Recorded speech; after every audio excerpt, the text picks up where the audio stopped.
scale of resources needed to achieve these vital objectives are enormous.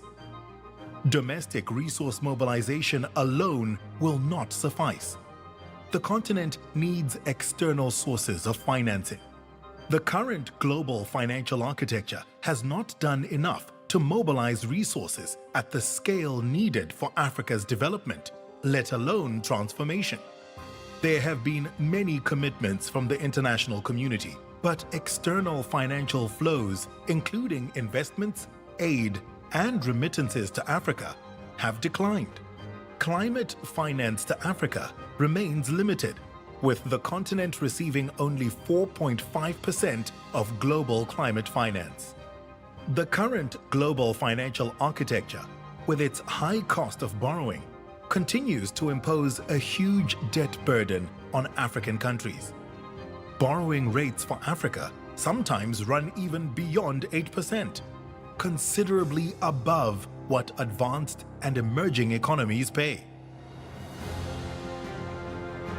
Reforms proposed by the African Development Bank and the High-Level Working Group on the Reform of the Global Financial Architecture, convened by the Economic Commission for Africa, aim to increase funding for Africa's structural transformation.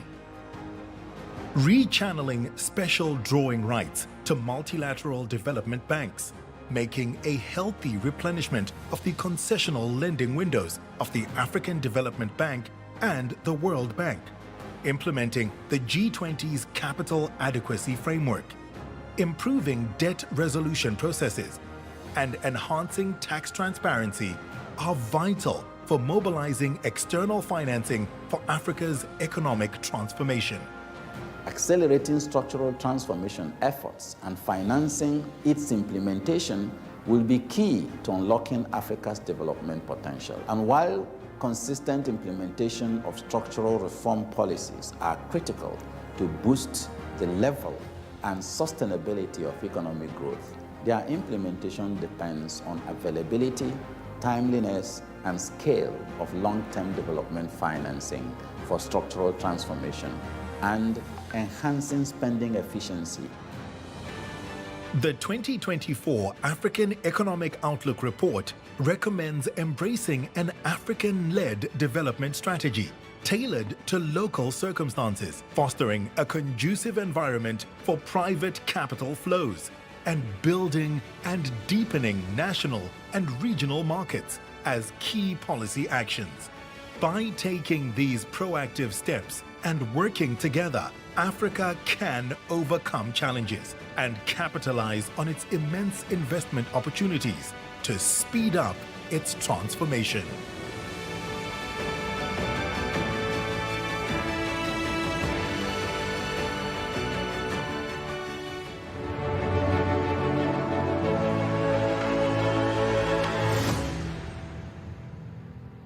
Ladies and gentlemen, huge potential, so much to do. At this point, to start us off, let's give a very, very warm welcome to Dr. Akinwunmi Adesina, President of the African Development Bank Group. A warm round of applause, please, as he comes up. Thank you.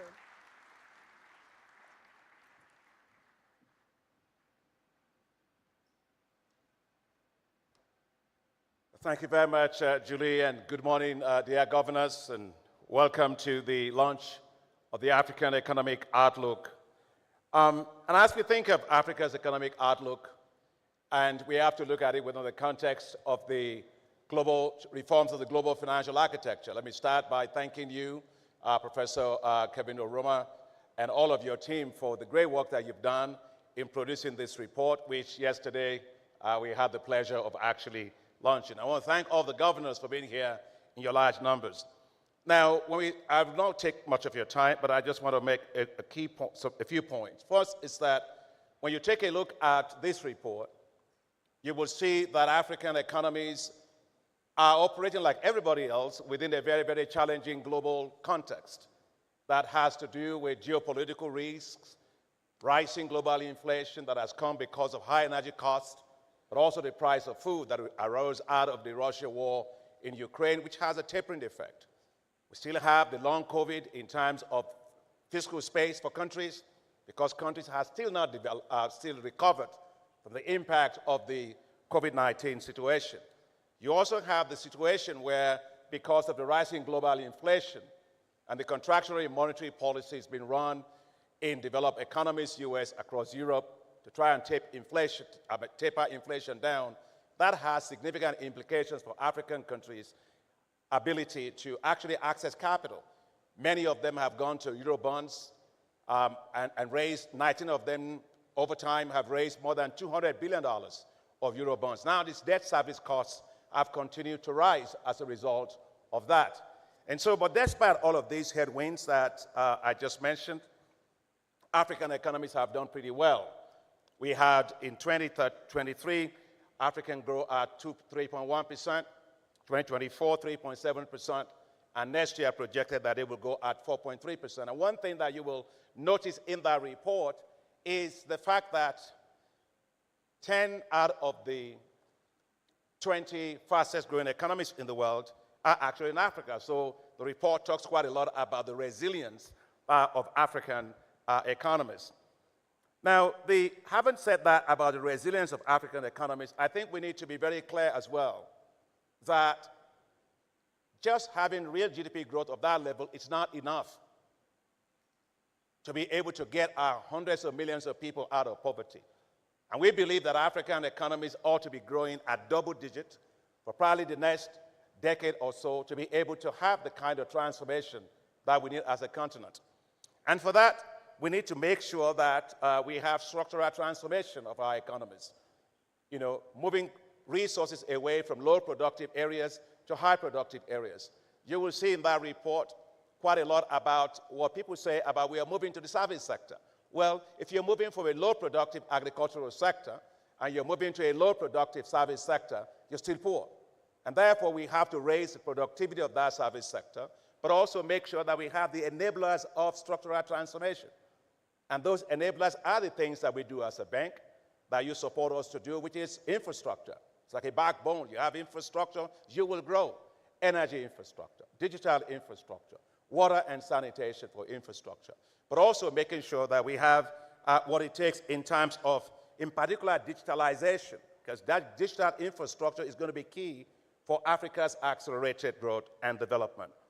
That said, and of course, let me say, the Africa Continental Free Trade Area as an aggregated market that allows us to be able to have the scale, the economies of scale and scope in growing as a continent. But that said, we all have a lot of challenges with debt. We have today, you'll see in the report, 22 countries that are at either risk of high debt distress or are in debt distress. Today, we have payments this year of $74 billion that African countries are going to make in terms of debt service payments. The debt to GDP ratio is probably about 65.3%. And you find that this particular issue have arisen for various reasons, because of various reasons. One is the era of cheap money is gone, so everything it gets very expensive. Second is the structure of the debt itself has changed. We used to have before, in 2010, roughly about 57%, I would say, like that, of Africa's debt was concessional debt, bilateral debt. Today, that has gone down to 25%. But you see the opposite side has happened. You found that commercial debt, private commercial debt, Eurobond debt now dominate. It used to be 17% then. Today, we used to think they are about 45%. Now they are probably about 55%. And those things have implications. They're short-term debt, they're expensive debt, and at the same time, you find because of the huge amounts of Eurobonds that have been issued, you have bullet payments that are due, and so there's accumulative things that are there that risk our economy. So we need to find out ways to make sure we have debt resolution, debt treatment for African countries. The G20 Common Framework is a great initiative. We all know and we applaud all the efforts being done, but it's slow. And we have to make sure that it goes on faster. The debt service suspension initiative worked, but it simply, postponed the amount of debt services that has to be done. So all that just means that we need to make sure that if we want Africa to grow, we need to solve the issue of Africa's debt challenges for many of the countries. And that, of course, I'll come back to in closing in a minute. I do want to also say a few things about the global financial architecture, which is at the core of this report. That global financial architecture, as we had yesterday, yes, has a number of challenges in terms of inability to actually allow Africa the financing it needs to meet the Sustainable Development Goals. And second is its ability to provide the financing Africa needs to be able to meet its climate financing goals. Africa will need $277 billion a year for climate finance. It gets $30 billion a year. We, the global financial architecture MDBs, are working very hard. In fact, for the first time, we reached about $99 billion as a group in terms of climate finance. But we do need to have a lot more financing for countries. As President of Somalia said yesterday, you look for money, it's very expensive, it's very difficult to get, you get it, you invest in infrastructure, and then suddenly floods come, wipe it away, now you have to look for new money. So the kind of resilience we are talking about cannot happen unless and until we deal with the issue of climate change. And I told Alexia, we were together in that meeting in Washington when we were talking about the reforms of the global financial architecture. One of the things that I said on our panel is, you all need to also talk about the global climate financial architecture needs to reform. Because it's a different thing to have the money out there, it's a different thing if I can access the money. And it's not relevant to me to be able to do it. So I think we need to change that global financial architecture of climate finance. Is delivering only 3% to Africa right now, is not serving Africa well. The other thing that I think it's important is the need for us to look at how African countries are rated, credit rating agencies. The UNDP shows that if African countries were rated fairly, that in fact they will save $75 billion a year in debt service payments. And yesterday you had on the panel, and also in our governor's dialogue when I make the case, that we should have an Africa credit rating agency. Not to replace global credit rating agencies, no, but first-class, world-class rating agencies that gives me, here is my diagnostic of your situation, and here is a second opinion. And so I think that's very important to have transparency into that particular process. And we just finished a meeting now, Commissioner Mushanga from the AU was particularly also reinforcing this particular issue. For us as multilateral development banks, we are working hard, and I'm speaking not just for ourselves, but I'm speaking for everybody else. The G20 capital adequacy asks us to do a number of things, which we are doing. First, I am pleased that as multilateral development banks, we are doing, at least leading as African Development Bank, on the MDP exposure exchange, which allows us to essentially share risk among ourselves in different areas. And that has allowed us as a bank to actually free up $7 to $10 billion when we did it with the World Bank and Inter-American Development Bank a couple of years ago. We did another one this year to free up $1 billion together with the Asian Development Bank. Synthetic securitization is something that we are using very, very effectively as an institution, both in terms of sovereign and non-sovereign operations, taking the risk off our balance sheet and transferring it to institutional investors, and also ensuring ourselves in global capital markets. The third one, of course, which you all know, is the issuance of hybrid capital that allows us now to be able to have instruments that we can leverage several times as a quasi-equity for us within the bank. The SDR is another one that can play a big role. And on this one, I want to thank the IMF. Thank you all, the governors, for all the help that you've given us on that. It's a game changer. IMF board said $20 billion cap to start. But look, we can leverage that directly 4 times. That will become $80 billion because we are AAA rated financial institutions. But that's just the direct part. The indirect part, in terms of co-financing, in terms of de-risking instrument that can leverage private sector, can mean that this could raise hundreds of billions of dollars. So it's a real game changer, and I want to just notice that that's very important. And lastly, before I sit down, I think there are a number of structural issues we have to deal with. Energy, top of it. Agriculture, top of it. We have to make sure that our growth is also delivering value for the youth and for the women. We don't eat GDP. It doesn't matter how great that GDP is.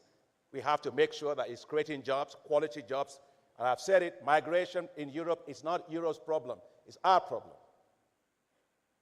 We cannot have 477 million young people below the age of 35 and have nothing for them on our continent. We must make sure we are investing in our young people, in skills, talents, entrepreneurship, and giving them the tools. And that's why I'm excited about what we are doing with the Youth Entrepreneurship Investment Banks at the bank. But also in agriculture, structurally transforming agriculture through the special agro-industrial processing zones will make a big difference for us. And lastly is the Africa Continental Free Trade Area. Yes, we can trade. But if I'm trading sorghum with you and you are trading millet with me, in a free trade zone, we are going to be efficiently and competitively poor together. That zone must be an industrial manufacturing zone in which we have consolidated infrastructure to allow Africa to be able to have export-oriented industrial manufacturing stance that will raise the share of manufacturing in our GDP from what it is today to a higher level. That's the way we are going to have the structural transformation we're talking about. My last 3 points is domestic resource mobilization. You saw it on the slide. It's very important. Second one, of course, is private sector. We have talked a lot about that to you, the governors. I will not be repeating myself here. And lastly is to turn around the declining of the reliance on concessional financing, and now the increase we have with regard to relying on commercial creditors. We need more concessional financing.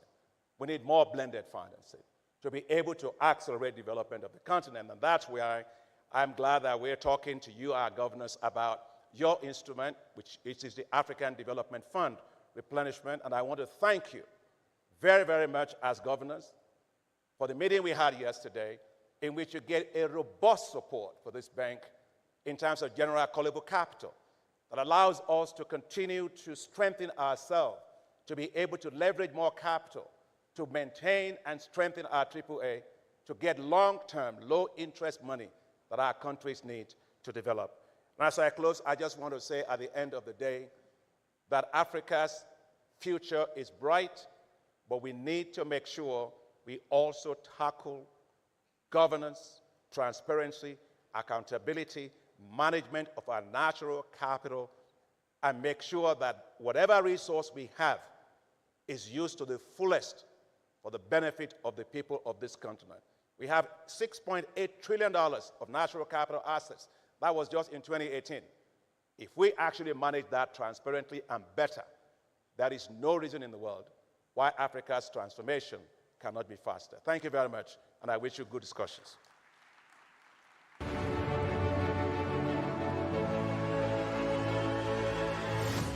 Thank you very, very much. Incredible insights there. And I think just a reminder, we do not eat GDP.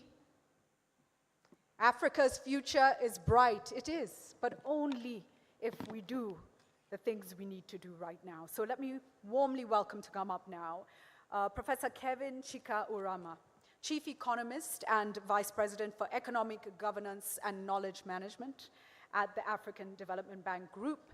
And he's going to present the highlights of the 2024 AEO report. Let's give him a warm round of applause. Thank you.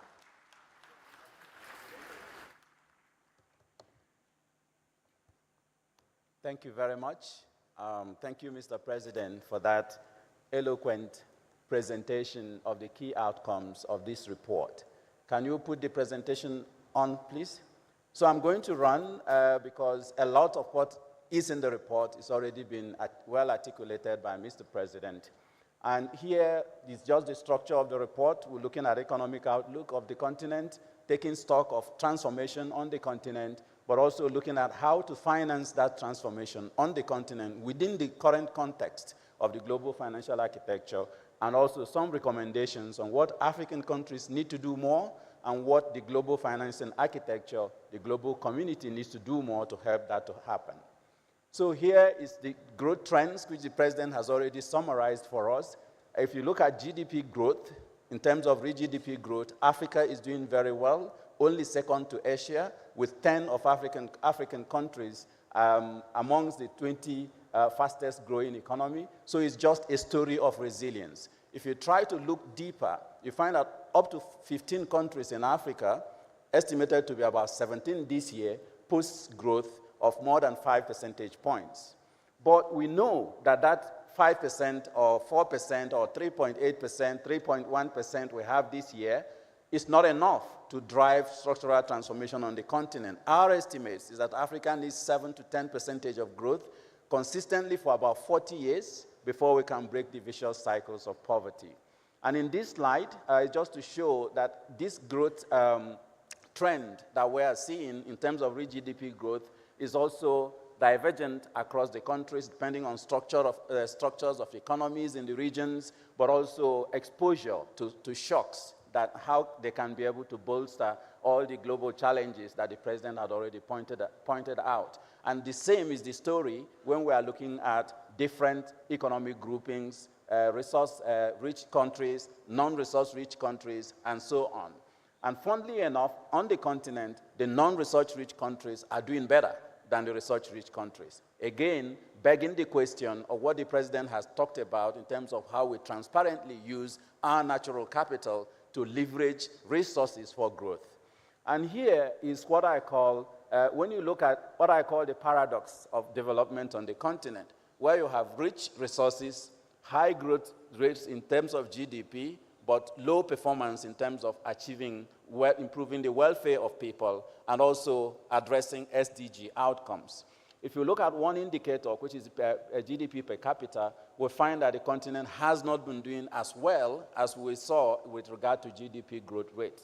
The continent has trailed other regions consistently for decades in terms of GDP per capita, and that because of that, the growth rates we have not created enough jobs for youths. There's persistent poverty, there's debt vulnerability and recurrent debt distress, but also several other fragilities across the continent. And I've already said that for us to transform, we need much higher growth. Here we're looking at the growth, the dynamics within Africa's macroeconomic fundamentals, be it on inflation or depreciation in currencies. We see that Africa is also not doing very well because of several endogenous and exogenous factors. Our consumer price inflation rose this year to about 17%, up from 14% last year, and several countries saw depreciations in their local currencies because of the strengthening of the US dollar and other domestic factors. The president has already talked about the debt. The good news here is that the stock of debt is tapering. The rise of debt to GDP growth rates is tapering, estimated to be around 60% by the end of 2024. But the challenge is that the strength of the dollar has increased a lot of the spread between African countries. Since the fiscal tightening that we've seen post-COVID-19, the spread for Africa has increased 3 times more than other emerging countries. And then currency also being denominated in the dollar, about 70% of Africa's stock of debt is dollar denominated, and a lot of move away from normal low concessional, low-cost financing to high-cost, short-term private sector financing also has strong implications for debt and debt vulnerability on the continent. And this slide is just showing us, because of all this confluence of changes in the structure of debt, we are now seeing that debt service payments for our external debt is rising so sharply that it's actually taking resources away from structural transformation, economic development, and other things we need to do. The president have talked already about the 74 billion that is supposed to be paid in debt service. 40 billion of that is from the private sector. And we see also in our analysis that MDBs are actually a good model for financing structural transformation on the continent. Looking at the costs of debt, Africa pays about 500 percentage points more when they are borrowing from the international capital market than if it's borrowing from the World Bank, the African Development Bank, and other MDBs. The other challenge we are seeing is refinancing risks, which will be rising for countries that have large bullet payments due, including Kenya and several other countries. And if you look at the report, you will see all the details.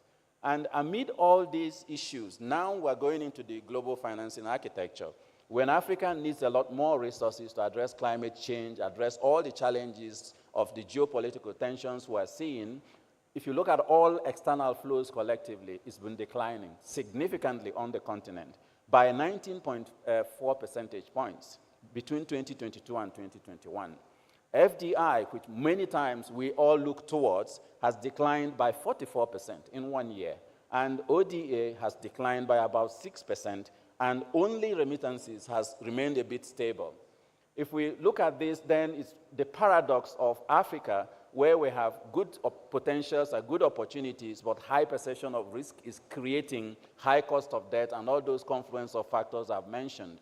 And the president has already cited this report, Moody's Analytics, that shows the default rates in long-term infrastructure on the continent being 1.9% compared to 12.4% in Eastern Europe, and other regions are much higher. So we see a vicious cycle where the continent doesn't have access to resources because of high perception of risk. They are then not investing more. They are even paying more for the little they are able to access, and that leads to low capital investment in structural transformation projects. And that locks Africa into poverty, as we've talked about.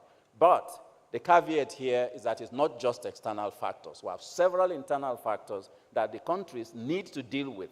And here, the point I would like to make is that there is no substitute for sound macroeconomic policy management on the continent. Once you do that, you're able to reduce the perception of risk, you're able to reduce the cost of capital, you're able to leverage resources even more. So as Africans, we need to do a little bit more to address that challenge. And because of corruption and poor institutions and others, we are seeing that capital flight from the continent, illicit financial flows, payments because of poor perception of risks, or the cost of corruption itself, which we estimate to be about 148 billion annually for the continent, and also international profit shiftings in the global markets for Africa, about 275 billion. So if you look at all the outflows, just these few indicators we looked at, which is not comprehensive, Africa is already losing almost 600 billion annually. So can you imagine if we did good macroeconomic policy, good rule of law and regulation, accountability that the president was talking about, and we will be able to save that resources on the continent. All the external flows we got in the same year when we measured this is around 175 billion. So multiples of what we get is leaving the continent annually for things that African countries can address.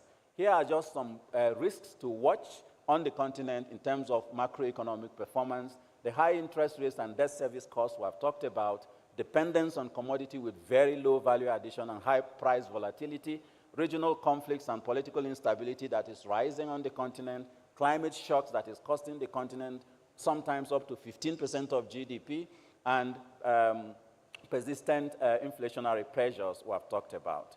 And because of these challenges we have now seen, we move into the report, and this is what I call the development paradox in Africa, where we have high resource potential, we have high economic growth performance in terms of real GDP, but we are performing poorly with regard to SDG outcomes. This is again looking in at a longer term on GDP per capita, and you see that Africa has been trailing other regions.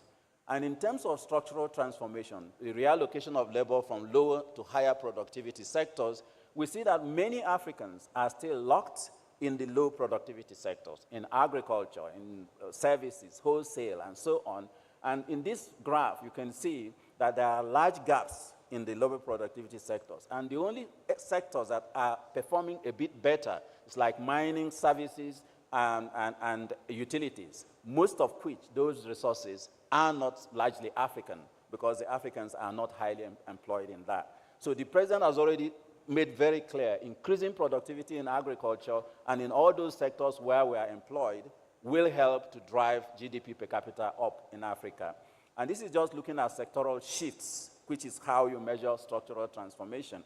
So in Africa, unlike other regions, we are seeing shifts from agriculture to other sectors, but then the productivity of those sectors remain low, primarily because people are not shifting because of capital accumulation in terms of human capital, but because of other push factors like climate change pushing people out of agriculture, but also insecurity in rural communities, pushing people out of agriculture. We have to reverse that trend because we see that in manufacturing, the growth in productivity has only been 0.6% when you look at that. And this is just looking at the stages of structural transformation in Africa. We're seeing that technically, you can say structural transformation is happening because labor is being reallocated from agriculture to other sectors. But like I have mentioned, that is not really happening because it's reallocation from poverty to poverty in many ways. And then you look at labor productivity by regions, you see again the same way different countries actually not transforming, seeing negative labor productivity like in Central Africa. So we need to look at that in more detail. Shares of domestic value added in exports, you also see that is decreasing from agriculture and manufacturing, but also increasing in many sectors, typically export services, which we call servicification of Africa's structural growth. But if you look at technology content in exports, the same way Africa lags other regions, and we have not seen major changes across decades of the continent, that we looked at. And then key drivers of structural transformation, there's quite a number of things that you can look at, but the president has already summarized it a lot, is that little blue thing on the ground, macroeconomic policy environment. When we get that right, all the other things fall into place. Deal with corruption, deal with illicit financial flows, and other things, and then you will see economies growing a lot better. Here is the financing, how we estimated the financing gap. I'm not going to go into detail because of time, but just to say that we have 402.2 billion in financing gap for Africa to be able to catch up structurally. And they are in those sectors that the president have already mentioned, which I will not repeat, energy, agriculture, and the rest of it. On the right side is also to indicate that we have this estimation for each country and each region. So please read the report and you can see what percentage of your GDP you need to invest in order to move forward. Improving efficiency in domestic revenue mobilization is always the key, but revenue utilization is also the major thing that we need to do more on the continent. On both sides, we need to improve. Africa's tax to GDP ratio is still very low, 13.6% compared to others, and that's also how the tax capacity is, very low at 20%. So Africa trails others even in collection of VAT. Last year, we collected only 24% of VAT that could have been collected if we improved efficiency and so on. Then here is a big question. Can domestic revenue mobilization alone and better utilization of those resources address structural transformation and fill the gaps for us in Africa? Yes and no. For some countries, depending on the structure of their economy and where they are with the efficiency in tax collection and efficiency in use of resources, they can, but many other countries cannot. So on average, Africa still needs a lot to do in terms of mobilizing foreign capital in order to be able to address the issues of structural transformation. Value addition to critical rare earth minerals provides a low-hanging fruit for Africa. If you look at only four that we mentioned there, copper, nickel, cobalt, and lithium, a lot of which Africa has so much. The market is growing so fast and will grow by about 3.5% in terms of demand for critical minerals for green transition. Africa is projected to, currently, if business as usual continues, harness about 10% of the 16 trillion market over the 25 years coming. But Africa can do more to some of the policies you will see in the report in order to leverage better of these resources. But again, investing in productive infrastructure is key, because while the debt markup we see on the continent has been driven by investing in infrastructure, we also see from the data that inefficiencies in the investment, even in the decisions of the projects that we invest in, contribute to poor effectiveness of debt for growth on the continent. So, and this is just to tell us that we also then need to balance knowledge and economic governance and all those soft issues as we try to mobilize resources for infrastructure.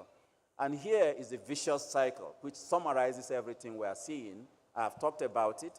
And the sound alarm that I want to make here is that 9 out of 10 of the world's extremely poor by 2030 will be in Africa if we continue with business as usual. And it will take Africa about a century, 108 years, to be able to transition to higher productivity. And even countries that have managed to get to middle income are likely to be trapped in the middle income trap. 26 African countries already seen that phenomenon, that in the past 10 years, they have been in and out of that income class. So we really, really need to change, and change urgently. So in this, we are then looking at what are the issues we see with the current global financial architecture that is limiting access to resources in Africa. One, of course, has supported Africa greatly during crisis, but those supports have been episodic, counter-cyclical support, and we see recurrent downside trends and risks re-emerging, like in debt. We get debt relief, debt comes back, and so on and so forth. Global commons challenges have changed the nature of the challenges that need to be addressed, and we need to reform to get to that. And the inequalities, lack of access to resources, inability to deliver climate finance, concessional finance, and all the other things that the president has talked about requires that we need to change. But inclusiveness and voice for Africa is also a major point to look at there. Now, the major point we find there is that affordability, timeless, and economies of scale matters. We can support Africa as much as we can, but if the scale of support is not up to the point that can deliver economies of scale, we are not really moving, and that's what we are seeing on the continent. Access to all emergency financing facilities in the world, in Africa, has been very far short of what is needed to reach economies of scale. I'm not going to mention all of them because of time. But the same way, concessional financing access has remained low and is declining on the continent. Here we just use a metric of the ADF replenishment. But if you do the same analysis with either replenishment and other things, you will still find that the stack of all the concessional resources we get on the continent is not enough to be able to address the issues that we need to address. And here, the hope for bilateral ODA and bilateral debt is also not very positive. You can see on the left side there, bilateral debt is decreasing from different countries, and also a number of countries have not been meeting even the 0.7% of GDP that was required. Africa's access to external financial flows, therefore, remain low, and is likely to remain low if major reforms are not done. And here is just mapping official development assistance in the past decade, foreign direct investment, and remittances. You see the proportion for the world and for Africa is still very, very low. And we see that despite the shifting composition of public debt towards private creditors, MDBs has remained a constant and good partner for Africa. You can see on the right side here that the World Bank and the African Development Bank alone constitutes almost 70% of MDB resources coming to the continent. And if you look at that left side on the bottom, the support has remained constant, even when the higher cost, shorter term private sector financing has been growing and complicating the debt architecture of the continent.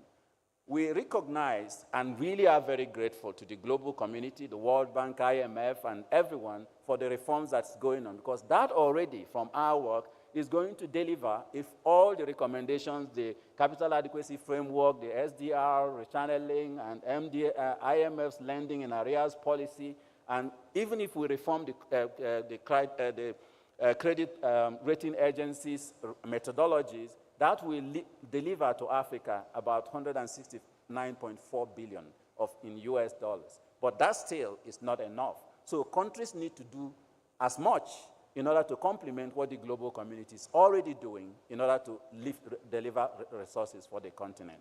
What are some of the key policy recommendations? African governments need to focus on a number of things. In the report, you will find the separate recommendations to address macroeconomic stability, to address all the issues in the different chapters. But here we just summarize what are the recurrent themes. African governments need to develop and consistently implement endogenous development plans. We see in our research that sometimes development plans are not followed consistently. Scaling up domestic resource mobilization and utilization, we have also talked about it. And then natural capital accounting, beneficiation, and conservation. This is key. and can lift a lot of resources for the continent, but deepening capital markets could also become a source of local currency financing. But we can't deepen capital markets, we can't deepen regional integration in Africa if there are so many non-trade barriers for that to happen. Movement of labor and all those things that we've been talking about. Macroeconomic policy reforms to leverage resources more, both private and public, is there, but also having a collective voice. The Africa Rating Agency has been talked about, and more importantly, mindset change on how we relate with African products and African markets. If Africans don't buy African products, we're not going to see structural transformation happening. And then also establishing an emergency financing facility for the continent, human capital development, and so on. For the international communities, MDBs, DFIs, and bilateral partners, quite a number of things that could be done, but priority is accelerating low-cost concessional financing for Africa so that it can help leverage the private sector and others. And this is where the call that was made by President Ruto on the replenishment of ADF comes very handy, and also replenishment of IDA, but calling also on the ODA countries to meet their commitments, as SDR channeling and so on is very, very important. Implementing the capital adequacy framework of the G20 and the triple agenda, reforming the global debt architecture to become more nimble and equitable. We need to look at the credit rating agency methodologies, the IMF, World Bank, debt and sustainability framework. There's quite a lot that has happened already, looking at what could change in that will deliver huge outcomes. Simplifying climate finance architecture to align with climate vulnerability and the scale of loss and damage is critical, because we see that on the continent, meager resources are invested, but climate change washes them off. So we need to look at that. Leveraging private sector financing is also another thing that the global community need to help Africa to be able to do, but improving the tax, international tax reform will be very important to curb profit shifting and so on and so forth. Governance reforms to make it more inclusive is very important as well, and a lot of them are already doing this, but access to global financial safety nets and delinking it from quotas, because safety nets is meant to help people in emergency, countries in emergency. But if it's linked to quotas based on income, poor countries will never get enough. And that's what we saw in SDR and all the other things that has happened. But we also need to focus on accelerating low-cost financing for Africa. Specifically on global safety nets, because it's urgent, we make 3 recommendations, which you can see in the report. I've already talked about it. And in conclusion, we just want to go back to wise words of Albert Einstein. In the middle of all these challenges and difficulties the world is going through, there is an opportunity to do things differently. And we cannot use the old map to explore the new world. Thank you.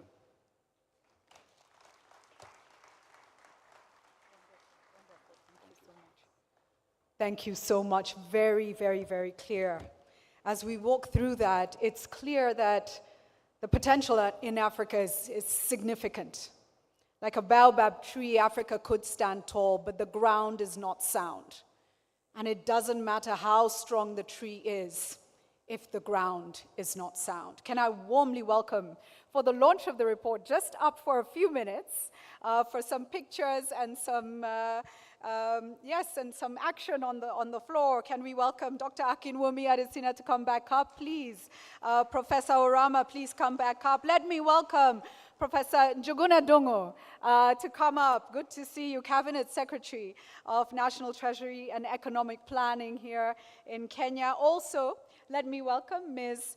Hassatu Nsele, who is the Vice President for Finance and Chief Financial Officer at the African Development Bank Group. Please give her a round of applause as she comes up. And Ms. Marie-Laure Akin Olugbade, if you are here, would you please also come up and join them? Can I ask the team from African Development Bank, please bring the reports up as quickly as, thank you so much, sir. Can we hand each of them the report? Excellent. There we have it. The report is being handed over. Ladies and gentlemen, can we give them a round of applause, a critical report for Africa, for the way forward. Wonderful. Thank you all so much. Lady and gentlemen, you may take your seats. Professor Juguna Dongo, if I could ask you to stay up, I will ask you. Thank you. I love to do this, so allow me, because your round of applause was not energetic enough.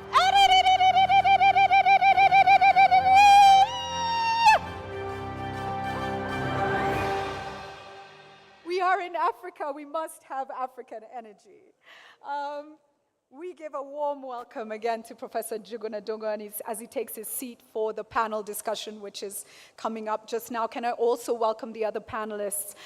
His Excellency Ali Lamine Zain, Prime Minister and Minister of Finance, Republic of Niger, Governor for Niger. Thank you, sir. Please take your seat. Alexia Latortu, Assistant Secretary for International Trade and Development. Thank you. The Honorable Professor Ntuli Nkube, Minister of Finance and Economic Development and Governor of Zimbabwe. Thank you.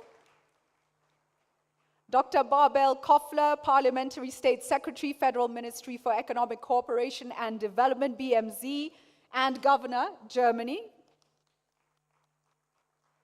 Dr. Rania Al-Mashat, Minister of International Cooperation and alternate Governor, Egypt. Thank you. Her Excellency Nardos Bekele Thomas, Chief Executive Officer, AUDA and NEPAD. Let's give her a round of applause as well as she comes up. His Excellency Ambassador Albert Mushanga, Commissioner for Economic Development, Tourism, Trade, Industry and Mining, African Union Commission. Thank you. Mr. Ismail Nabe, Ministry of Planning and International Cooperation, Conakry, Republic of Guinea. Thank you, sir. The Honorable Ken Ofori-Atta, former Minister of Finance, Economic Planning, Ghana. And if Ken does arrive, I hope he will take his seat. I don't see him, okay. And we'll move on. Ms. Hanan Morsi, Deputy Executive Secretary, Program, and a Chief Economist, UNECA, the United Nations Economic Commission for Africa. Thank you all.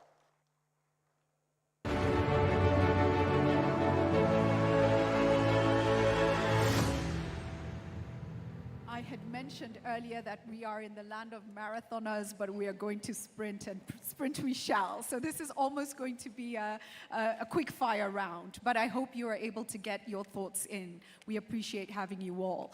Having heard from Professor Urama, we'd really like to understand your key highlights, outtakes from that report, but more importantly, what are the reforms that you think are most critical, the actions moving forward that truly will help to drive this agenda? Professor Juguna Dongo, let me begin with you, please, sir. Thank you. Thank you. Thank you very much indeed, and nice to see you, Julie. You know, there are so many things to say, but let me start off, for example, with what Kevin has presented. It has shown that actually the East African growth average as we stand now is much higher than the rest of Africa at 5.7%.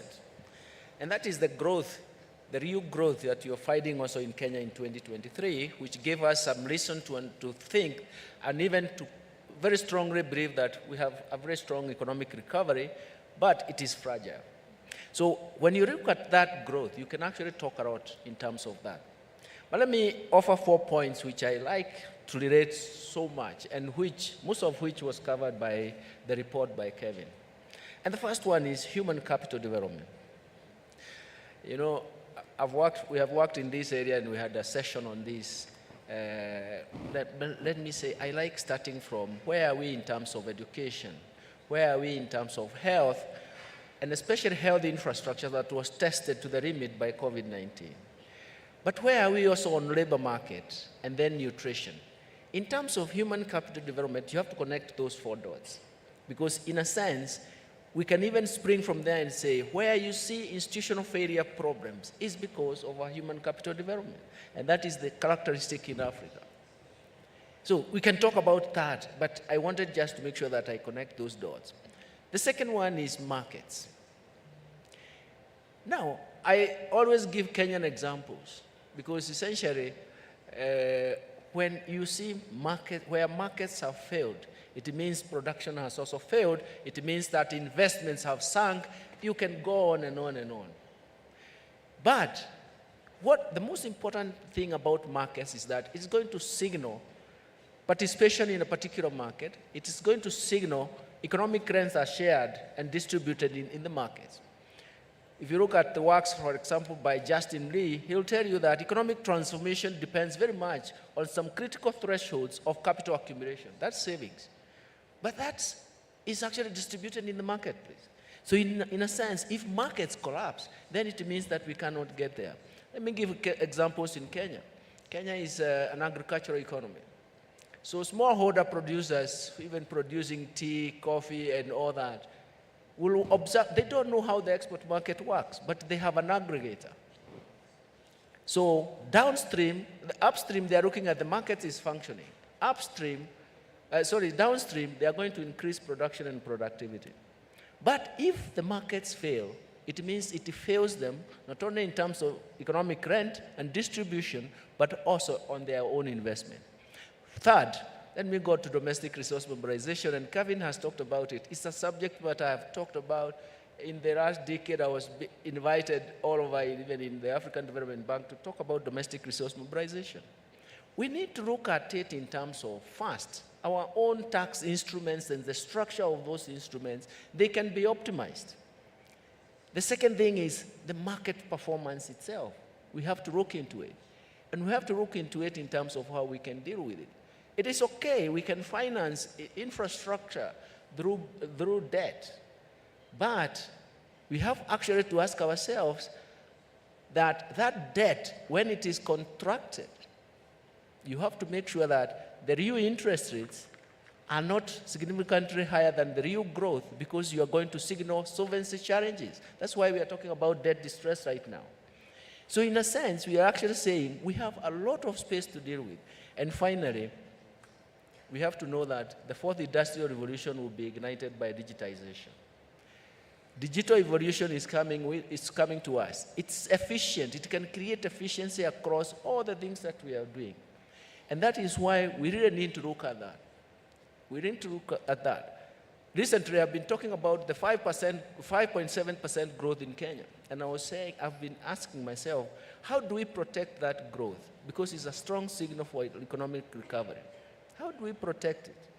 And that is something that actually this report is telling us, these are the things you need to do, but it's also telling the East African and other regions that growth that you have, and you believe that it is a strong recovery coming in, but fragile because of the factors facing us, you need to come up with a structure to protect it so that the future, it creates a momentum for future.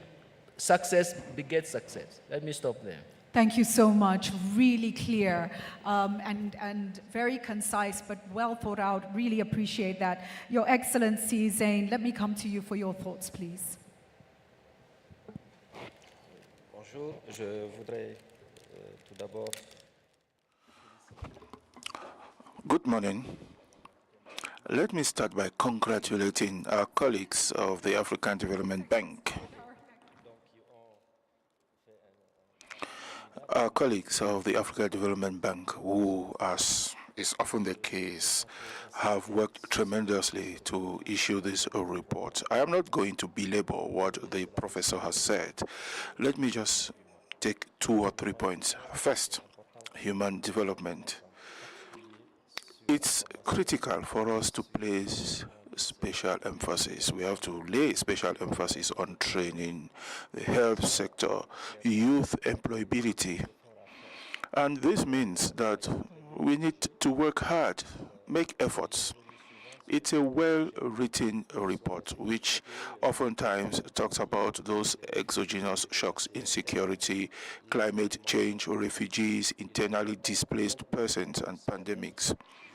So it's important for us to enable the bank, which has to implement what it has planned, to have the wherewithal We often talk about resources.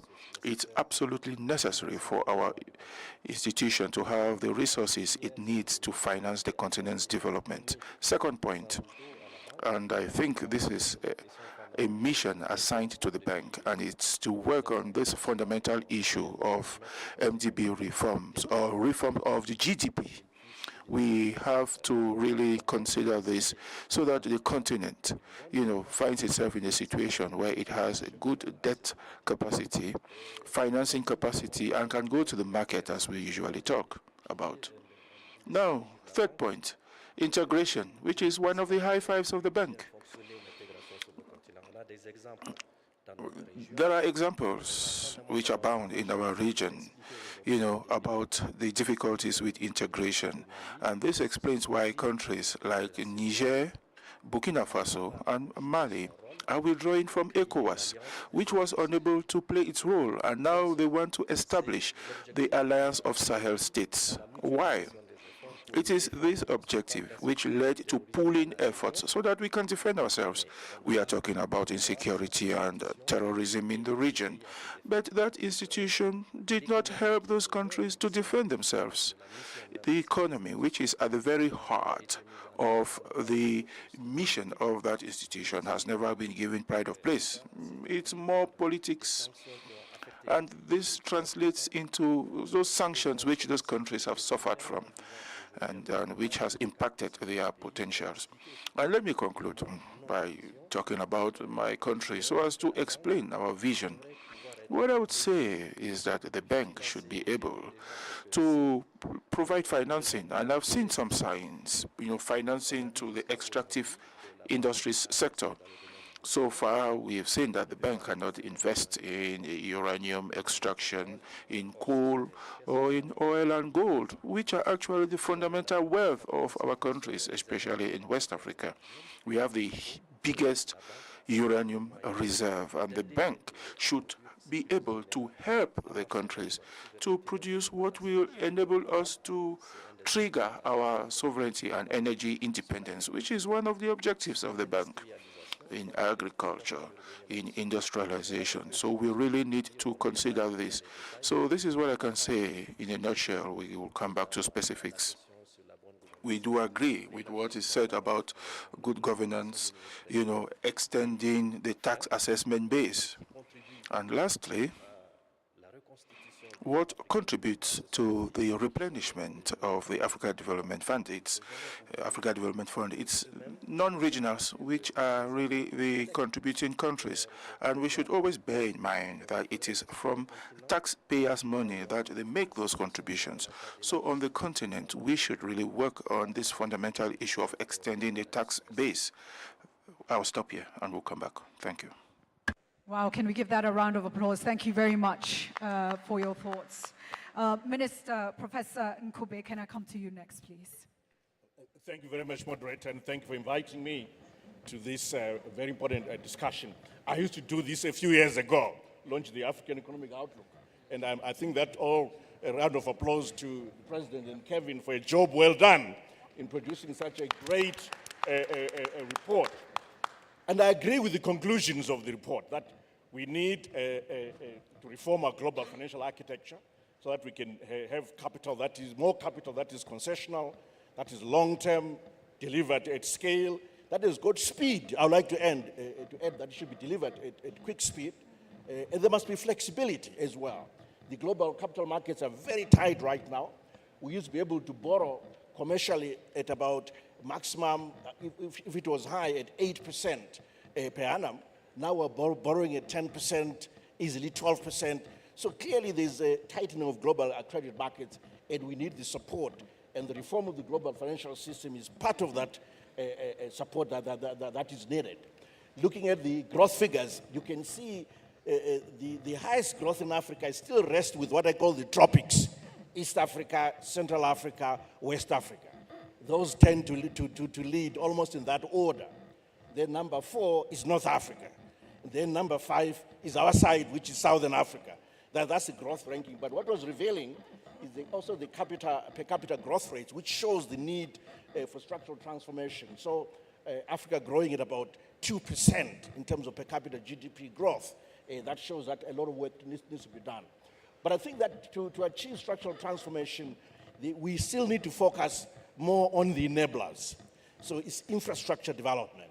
So investing in rail, in our road transportation, in our energy infrastructure. So this capital needs to go there, and we need long-term capital. It's not easy to invest profitable in the railway sector. It's not easy at all. It always needs government. It always needs some public-private partnership arrangements. I think unless what you do is the following. You perhaps just consider a railway company as two companies in one. You've got the passenger, you've got the cargo. Cargo can be commercial, and then it can be used to subsidize the passenger side. Road is a lot easier. Road investment is a lot easier. We know what to do there in terms of concessioning out the roads for 25 years on a BOT arrangement, and then through the toll fees, we're able to support the loan repayments for the SPV. For energy, I see an opportunity when you really combine the investment in the solar space, solar energy space, with climate finance. We know that, for example, that most IPP projects in solar space are profitable at tariffs of about 9 cents per kilowatt hour, 9 US cents per kilowatt hour. But we can lower that level, I think, easily to about 6 cents if we take into account the profits that the investors will make from selling carbon credits from the solar energy facility. They can do that. You can increase the internal rate of return of a project by also considering the extra yield they will earn from the voluntary market in terms of carbon credits, because you earn those carbon credits not just by creating a carbon sink, but also by not polluting in the first place. And solar energy allows you to do that. So I see opportunity. Moving on to my third point, which is on agriculture and climate response, because we need this new financial architecture to respond to climate shocks. In my region, we're affected by that right now in my country, Zimbabwe. What we should do is just invest in more dams. Where you've got potential water bodies, build a lot of dams. We have a strategy. We're building dams, a major dam in every province. So we've got about 20 major dams. The next stage now is to invest in irrigation so we can evacuate that water onto the land. We find that our drought cycles tend to have a 2-year gestation. So we know that if we have good rains and we harvest enough water, if we have a dry season, another one, we will be okay. So investing in dams is very, very critical for that transformation. My last point, my penultimate point, is on the mining sector. We have to insist on beneficiation to achieve transformation in that sector. For example, in the iron and steel industry, what we've done in Zimbabwe, we've insisted that the company must not just, that's investing in iron ore, should not just invest in iron ore, export it, that ore raw, but they must beneficiate. So they're moving all the way down the value chain and are producing steel. So in the next few years, we're going to establish the largest steel company in sub-Saharan Africa, producing 1 million tons of carbon steel per annum. So it's very important to focus on the beneficiation. We're insisting again on beneficiation for the lithium sector. No raw lithium can be exported from Zimbabwe without beneficiation to the level of lithium carbonate, at least. And companies are responding and building concentrators to beneficiate that steel. Finally, on domestic resource mobilization Minister, and capital markets. 30 seconds, please. 30 seconds. This is a critical issue. We need to deepen domestic capital markets to raise additional capital from the private sector, from our pension funds, but also focus on innovative, domestic resource mobilization, including, mobile transfer, money transfer, taxation, and so forth. So these are some of the issues that we need to focus on, but it's critical that we focus on overall a change in architecture of our global financial system. And I thank the report for pointing us in the right direction. Thank you very much. Thank you so much, and thank you for those practical examples, really critical. Alexia Latortue, let me come to you now for your thoughts. Thank you so much. So I'll focus my remarks on the role of the multilateral development banks. If we did not have multilateral development banks, we would need to create them. If we did not have the African Development Bank, we would need to create one. Secondly, however, since these institutions have been created, the world has changed. We're seeing with increased frequency, severity, and complexity, regional and global challenges like climate change, pandemics, fragility, conflict, and violence that are actually undermining and threatening the development gains we have made. And therefore, we absolutely need to evolve the multilateral development banks. And as our brilliant chief economist also said, countries need to evolve what they do as well. The good news is I believe that there is more political leadership around this issue. We saw it on the presidential panels yesterday. Secretary Yellen certainly has called for the evolution of the development banks. It's on the G20 agenda. So there's political momentum and there's technical work, including the African Economic Outlook, that points to the right direction. Borrowing countries want the development banks to be more responsive to their needs, to do that with greater scale, greater speed, and greater agility. There are 4 big questions that I think MDB evolution is driving towards. Number 1, are the development banks focusing on the right things? I would argue all of them are now refining their mandates to say our work must be also about helping countries tackle these global challenges, without which we will not have sustained progress on poverty reduction, without which we will not have sustained progress on inclusive, resilient growth. So that's starting to happen. Number 2, do we have the right incentives for the right things to get done? Incentives around domestic resource mobilization, incentives around private capital mobilization, incentives around the targeted high-impact use of concessional resources. A major theme this week, concessional resources will always be scarce. That's a reality. And so what is the framework to think about where to place that scarce resource? On projects that have cross-border impacts, on projects where a country is making the investments, but the results, the benefits are for the region or for the world, so we need to help underwrite that investment. Thirdly, do we have the right operating models to be able to do the right things? So, for example, if you look at the challenge of fragility, conflict, and violence, often it's not an entire country that is fragile. It can be part of a country. So can the MDBs work more at the sub-sovereign level? Can they decentralize more to be more targeted about the work that they need to do?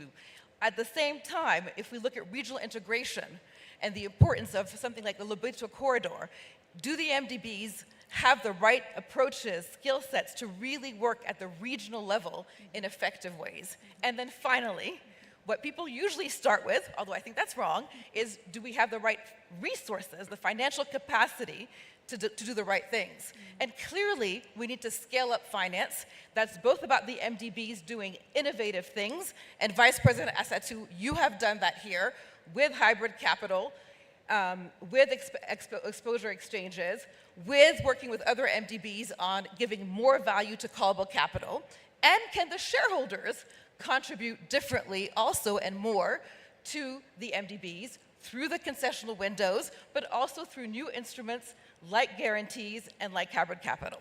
And if we do all these things correctly, we will crack the paradox that the chief economist raised earlier. Excellent, very, very clear.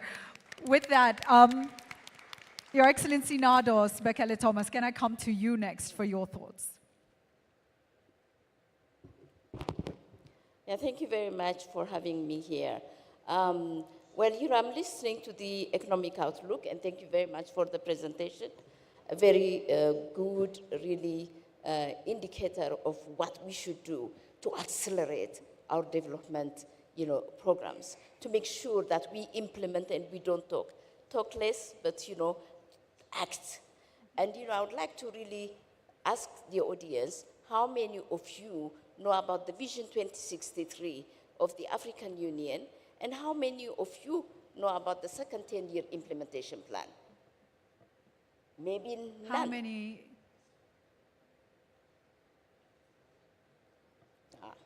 Wonderful. I'm sure our economists should know about the second 10-year implementation plan. This was a plan that was formulated with the participation of all the ministers of plan of the continent, together with all the development partners. And it has, in a way, solutions to all the issues that are raised, which is we need to expand our economies, first of all, and we need to increase exponentially the stakeholders in the economy, meaning that we really need to expand our economy and increase our stakeholders. It has got 7 moonshots, and one of those moonshots, which is the most important one, is to make sure that each and every African country reaches the middle income status by 2033. We cannot wait 108 years to have Africa reach the higher income country. What do we need? We need to accelerate infrastructure, agriculture, energy, human capital, be it health, education, skills development, environmental and climate change. These are all the things that we need to do. But there are so many things that we have to put in place. What we need is the programs are there, they're well articulated. We have, for example, when we talk about the energy, we have got the master plan for power for Africa, which looks at the blended renewable plus non-renewable to make sure that we get 1,200 gigawatts energy, to make sure that you have this energy to energize Africa and have all these countries out of poverty. We need resources. We have got the MDBs, yes, but we need a unified force and concentrate on areas that are of critical importance, that have got multiplier effect, that are catalytic by nature. And therefore, our getting together is critical. We just came from a coordinating meeting, which was really a fantastic idea, but we have to really walk the talk. We need to take action, and I'll stop here. Thank you. Action, walk the talk. Very, very clear. Because you referenced Africa's Agenda 2063, Ambassador Mushanga, let me come to you next for your thoughts, please. Is it automatic? Okay.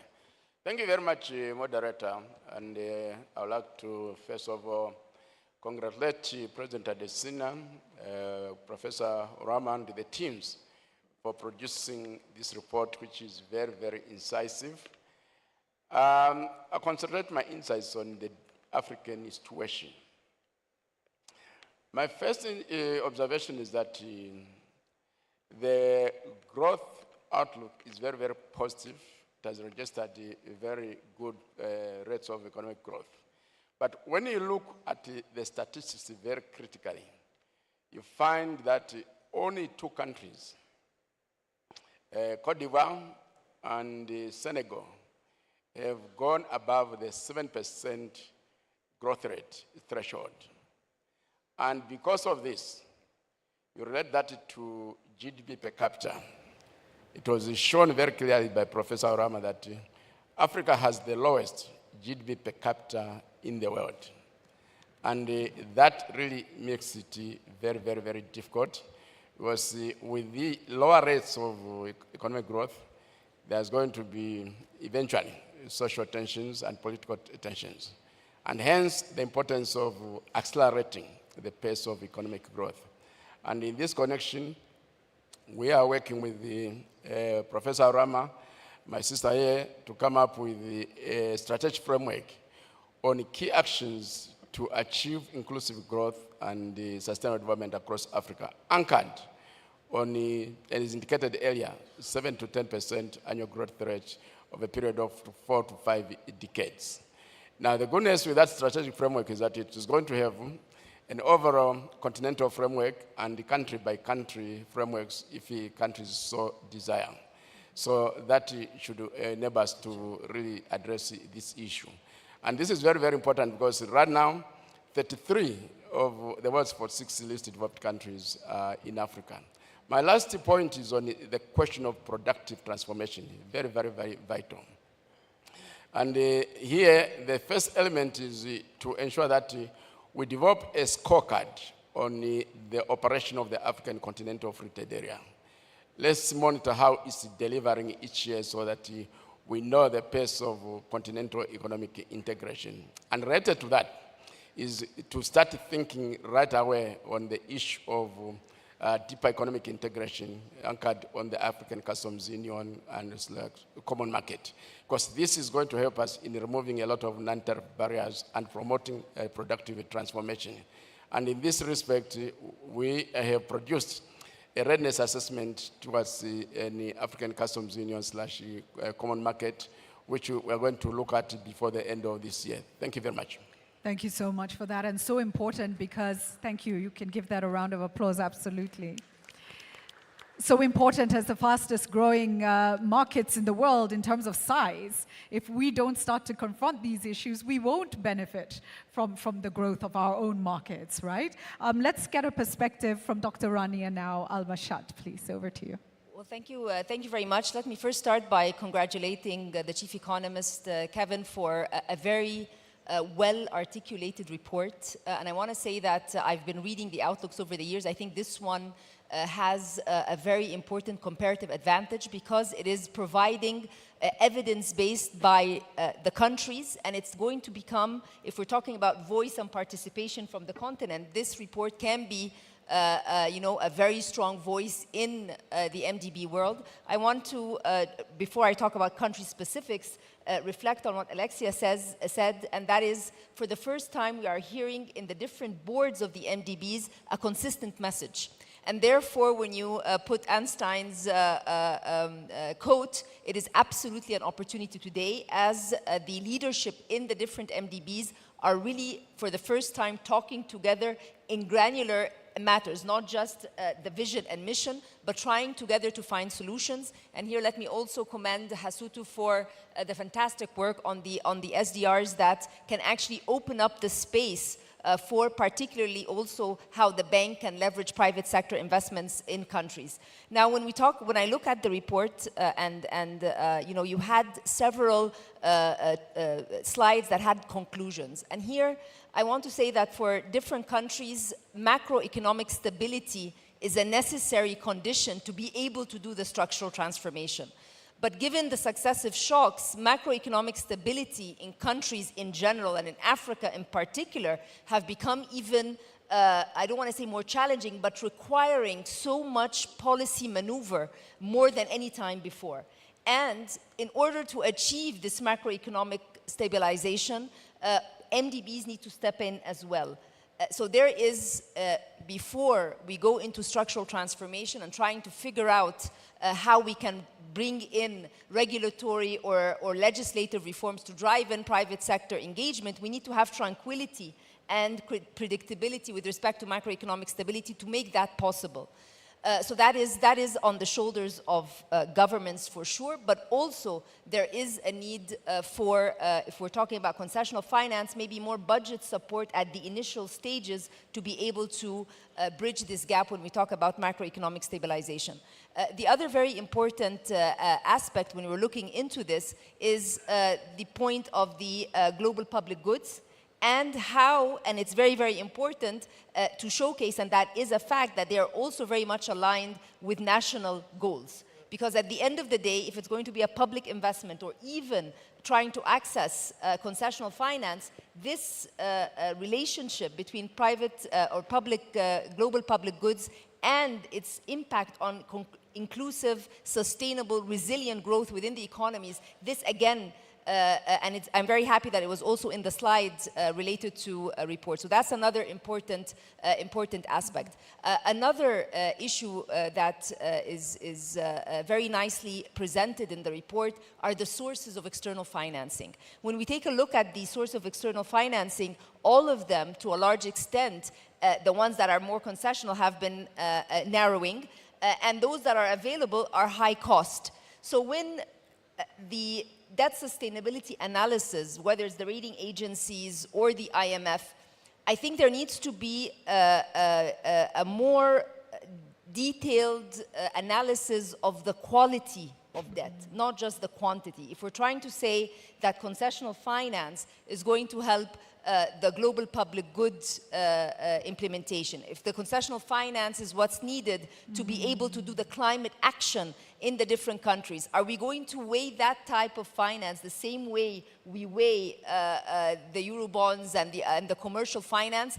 I don't know. I don't have an answer. As a macroeconomist, yes, we look at an aggregate number, but at the same time, there's a lot of detail in the type of debt and how it is being used and what are the impact of this, particularly on the concessional finance. So that is a question I have. I don't have an answer, but I think we need to bring this more into the discussion, the quality of debt or the different trade-offs between types of debt and how, when we're talking about increasing more concessional, that countries are not penalized for looking into that just because of a debt ceiling that might exist. My final comment is on the talent.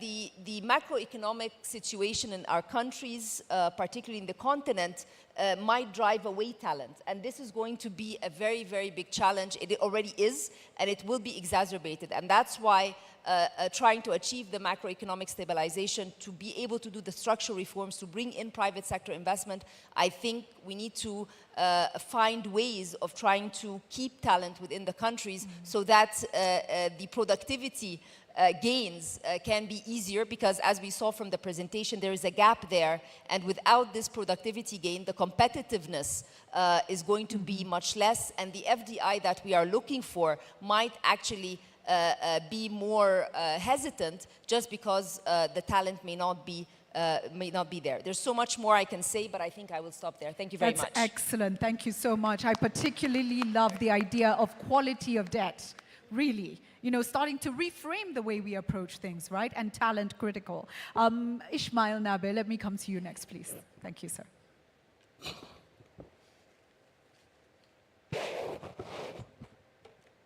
Thank you very much. Before I start, let me thank the people of Kenya, the greeting of the people of Guinea, but also the great work that President Adesina and their team, they are doing for the global economy, but also African economy. The part of Guinea, basically the report is excellent, but what we've been doing thus far with the new regime in Guinea, it's focalizing on our own internal procedures. What happened to that? Because external factors is important, but internal factors, reform. We are doing the big reform right now in the country. Economic reform, social reform, at the same time like political reforms. Those elements are extremely important, but diversification of economy. We are a mining country, but the biggest project right now in the world is called Simandou project. That's what we are doing. We're not only depending on the mining sector, but how we can diversify the mining sector into the economic growth, which is agriculture, which is fishery, which is transportation.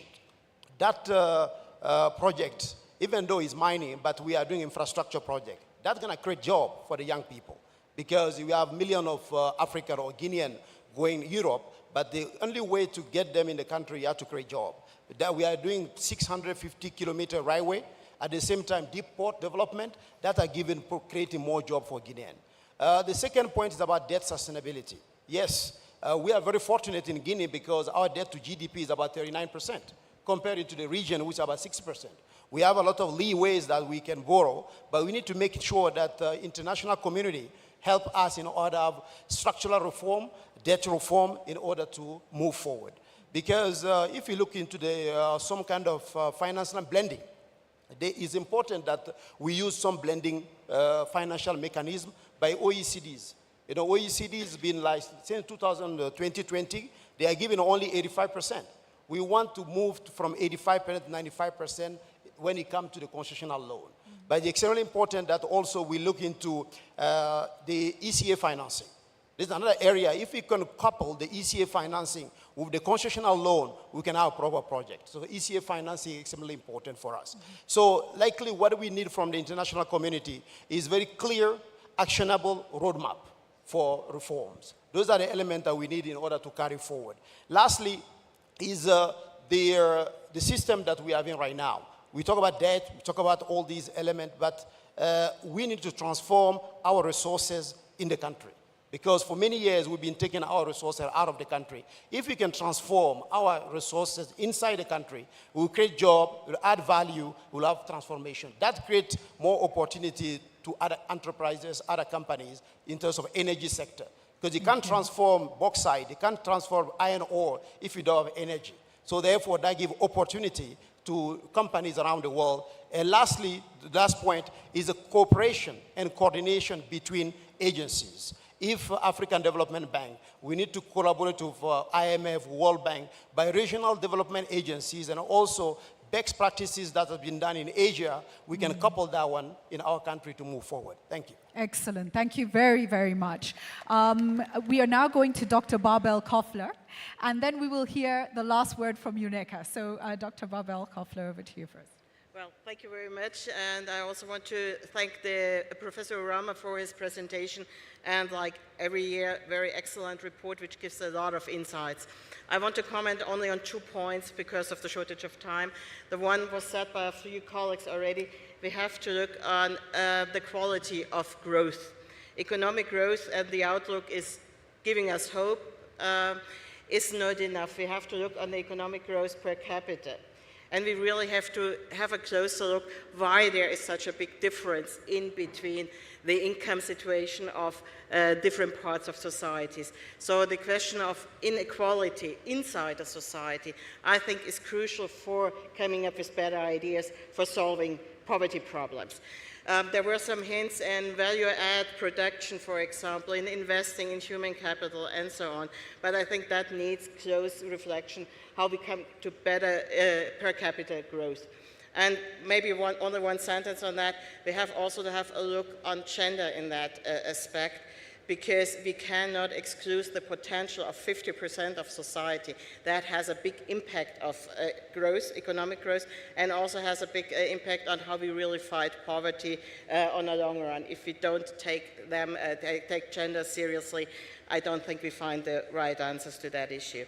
Second point I want to comment on is the global financial architecture debate. And I'm very thankful to Professor Rama that you were pointing out the 2 pillars, basically. The one which has to be done domestically, and the other question, what has to be done on an international level. And both sides are important. They are equally important. I want to underline that. I'm very thankful for your comments on domestic resource mobilization.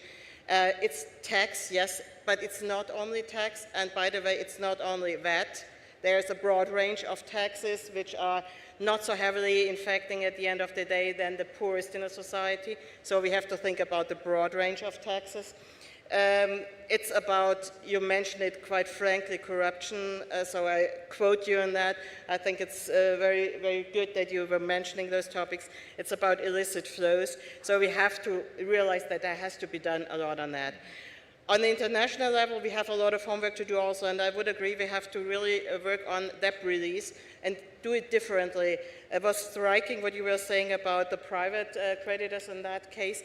We have to work for including private creditors in debt release and become quicker also with the G20 common framework, because we have to address in a proper time frame also the needs of the countries.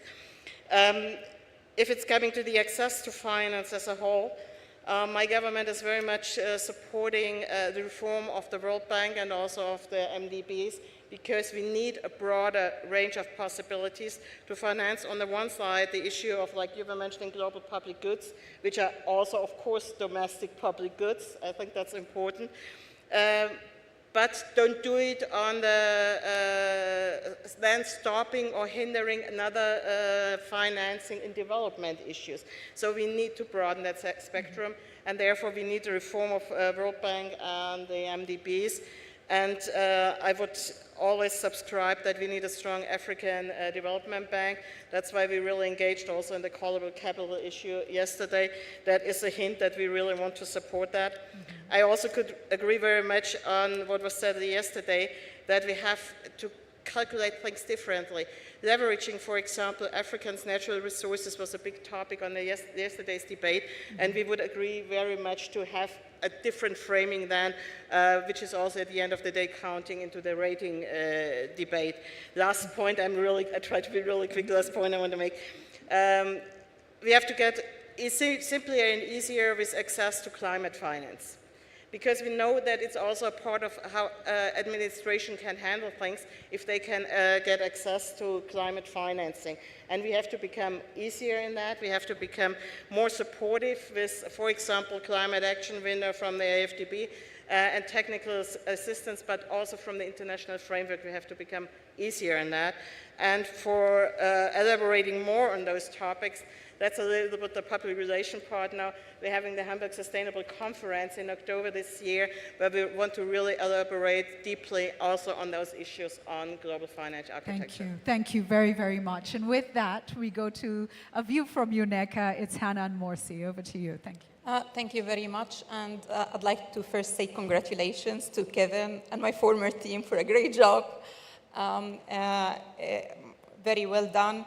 I would like to just focus perhaps on what do we need to achieve the economic transformation that we all aspire to. I think there is a joint responsibility at multiple levels. So at domestic level, we need to ensure that we're crowding in the private sector, creating an enabling environment, reducing policy and regulatory uncertainty. We need to also ensure that there is better debt management. We need to build capacity to design and structure the innovative instruments that Kevin has been referring to. So we need to make sure that we're doing our part, and that also includes ensuring high returns for each dollar that we spend, that we're getting the highest returns. So really ensuring expenditure efficiency, and of course we need to enhance domestic resource mobilization.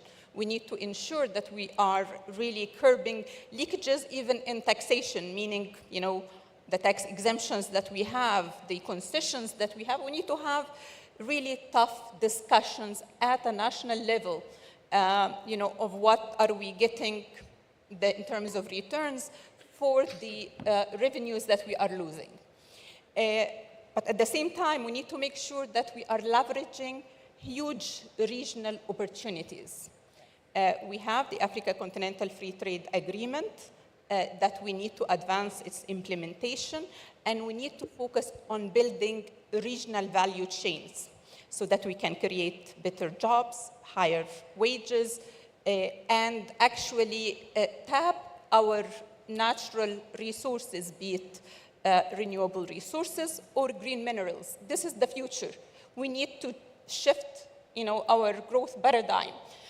We can no longer export our development opportunities by exporting raw material. If we do that, can we give that a round of applause, please? Thank you. So really tapping on this and building on it to develop our green industries will be key for us not to be followers in development, but to lead the way in developing for the future. And we need to also use that to tackle, I think, the biggest challenge for the economic transformation, which is the huge energy gap that we have in the continent. So if we can tap the energy pools, build the transmission lines that we were talking about in an earlier meeting today, that will give us the opportunity to address that biggest obstacle to economic transformation. And then, doing all that, then we need to also make sure that we're advocating at a global level to get what is needed to achieve it. And here comes, the global financial architecture reforms that ECA has been convening the Africa High-Level Working Group with the African Union, with AFDB and others, to try to really build the consensus of African asks for reforms and advanced at a global level. And here, the three most important areas is, one, making sure that we have affordable finance at scale. We need to be able to invest in SDGs. We need to be able to tackle climate action, and at an affordable rates. For that to happen, comes exactly what my dear friend Alexia was mentioning, the role of MDBs. That will be critical. We need a bigger role for MDBs, and to enable them to do this, we need to make sure that they are sufficiently capitalized, that their concessional windows, and here I'd like to emphasize the need to make sure that the Africa Development Fund is appropriately capitalized so that it can provide concessional and affordable finance. And we need to also make sure that we are maximizing the balance sheet utilization that allows MDBs to take more risk on their balance sheet. So all these things will be very critical to make sure that this happens. And I'm really delighted, and congratulations, that the SDR rechanneling framework has been approved. This is a critical and historical milestone that now will enable underutilized idle resources in the form of IMF special drawing rights that are not currently utilized to actually create 3 to 4 times leverage. And we hope the size of that allocation and the channeling of it will materialize soon to actually enable that. So that would be a very important area to ensure that we get the donor country support and pledges to make that operational. And of course, we need to make sure that we have a global debt resolution framework that actually works. We need to reform the G20 to make sure that it's effective, time-bound, transparent, includes middle income, and have a comparability of treatment.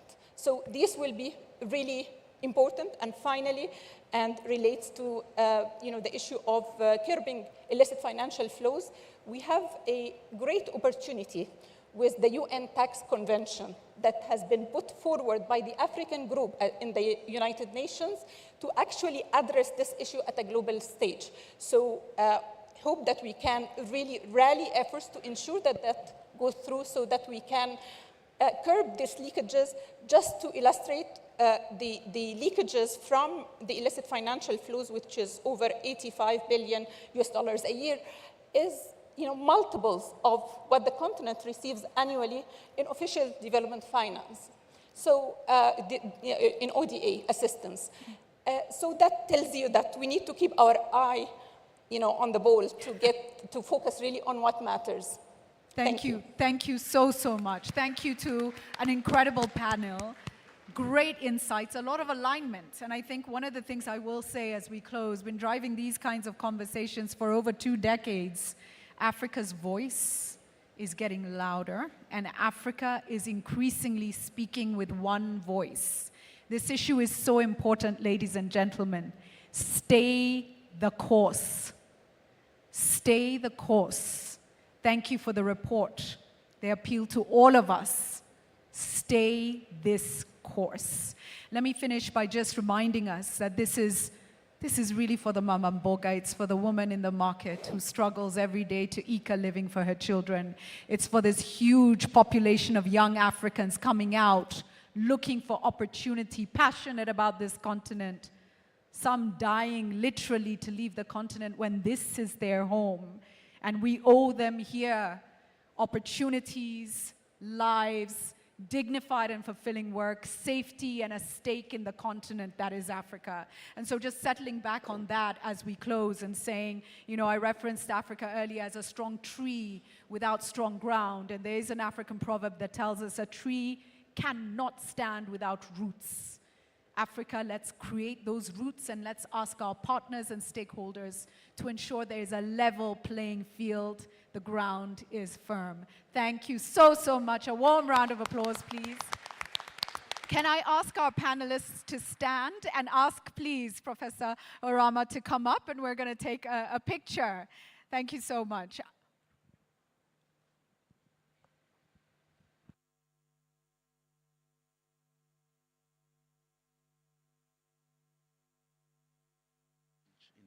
Okay. Ladies and gentlemen, copies of the report are available in English and French. And where do people collect them, Eric? At the door? At the door. Please pick your copy at the door. Thank you so much.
Ladies and gentlemen, in just a few minutes, we will be transitioning to one of the annual meeting's marquee events, the financial presentation and the effectiveness report. This is a major event at the annual meetings, and we ask that you stay on. We should be beginning within 5 minutes. We're running just a little bit late, but we should be on track shortly.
Hello, ladies and gentlemen. Can you please leave the stage for the next panel to begin? Thank you.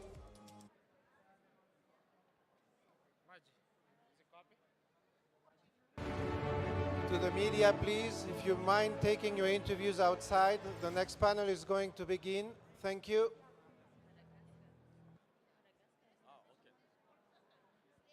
Please take your seats for the financial presentations.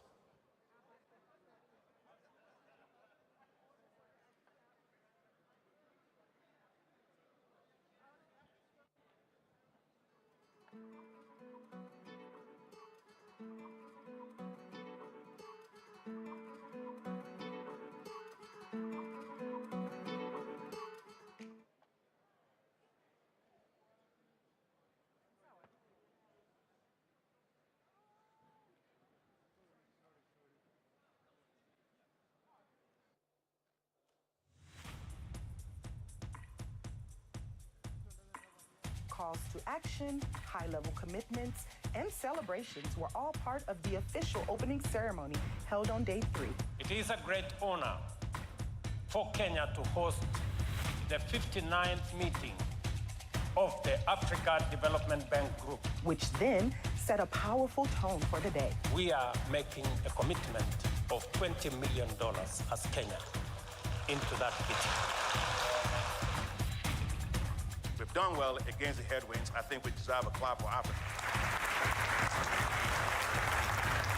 Next, the presidential dialogue carried on in front of a standing room only crowd, and President Ruto of Kenya urged Africa to invest more in African institutions. We can support more financial institutions, the Africa Development Bank, and all the other continental institutions to support Africa's development and progress. The bank officially launched their 60th anniversary celebrations with a spectacle filled with spoken word, traditional singing, and what's a celebration without dancing? If you thought that was entertaining, wait to see what's in store for the actual anniversary.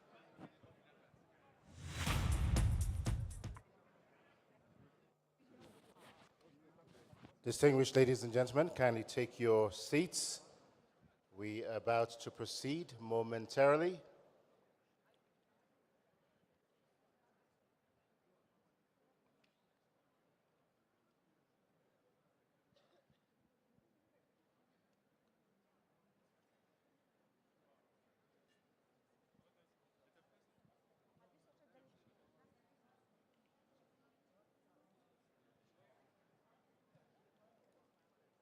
Kindly take your seats.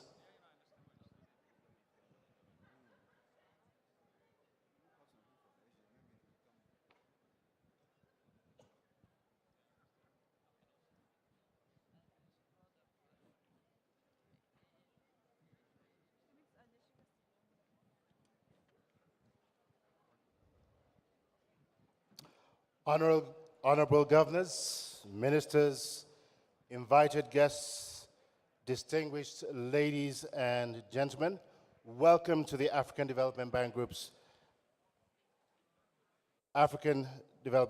financial presentation and annual development effectiveness report, which really is a signature event at these annual meetings of the governors of the bank. My name is Victor Oladokun, and as always, it is an honor and a pleasure to moderate this very significant event. And it is one that provides a very good sense of the bank's financial and development impact over the preceding year, as well as significant achievements. To help set the stage following an overview by the Senior Vice President of the bank, there will be a Davos-style panel discussion which will provide all of our vice presidents, or most of them, with an opportunity to provide a synopsis of their stewardship. The composite picture that they do provide is designed to provide you with a very keen sense of the bank's many accomplishments over the previous year. With that being said, and given the limitations of time, please join me in welcoming to the podium the Senior Vice President of the African Development Bank Group, the one, the only, Swazi Shabalala, as she comes to provide a short opening speech. I know it's still very early in the morning, but I think we can do better. There we go. And I must say, you look wonderful, Ms. Chapalala. He's such a charmer. Good morning, honorable governors, President Adesina, distinguished ladies and gentlemen and colleagues. Let me first of all start by expressing my sincere gratitude to the government of the Republic of Kenya for their hospitality in hosting us in this beautiful city of Nairobi and their laudable support in the organization of these annual meetings, especially to His Excellency, Professor Ndungu, Chairperson of the Boards of Governors. Thank you very much. Honorable governors and distinguished ladies and gentlemen, it is my great pleasure to welcome you to this staple event of the bank's annual meetings, the financial presentation and the African Development Effectiveness Review. It's an opportunity for management to share the bank's performance in the past year. As the continent navigates through challenging times, the results reflected in these reports underscore Africa's remarkable resilience. These development results represent a collective achievement delivered in collaboration and partnership with other multilateral development banks and development partners, and of course, our client countries.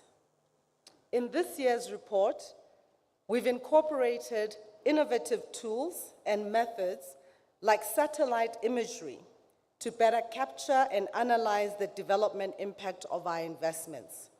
For instance, using high-resolution impact mapping, we were able to assess the impact of bank-financed water and sanitation projects on the living conditions of residents in 28 urban areas in Kenya.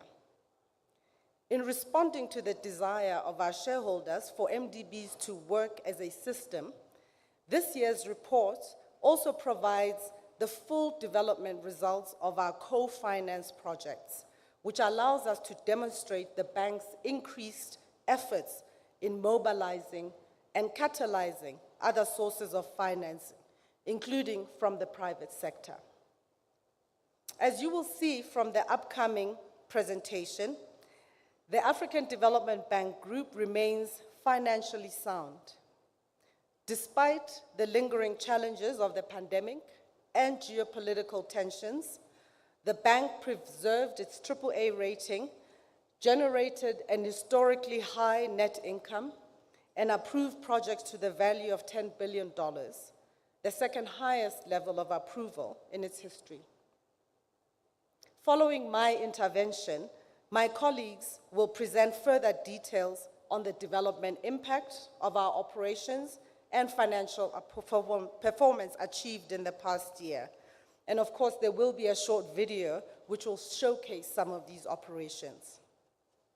Honorable governors, the bank has just released its 10-year strategy for the period 2024 to 2033. The new 10-year strategy reflects the priorities and most pressing needs of our regional member countries, and it is fully aligned with the SDGs and Agenda 2063 objectives. The strategy reflects the ambitions of the continent for the Africa we want, and comes during the year when the continental body is prioritizing making the Africa Continental Free Trade Area fully operational. The new 10-year strategy outlines the vision of an Africa that is prosperous, inclusive, resilient, and integrated, supported by twin strategic objectives: accelerating inclusive green growth in Africa and driving prosperous and resilient economies. To pursue these twin objectives, the bank has defined clear pathways for addressing Africa's pressing challenges and to help put the continent firmly back on track towards sustained economic growth and prosperity. The High Five operational priorities will continue to shape the implementation of the strategy as they continue to be aligned with the objectives of Agenda 2063 and the SDGs. The implementation of these priorities will be underpinned by the cross-cutting priorities which promote gender equality, investments in young people, responding to climate change, building resilience to shocks, conflicts, and fragility, and of course, strengthening economic governance. The strategy outlines the bank's response to the complex threats facing Africa and to the global and regional challenges, answering the call by the G20 for MDBs to reform to become better, bigger, and more efficient. The new strategy is clear about the need to scale up, individually and in partnership, in order to massify impact, to accelerate delivery, to address global and regional challenges, so that we can help Africa achieve its development objectives sustainably. In this regard, the bank will continue to adapt its operational model, simplify its business processes, and further collaborate with other MDBs to promote mutual reliance in areas such as procurement, diagnostic tools, and social and environmental safeguards. For instance, the bank is making progress in discussions with the World Bank towards mutual reliance, but more importantly, in pursuing joint programming in areas such as increasing access to electricity. The bank will also support member countries or regional member countries in establishing appropriate platforms for better coordination at country level. The bank is recognized for its leadership in financial innovations, implementing many of the recommendations of the G20 Capital Adequacy Framework. Our financial innovations, from the pioneering sustainable hybrid instrument issued in the first quarter of this year, balance sheet optimization, such as the room to run transactions on our sovereign and non-sovereign portfolios, and the progress we've made in partnership with the Inter-America Development Bank to advocate for the rechanneling of SDRs, demonstrate the potential of the ingenuity of our teams to mobilize resources for Africa. We will not stop here. We agree that more can and should be done to crowd in the private sector to address global and regional public goods. As a learning organization, the new TYS and MDB's reform provide an opportunity to rethink our processes, policies, and procedures to improve our delivery where many challenges remain. We are acutely aware that our ability to respond to the challenge to be better, bigger, and more efficient requires a rethinking of how we work. We will increasingly focus our means and resources to improve quality at entry, enhance forward planning, review our delivery approaches, including optimizing the organization of our project staff to ensure quality throughout the project cycle, and leveraging technology for our operational processes. We are assessing our staffing needs based on current and future business needs, particularly as we intend to scale up private sector operations. Your views, governors, and reflections during the Governors' Dialogue will guide management's engagement with the Board of Directors in this regard. The bank will define incentives for countries, private sector, bank staff to implement reforms and mobilize the necessary financial resources to support regional member countries. The bank will also provide appropriate institutional incentives to focus on outcomes and development impact across projects. We shall enhance our decentralization model through a more universal but tailored presence to better respond to the needs of our clients and to strengthen our dialogue with them. We are committed to fully resource compliance functions, including the full implementation of the Safeguard Strengthening Action Plan. I am pleased today to confirm that the updated Integrity Safeguard System policy will become effective tomorrow morning, following extensive communication to staff and our clients. Finally, honorable governors and distinguished guests, the African Development Bank is motivated to start implementing the new strategy. We recognize that we can achieve more by collaboration, mutual reliance, and combined efforts to massify our development impact. So I will end my remarks today with a popular proverb which says, if you want to go fast, go alone. If you want to go far, go together. Well, at the AFDB, we want to do both. Go fast and go together. Thank you very much. Merci beaucoup. Asanteni sana.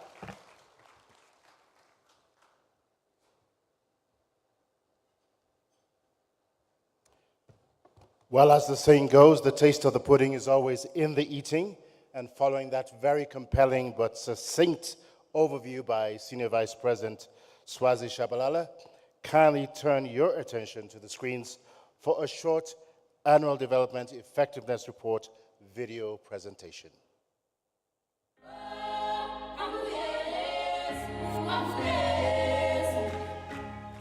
Africa continues to thrive despite a challenging environment of rising living costs, high borrowing rates, climate shocks, and persistent fragility. It is a continent of resilience and progress. For 60 years, the African Development Bank Group has been a beacon of hope and socio-economic progress, standing shoulder to shoulder with all African countries to overcome today's challenges and build a strong foundation for a brighter and prosperous future. In 2023, the bank continued to deliver impactful and far-reaching results in collaboration with its partners across the high 5 priorities. From bringing electricity to 2.4 million people, supporting the establishment of 34,000 agribusinesses, to improving sanitation services for 8 million people, the bank's work and projects are transforming lives across the continent. Infrastructure development remains the cornerstone of the bank's priorities, with over $44 billion invested in the past 7 years. For instance, the Nacala Corridor is linking Zambia and Malawi to the port in Mozambique, reducing travel times by 58% and significantly boosting regional connectivity. In West Africa, the bank is fostering a dynamic electric power market in Mano River Union countries, promoting sustainable power trade and reducing regional reliance on thermal power. In Kenya, the town's Sustainable Water Supply and Sanitation Program is providing crucial water security to rural communities, stimulating economic growth and strengthening climate resilience. These are not just numbers. They are real stories of impact. To ensure this is the case, we track our impact. In the past 8 years, this project has helped over 2 million individuals gain access to improved drinking water, leading to remarkable social progress, such as the 61% increase in youth employment in Chogoria in eastern Kenya. As we celebrate our 60th anniversary, we reflect on our journey. In this time, we've funded over 5,400 projects, representing an investment of $184 billion in Africa's development. Our results are evident. Our impact is measurable. You can explore our investments through our Map Africa platform, whose new features will transform how we measure our impact. explore project details, and track our progress on delivering the bank's new 10-year strategy. See the tangible impact of our work across the continent through our results management framework. From rural areas to towns, cities to countries, countries to regions, results can be obtained in one easily accessible portal. For more, dive into this year's annual Development Effectiveness Review or visit Map Africa to see how, together, we are shaping Africa's future, a future that is inclusive, resilient, integrated, and prosperous. The African Development Bank, Africa's Solutions Bank, making a difference.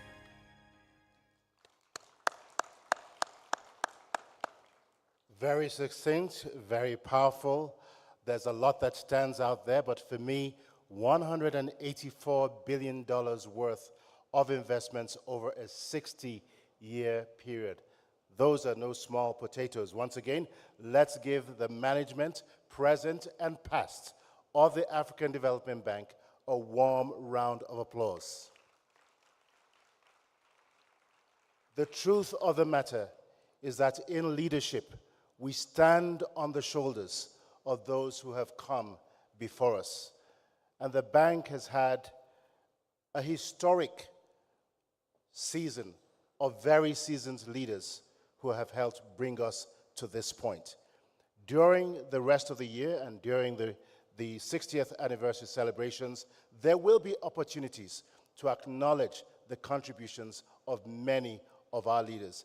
As we hear these reports, again, let us keep them in mind, those who are still with us today, and in absentia, give them also a warm round of applause. So following that short video presentation, we will segue very quickly into a panel discussion with several key members of the bank's senior management team. Through their hard, challenging, but very impactful work, the bank is able to do what it does year on, year out. So, without further ado, please join me in welcoming to the platform the Vice President of Finance, Hassatu Nsele. Please give her a warm round of applause. And she will be followed by the Vice President for Regional Development, Integration, and Business Delivery, Marie-Laure Akin-Olugbade. And please also welcome to the platform the Vice President for Power, Energy, Climate Change, and Green Growth, Kevin Kariuki, who will be followed by the Vice President for Agriculture, Human and Social Development, Beth Dunford. And joining them on the platform will be Solomon Quainer, the Vice President for the Private Sector and Infrastructure, as well as Industrialization. Joining them also is Kevin Urama, the Vice President for Economic Governance and Knowledge Management, as well as the Chief Economist of the bank. And last but certainly not the least, we will be joined by the Director of Development, Impact and Results, Armand Nzeyimana. Well, thank you very much for joining us on this panel discussion. You know, it's one thing to see and it's another thing to hear first-hand accounts of what has transpired over the last 1 year. And as I look at you on the platform, I get the feeling, I have a suspicion, that you're loaded with information. But given the limitations of time, I'm going to ask that we kindly keep our responses short and concise. Someone once said that the most basic of all human needs is to understand and to be understood, and that the best way to understand people is to listen. So we're here today to understand and to listen to you as you make your presentation. And it is my hope that as we listen intently to what our panelists have to share with us this morning, that we will gain very useful insights into the challenges, the opportunities, as well as the successes of the bank over the preceding year. I think it's only appropriate at this point that I go with my first question to Armand. It really is pretty exciting to see the latest edition of the bank's flagship publication, the African Development Effectiveness Review, which has been summarized pretty much in the video presentation and been talked about by the Senior Vice President. So I'm certain that along with many members of our audience today, myself included, there is a curiosity about how the bank measures success, the success of its interventions. So my question to you, Armand, is, as far as the bank is concerned, what does success really look like? Thank you. Thank you very much, Victor. So indeed, we are very pleased to use the opportunity of the annual meetings to share with shareholders, partners, key stakeholders, the progress that the bank is making in supporting the continent's development efforts. So going back to your question, Victor, how do we measure success? So the success at the African Development Bank is measured through the use of our results management framework, and we've mentioned it in the presentation, in the short video you've just seen. So this is an important corporate tool that assesses the bank's contribution to Africa's development priorities. This important tool was, in fact, recently recognized by the Center for Global Development as a model for other MDBs for its effectiveness in measuring and reporting on development results. So we're very pleased by this recognition by the Center for Global Development. So let me clarify, what do we mean by development results? Our role, as you all know, as a trusted partner of African governments and the private sector, is to engage in policy dialogue, to provide knowledge, capacity building, technical assistance, institutional support. But our core business is really about financing high-quality investments. These investments result in tangible output, such as the number of kilometers of roads that are built, megawatts of electricity generated, number of youth training or skills enhancement programs that are delivered. But the true measure of success for the African Development Bank is the impact that these investments are provided to communities and businesses across the continent. So what we measure as a success would be the number of jobs for youth that are created, the number of small businesses, women-led SMEs that are established through our financing, established and supported through our financing. The volume of trade flows increased as a result of infrastructure development financed by the African Development Bank and partners. This is really the true measure of development results of success for the African Development Bank. And I can see that Victor is signaling that my time is up, but let me perhaps just illustrate this point by one specific example, and then I'll stop here. You will recall during the opening ceremonies yesterday, His Excellency President Ruto, and in fact President Adesina as well, made several references to the last mile connectivity project in Kenya. So this important project basically was designed to, and I'm sure VP Kariuki, who's been leading that, the team working on this one, might come back to this. So I hope I'm not pulling the carpet under your feet. But just to demonstrate what we mean by development results, so this is a project designed to connect low-income households and businesses across many counties of Kenya.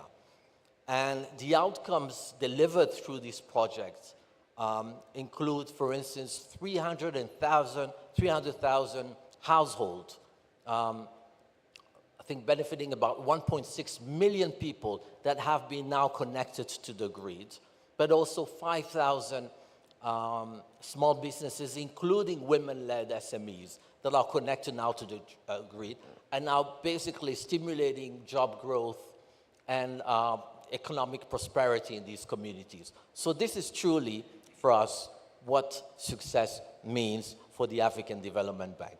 I hope I wasn't too long. Thank you very much, Armand. I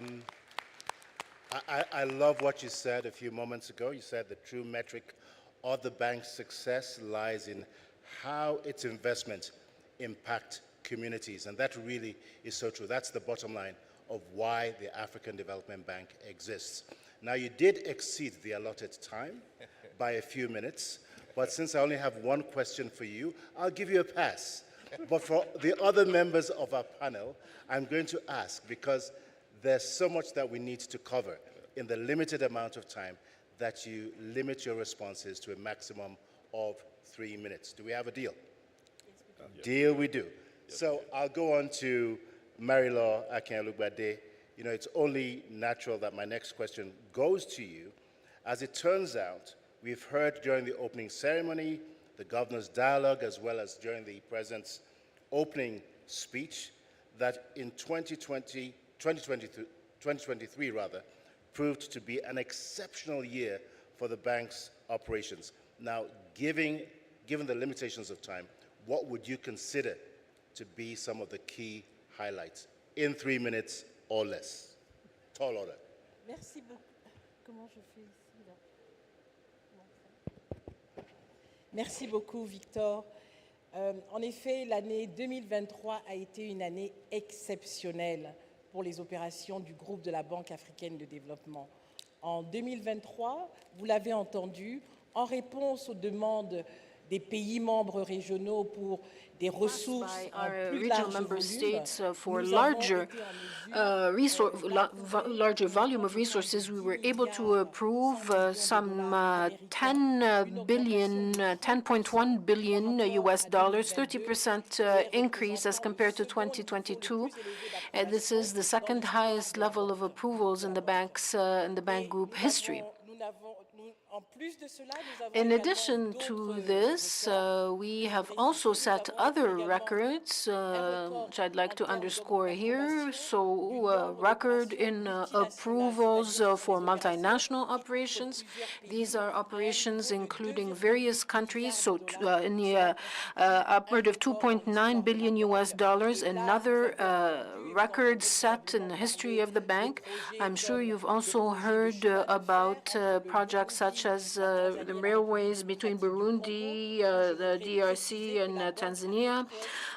This is an instance where the bank was able to demonstrate its nimbleness as a lead manager for this project, demonstrating synergies between the resources of the AFDB, the African Development Fund, leveraging innovative resources such as partial credit guarantees in order to deliver this financing totaling $2.9 billion. We've also worked on a multinational project between Mali, which is a country in transition, grappling with huge challenges, and Mauritania, which is a country that unfortunately doesn't doesn't have doesn't have access to much resources within the ADF. So we were able to leverage Desert to Power. We mobilized $300 million from the ADF, concessional resources, as well as co-financing resources. We were also able to innovate with the largest amount or allocation for partial risk guarantees for several countries. So in the amount of $1.2 billion we were able to mobilize 1.5 times that amount to finance projects, particularly in the social area. We've also been innovative in 2023 as we were able to deliver 24% increase in disbursements because all of these allocations would be dead letter if we did not disperse them. This is the only way to reach these projects and populations. Thank you. I love the passion. I love the sense of engagement. And again, I believe that's a reflection of what you know really is happening on the ground. Innovative partial credit guarantees, a 30% increase in approvals, reflecting strong demand for what we do have to offer as a bank. Now, to the extent that you don't keep within the 3-minute schedule that we have for each one of the panelists, I will deduct one of the questions down the road. I have, on average, I think about 3 questions for each one of you. So again, kindly work with us. Keep within the time, very much appreciated. I'm going to go next to Hassatu. One of the things that the last 4 years have shown us is that in the twinkling of an eye, life can change. The world has changed. We've had to deal with COVID, obviously, with conflict, with climate changes, and most recently, significant increases in interest rates. These have had a tremendous impact on the world in general, but also on Africa in particular. So recently, the African Development Bank has sought additional callable capital from its shareholders. So I'm just curious, what does this mean? Should we be concerned? And what does it say about the bank's financial strength? Now, I'm only being the angel's advocate here, based on what I've heard during some of the other sessions. So, Hassatu, over to you.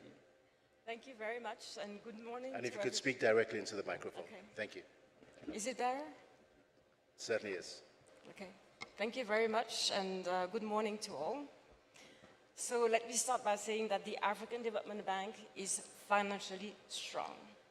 We have a very strong financial profile, and this was confirmed by credit rating agencies through their rating reports last year. And actually, the credit rating agency Standard & Poor's upgraded the standalone credit profile of the African Development Bank to AAA. So what does it mean to have a standalone credit profile of AAA? It means simply that the African Development Bank, from S&P's perspective, no longer needs the support of its shareholder. We are AAA on a standalone basis. But why have we been seeking additional callable capital? There's been lots of discussion throughout these annual meetings about credit rating agencies. Fitch, in particular, has an approach which is different from the others and which requires that we have substantial amount of AAA callable capital. Unfortunately, many of our AAA rated shareholders have been downgraded. France, UK, Canada, the US, Finland, and others. So basically, we need to replace this AAA callable capital by additional volumes.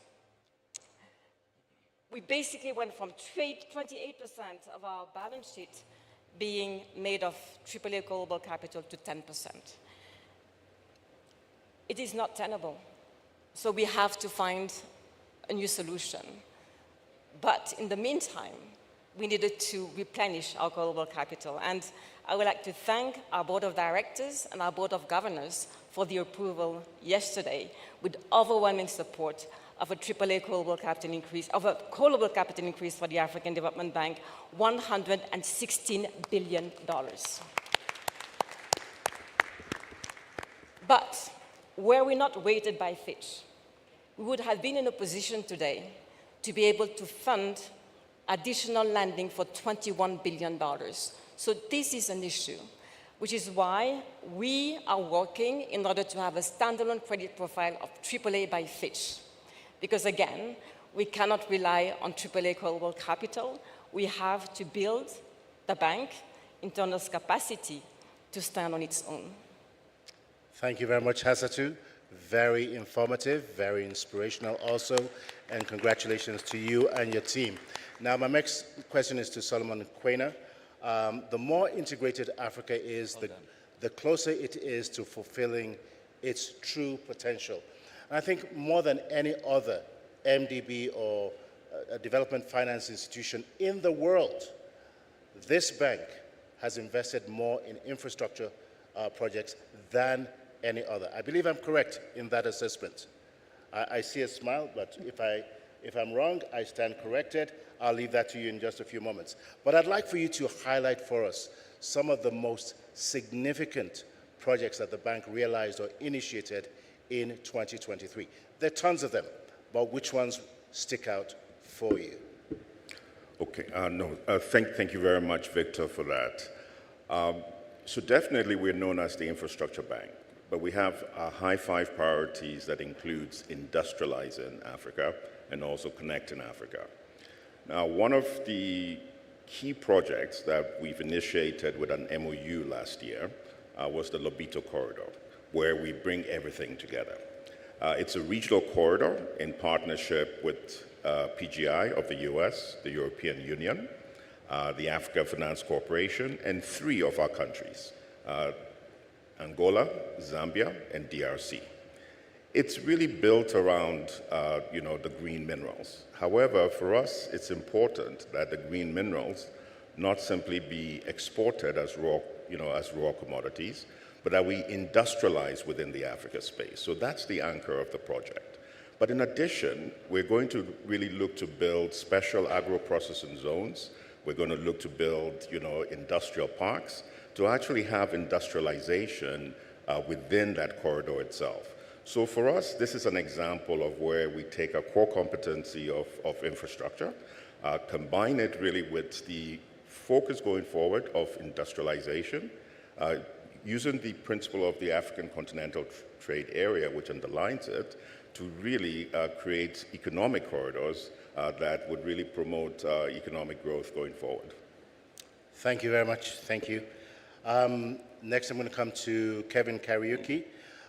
Globally, some of the most vulnerable countries in the world, as far as the impacts of climate change are concerned, are in Africa. Now, to compound matters, making them really worse, is that they have very limited access to capital.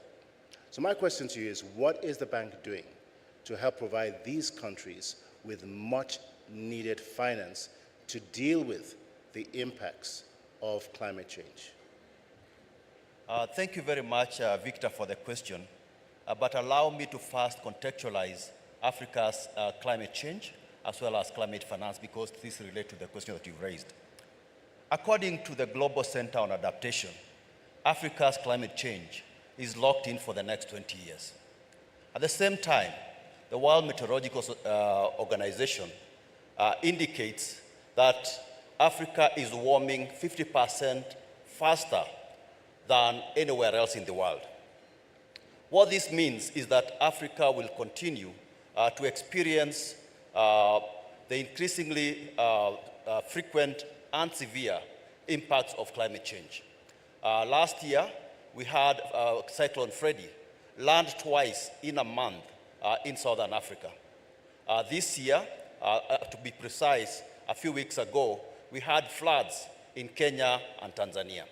At the same time, in Southern Africa, you have a very severe drought situation. Yet, Africa, despite contributing only 3% of historical greenhouse gas emissions, bears the brunt for climate change. and accounts for 9 out of 10 of the most climate vulnerable countries in the world. But meanwhile, Africa accounted for only $30 billion, or 2.5% of global climate finance, which is a tiny fraction of the $277 billion that is required for climate action on the continent. So this is what has motivated the bank to make strenuous efforts to raise significant climate finance for Africa.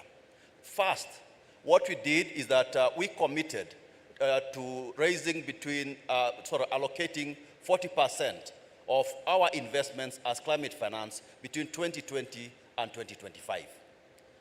You'll be pleased to note that last year, or rather to date, we have mobilized $14 billion and raised, including a record of $5.85 billion last year as climate finance, which constituted 55% against the target of 40%. So I think what I would need to say is that we are on target for to achieving the $14 billion, the $25 billion that we confirmed earlier on. So other bank efforts include the Global Center on Adaptation, where we are raising $25 billion for adaptation action by 2025. In addition, we have the Climate Action Window, which was mentioned earlier by the governor from Germany. And we also have the issue of the guarantees that are going to be critical in raising additional financing, because unless we innovate, we are unlikely to be able to move the needle of climate finance on the continent. So we have... Now, I'm just going to, I really want to jump in here. Yeah. Something that you said earlier just triggered a thought in my mind. President Ruto said during the opening ceremony that the projections are that over the next 7 years, this region will continue to see the very unusual weather patterns that it has experienced. And we saw the devastating floods that took place here.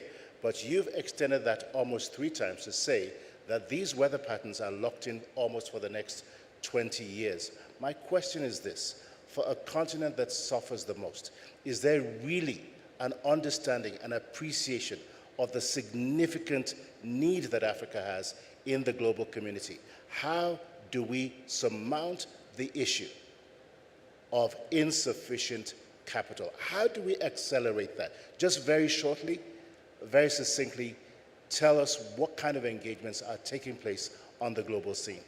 I think there are two ways of looking at it, Victor. First of all, I think, as Professor Urama mentioned earlier in the preceding session, there has to be a change in the climate finance architecture globally. Because today, 90% of climate finance goes, to mitigation. So we need to be able to help our countries adapt more or better by increasing the amount of adaptation finance on the continent. But what I wanted to also mention here is that the bank on its own will make extensive efforts to be able to mobilize greater climate finance for the continent. One of the things that we did as part of our 2020 to 2021 to 2030 climate change and green growth framework is to commit to try and help Africa increase its access to climate finance from 3% to 10%. And then, but all these issues will not be able to move the needle of climate finance. What we actually even at 10%. Yeah, to 10. Even at 10%. Even the 10% will not move the needle of climate finance. What we actually need are innovative solutions. And as I think we've heard here, that the bank is an innovation bank. So one of the things that we are doing is that we are looking to, we've conceptualized a number of very innovative schemes, such as the guarantee mechanisms. For example, the $1 billion guarantee with UK's FCDO that we approved last year. We also have the issuance of sustainability bonds, similar to the $750 million sustainable hybrid bond that we issued early this year and was subscribed by orders of magnitude. Then I think I've mentioned the climate action window. And this is a small but very impactful intervention, because one of the things that came from COP26 was that everybody said we need to double adaptation finance, but they always retorted, where are the projects, where are the adaptation projects? And what we've done through the climate action window is to demonstrate that there's indeed significant amounts of adaptation projects that we can actually be able to present. This year alone, based on the first call for proposals, we have actually, today we can actually be able to finance $1 billion of adaptation projects, but all we have from the climate action window is $429 million. So I think, and the last one, I would be remiss if I didn't mention this, I think the most impactful way of raising significant climate finance will be through the rechanneling of SDRs. I think that is what is going to be a game changer, translating the billions maybe to the trillions. Let me stop there, Victor. Thank you. Thank you very much. Thank you very much, Kevin. Thank you. Exciting developments. I'm going to come next to Beth Dunford. Over the last few years, we've seen the impact of Russia's war in Ukraine, and the war shows really no sign of abating. This is a region that Africa in particular has depended on for grains, for oils, for many years, and this obviously has affected food supplies, not just globally, but particularly for us on the continent. Now, to blunt the effect of this, the African Development Bank launched an African Emergency Food Production Facility 2 years ago. What's been happening since then? What kind of impact are we seeing, or have we seen, from the launch of that particular facility? Great. Thank you very much, Victor. And indeed, when a war thousands of miles away really, throws Africa into distress, increases levels of food security, it was really a call to action moment to help us realize how dependent Africa is on importation just to meet basic needs. And so the African Emergency Food Production Facility, $1.5 billion food production facility, was really an immediate call to action to say, quickly, Africans can produce more food themselves if given the right tools to do so. So again, with record speed, the $1.5 billion facility, we sprung it into action. We approved a record 37 operations in just 3 months after the approval of the facility. It was a lot of work by many people in this room, for sure. And although there are still 2 seasons left in the African Emergency Food Production Facility, we've seen impressive results. And again, this facility came at a time when our Technologies for African Agricultural Transformation program, which is really our platform to deliver improved climate-adapted seeds to farmers at scale, was up and running and had proven successes. And so this emergency facility was a way to take that at scale to reach millions of farmers. So it came at the right time. We've been able to deliver 410,000 metric tons of certified climate-adapted seeds, 2.5 million metric tons of fertilizer, and that's to 11 million farmers across the continent, across 32 African countries. Importantly, this emergency assistance has resulted in the increase of agricultural production, this boost of 34 million metric tons, valued at $13 billion. That's tremendous impact very quickly to really scale up food production on the continent of Africa. So importantly, to really increase, well, Swazi was going to clap. I think we need to clap for that. It was a tremendous achievement. And I think one of the reasons why it is important is because there were certain projected shortfalls from the conflict. How have we been able to overcome that? Were we able to meet or exceed that anticipated shortfall? So I think that with this production, with this increased production, we were able in many countries. We saw Ethiopia go from a net importer of wheat to a net exporter of wheat. So I think you have several examples of countries really rising to the challenge to produce their own food. And what we're really looking to do is take the success of that dramatic increase in production over those couple of years and really bring out the sustainability of this effort. Within the African Emergency Food Production Facility, we were able to work with 24 countries to either establish or improve their ICT platforms. So we know that farmers, the efficiency and the success of farmers efficiently receiving inputs or gaining access to markets, gaining access to extension information is really not possible without a strong ICT system. And then, so we really enabled that to grow during this facility. We also worked on reviewing or really helping to develop 41 policies that were really critical for agricultural transformation and produce seed production roadmaps for key staples across the continent. The sustainability of the African Emergency Food Production Facility, I think, really came to fore in the Dakar 2 summit, where President Adesina, co-hosting with the government of Dakar, brought together 34 heads of state and government, which came together to develop country food and agricultural delivery compacts that set out targeted and costed plans to invest in agricultural transformation in each country. And with these targeted action plans, we've been able to support an investment in these plans. In 2023, we invested as a bank $740 million. And this year, as we're ramping up our support to these compacts, we're on track to deliver $2.9 billion in assistance to support the development of these compacts. And importantly, just as we're looking at the sort of leadership and importance of that to drive this effort forward, 8 of these countries have established presidential delivery councils at the head of state level to really drive investment, resources, human resources, institutional resources, financial resources across governments towards this important effort. Thank you. Thank you very much, Beth. Again, very exciting developments.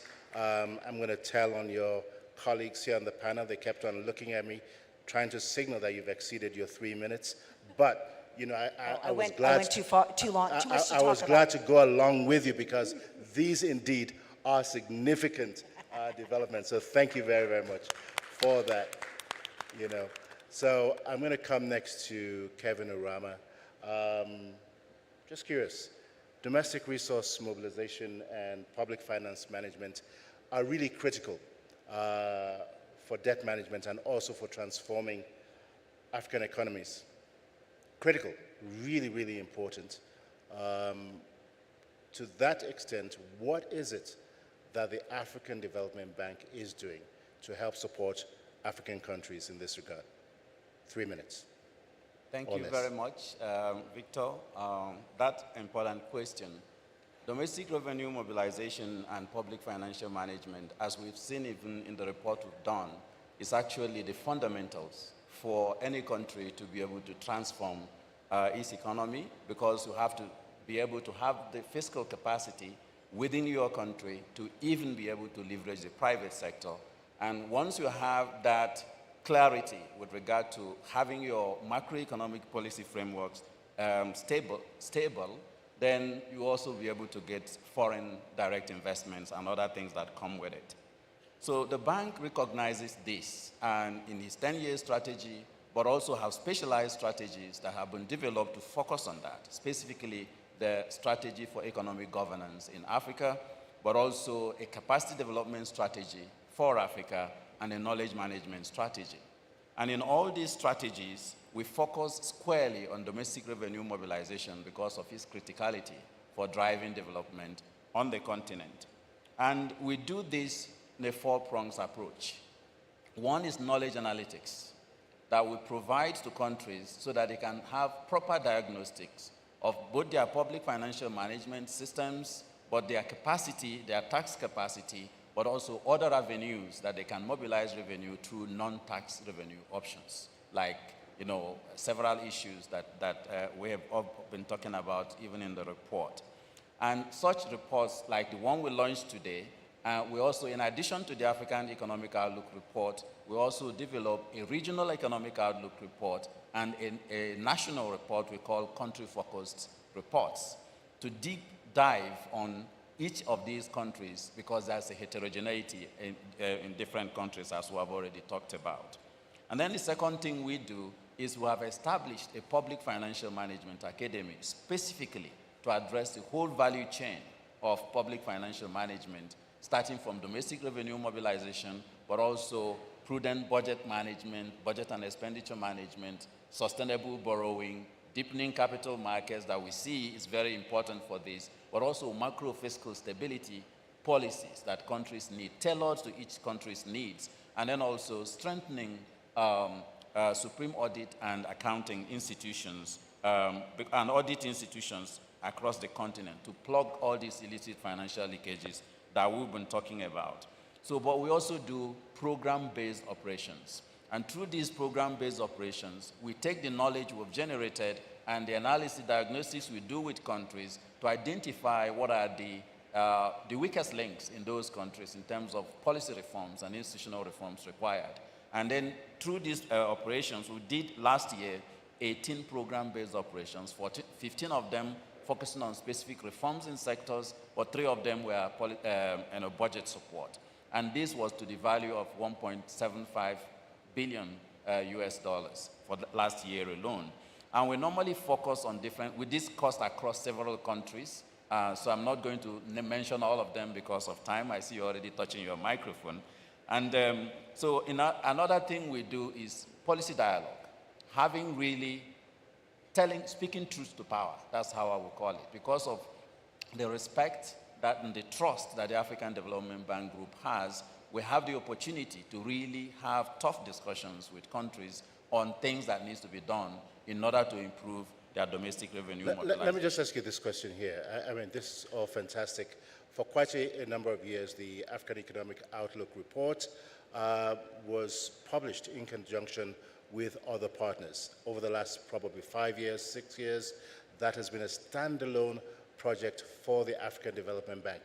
How much of a global reference point has that become for your complex and for the bank? Thank you, Victor. In this case, I really want to commend my team that have been working with me on this report, and also the previous leaders of the economic complex, but more specifically, President Adesina. A lot of what you see in the economic outlook reports we do, he reads them letter by letter, every comma and every footstop.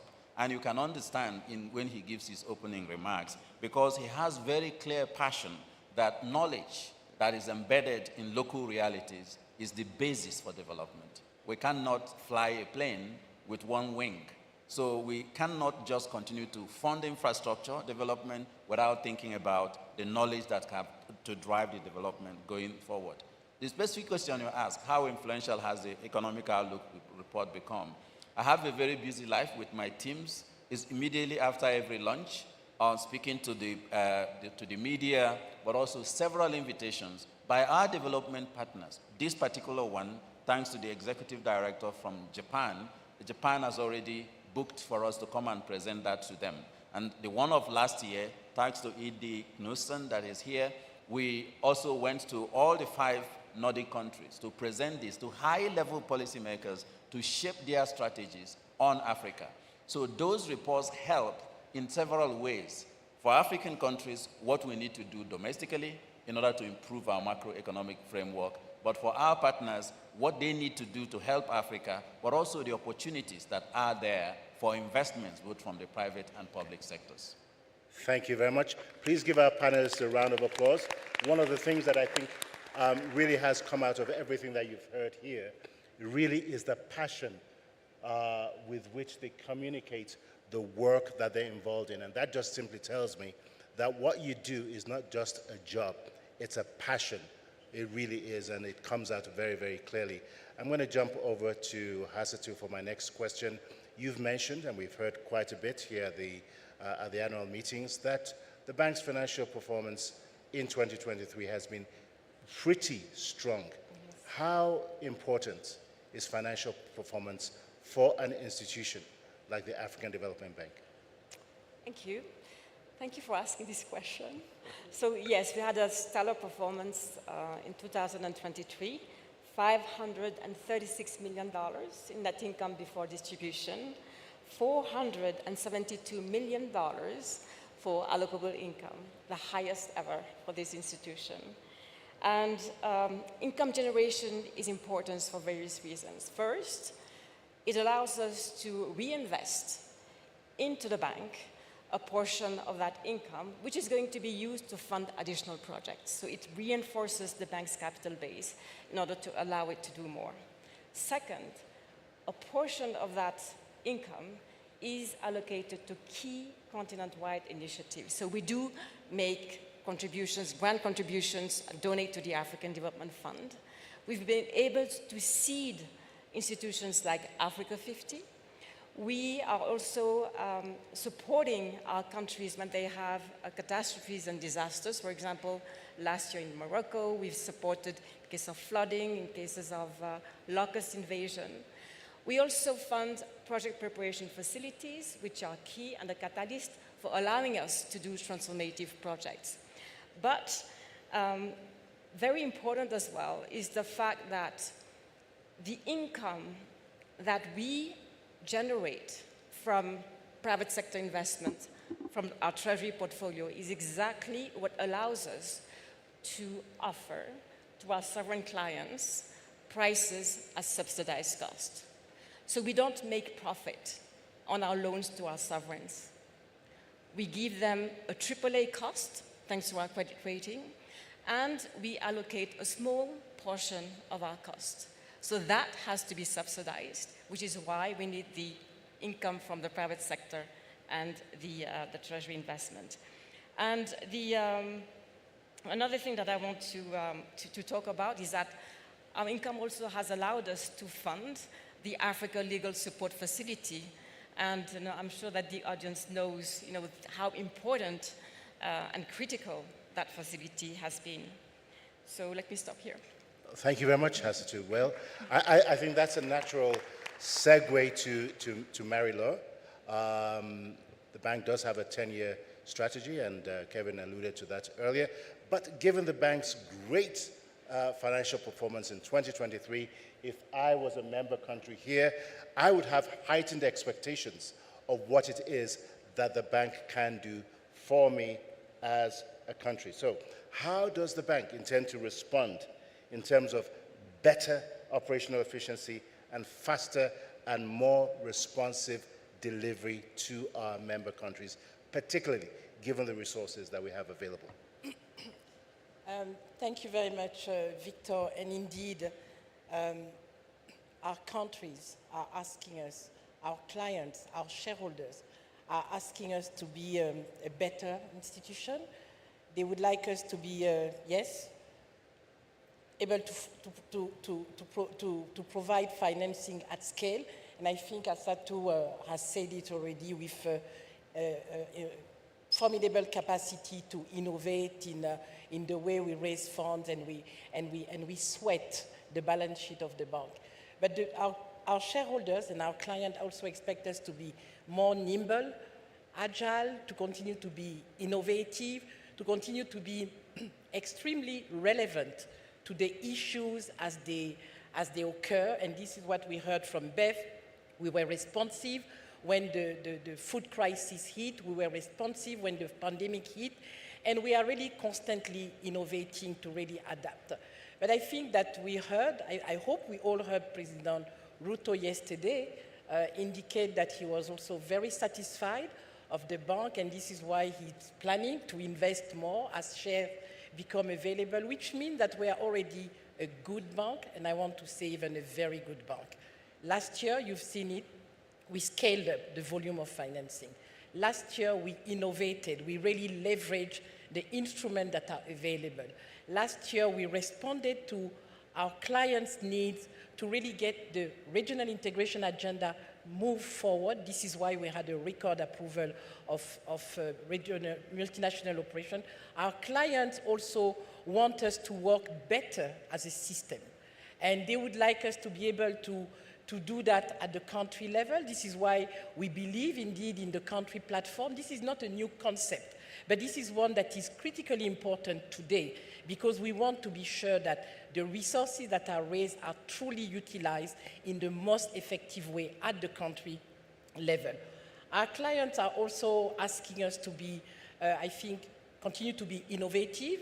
I think we are already a very innovative bank, but because of the complexity of the challenges, and let me just take an example like insecurity.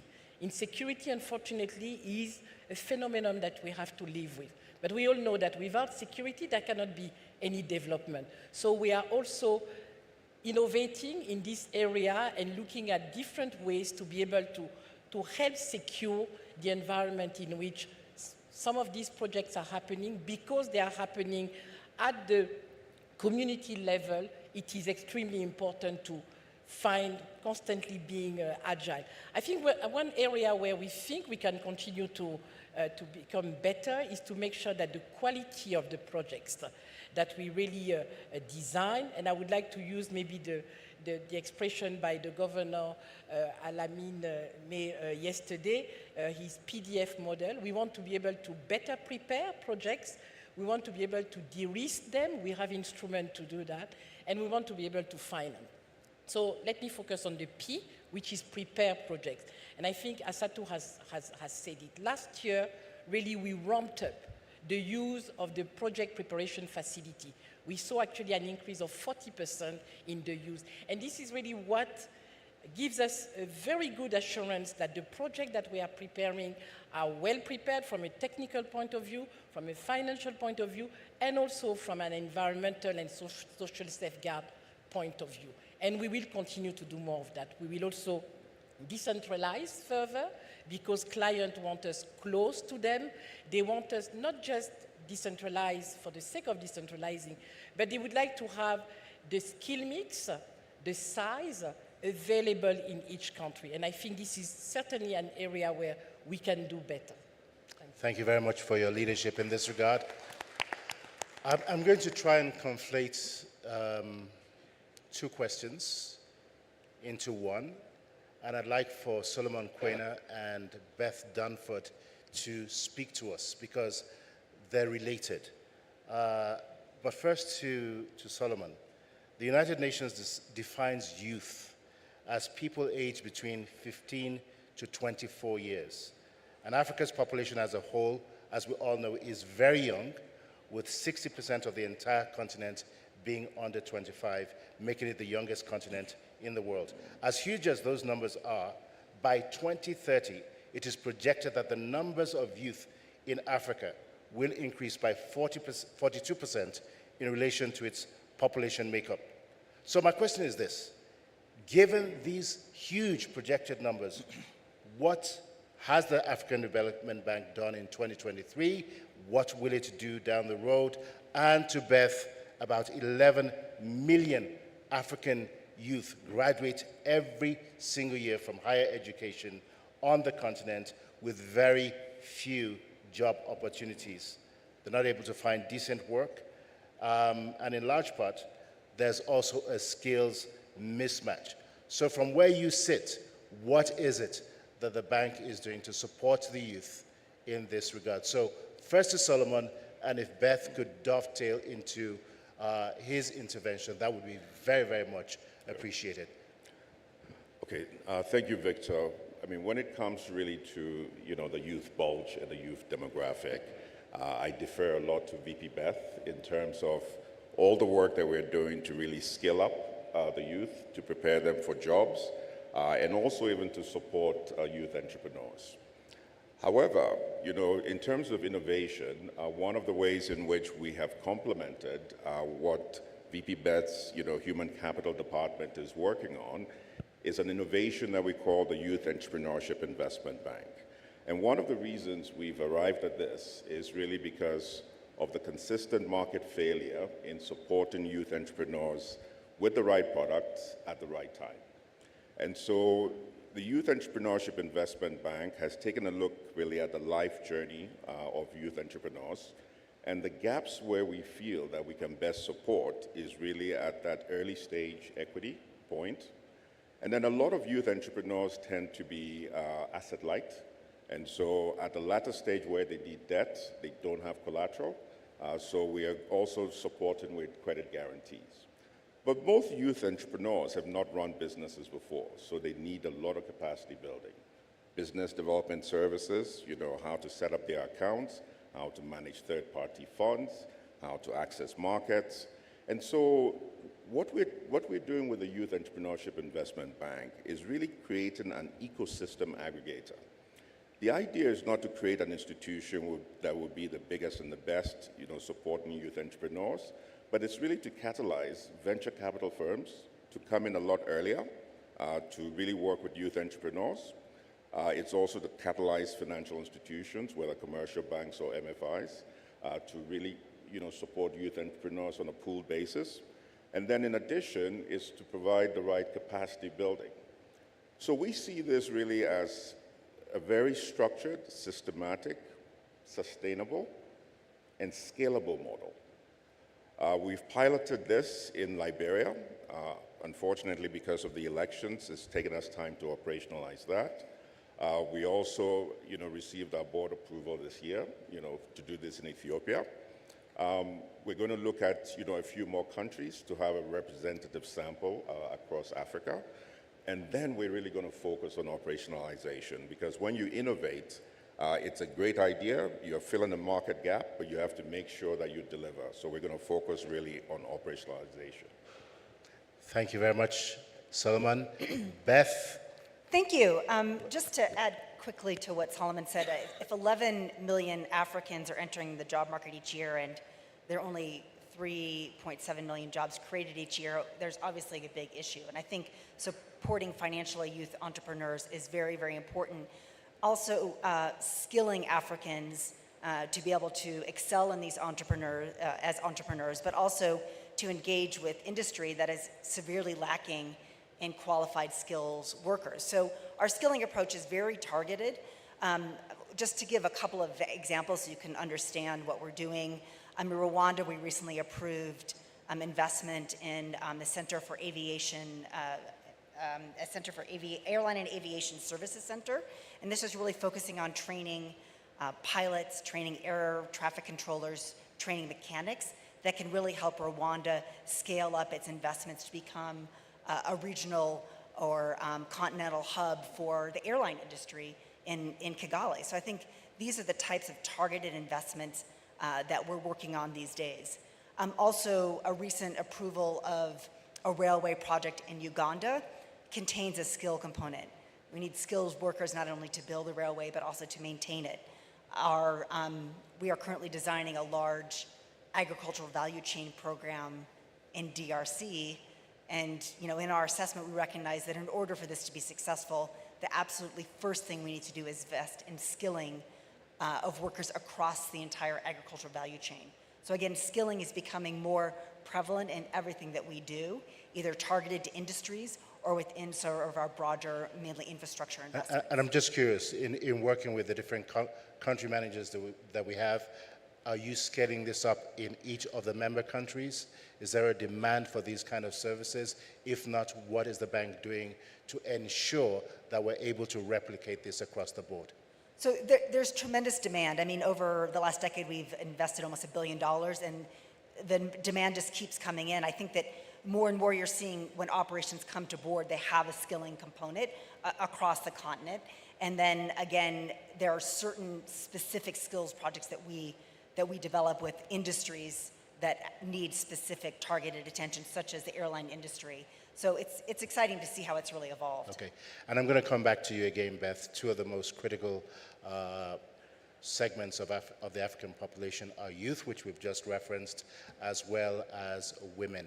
So I'd be remiss if I didn't use this opportunity to ask you about AFAWA, the Affirmative Finance Action for Women in Africa. To what extent really is this significant initiative changing the financial landscape for women in business on the continent? Great. Just very briefly, Very 2 briefly. minutes. 2 minutes. I think that, the president stood up AFAWA to address the $49 billion gap that women-owned SMEs face on the African continent. And it works in two main ways. One is to work with women to help them become bankable, to be able to develop good business plans, to network, and to be able to enter the formal financial market and receive financing. We also work with banks to help them become what we call womenable, right? Helping them to de-risk finance. De-risk, of course, it's a perceived risk because actually loans to women-owned SMEs have proven to be quite profitable.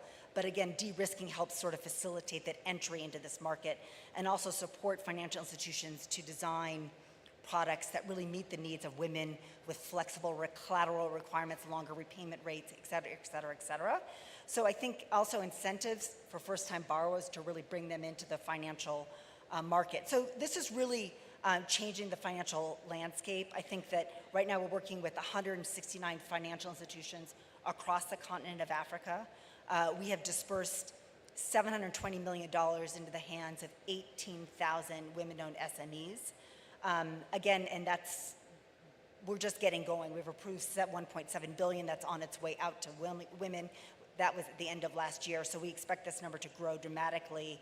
And again, the point of this is really to enable women who have creative ideas to be able to go to financial institutions and get the financing that they need. Thank you.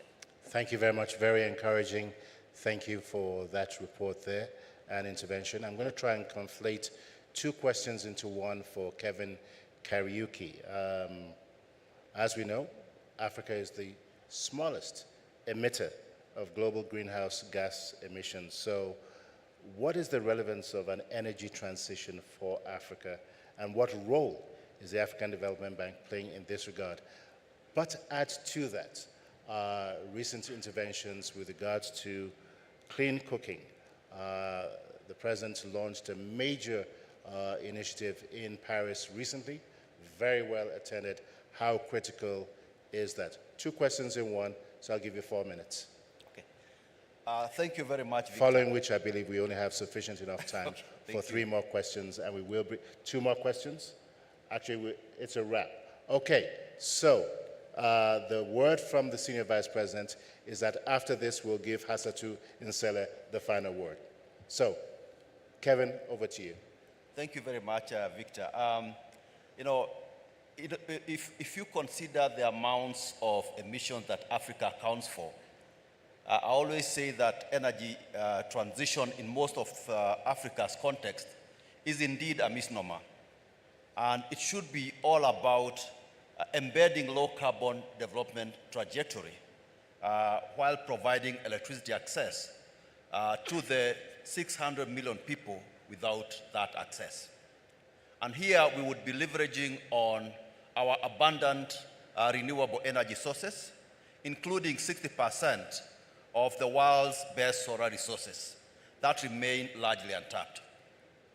And hence, African countries call for almost quintupling of the renewable energy capacity to 300 gigawatts by 2030 at the African Climate Summit last year in this very room, which is greater ambition than the tripling that was called for at COP28. But to actualize this ambition, Africa must mobilize our tracked renewable energy investments at unprecedented scale and speed. And this is because, according to the International Energy Agency, we require almost $100 billion every year up to 2030 in order to meet our energy needs. But Africa only accounts for only 2% or $6 billion of renewable energy investments every year. So given this backdrop, what is the bank doing? So just very quickly. That's what I was coming to. And then what has happened is that the bank has had to double down on supporting renewables. And the first thing is that today, renewables account for 87% of our energy portfolio since 2016. We also have the $533 million Sustainable Energy Fund for Africa, or just CEFA, that was actually mentioned by a number of governors, has been mentioned by a number of governors throughout this week. And through CEFA, we hope to be able to leverage up to $15 billion to provide another 10,000 megawatts of energy and provide electricity access to another 5 million customers. And indeed, let me just mention that last year, CEFA actually saved 2 very landmark transactions from unraveling amidst significant EPC price increases on account of the post-COVID supply chain disruptions and the issue of the conflict between Russia and Ukraine. So the bank is also implementing, this is very important to mention, the $20 billion Desert to Power that will generate almost 10,000 megawatts of solar power throughout the Sahel. And here I want to mention a project that VP Mariro mentioned, the 1,400 kilometer Mali-Mauritania interconnector, which will also embed about 100 megawatts of solar power. But in addition, and you've heard this many, many times this week, it's been a constant theme, you've heard of the Alliance for Green Infrastructure in Africa, which will generate almost sort of $10 billion of green investments throughout the country. But to go to your last question, Africa's energy transition will not be complete without addressing the issue of clean cooking. And why I say this is because we will be moving from using biomass, wood, and agricultural waste to clean cooking solutions. And just to tell you, the importance of this is that it is not just an energy transition solution. It is a health solution. It will save at least 600,000 lives every year. It will save for Africa at least 100,000 hectares, 100 million hectares every year. And most importantly, and unknown to many, it will cause a reduction of 900 gigatons of CO2 emissions. And just to contextualize, which is equal to half of all planes and half of all ships that ply the world today. So in 60 seconds or less, what was the outcome of the launch of the initiative in Paris? What's the major takeaway? The beauty about the bank, we've said we are always an innovative bank. For us, the journey did not start in Paris. At COP28, the bank president announced that we will be able, working with our countries, to mobilize $2 billion over 10 years for clean cooking solutions. And what this did, and I say this without any fear of contradiction because I discussed with the Norwegians, this catalyzed an additional $2.2 billion from international community on account of the seed we planted at COP28. Thank you. Thank you very much, Kevin. Indeed, a round of applause. And my very last question is to Hassatu. Repeatedly, we've heard the phrase, the bank is not only a solutions bank, but an innovation bank. And in 2023, we've heard about quite a number of innovations that the African development has led. These are global innovations. I didn't say regional, global. You're pushing the boundaries of financial innovation and showing us what is possible. This includes many firsts within the MDB space. So how important is innovation for the bank, and how does that play out for the continent? Thank you very much. So in 2 minutes or less. Yeah, I will do it.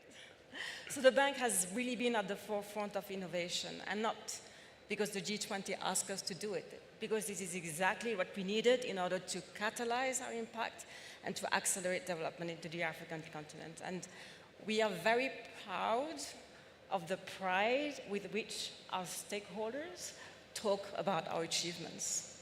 So these are, yes, MDB firsts that have unlocked and will continue to unlock billions of dollars for the continent. Exposure exchange agreements, synthetic securitization, balance sheet optimization through hybrid capital, SDR channeling, the idea of hybrid capital to be used by a multilateral development bank. These are, and I just want to say something for the SDR.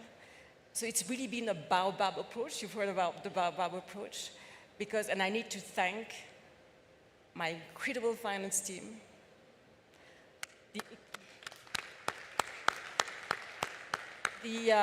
our ecosystem, our legal department, our risk departments, our operations departments, the board of directors, my colleagues here, and in particular, our senior vice president, Swazi Chabalala, and the president of the African Development Bank.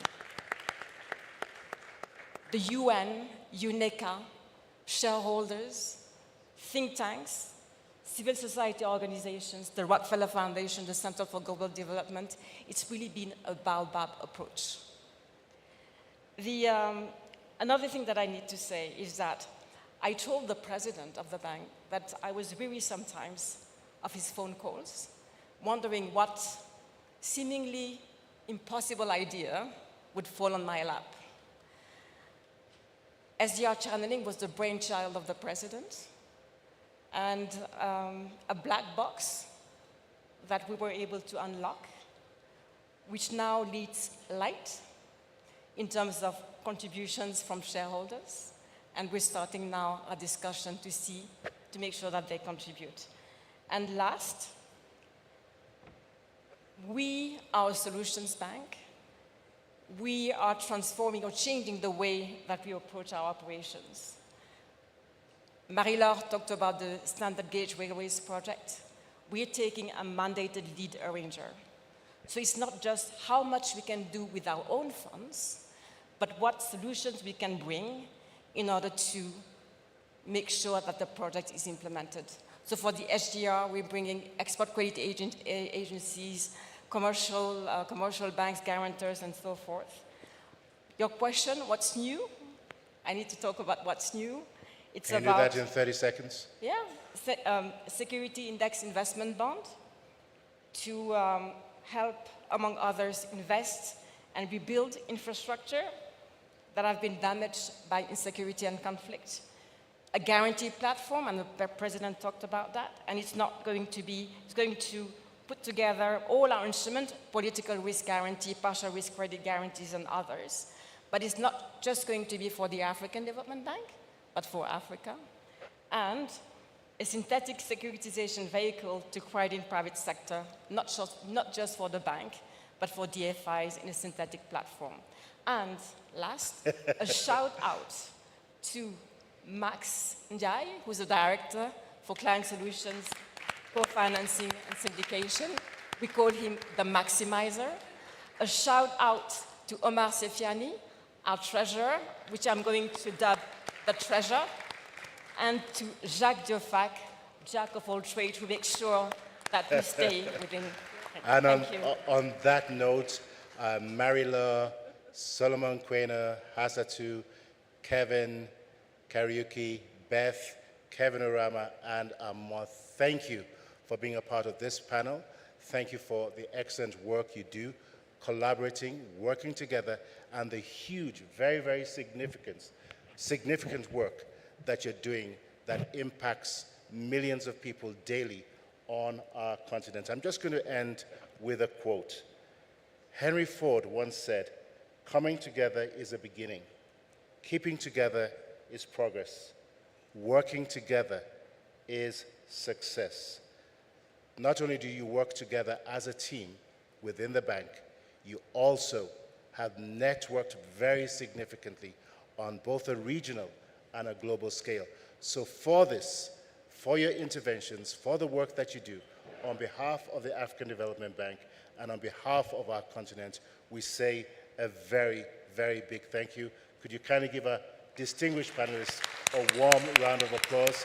Once again, my name is Victor Oladokun, and as always, it really, really is an honor and a pleasure to moderate these sessions. Once again, thank you very much.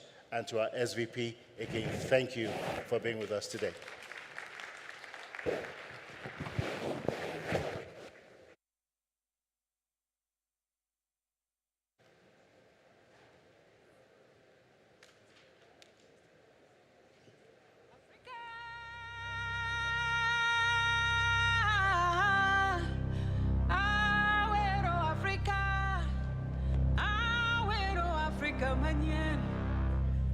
New Africa, Africa manyan.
Logo, songa side.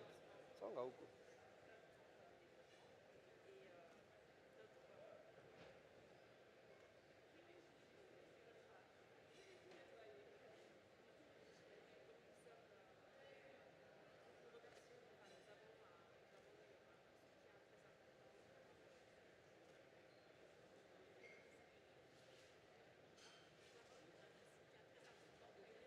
Umepiga? Nivo.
Niharakishe.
Okay.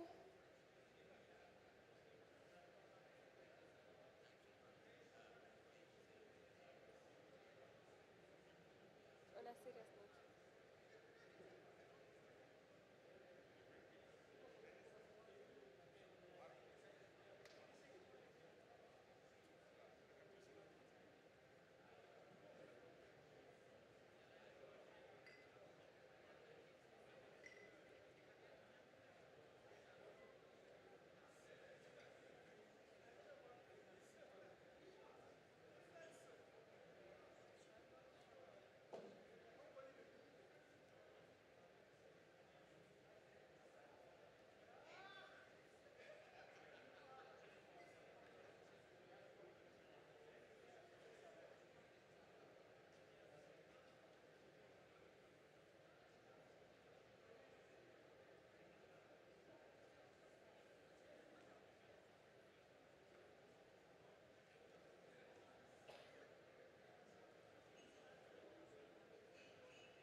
ici.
Thank you.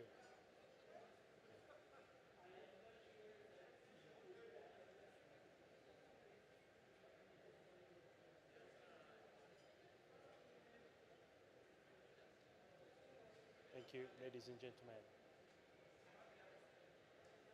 Thank you so much.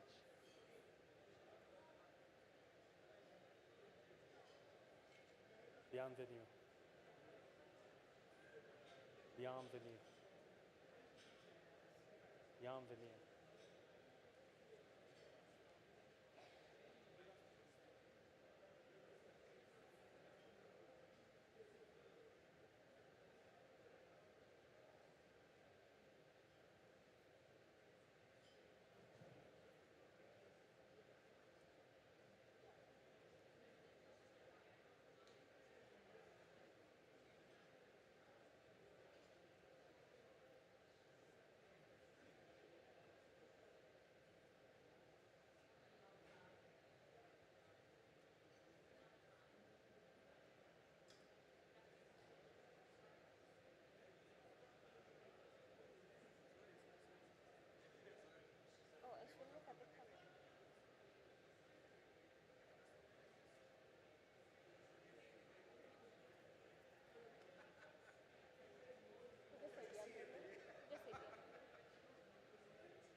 Good afternoon.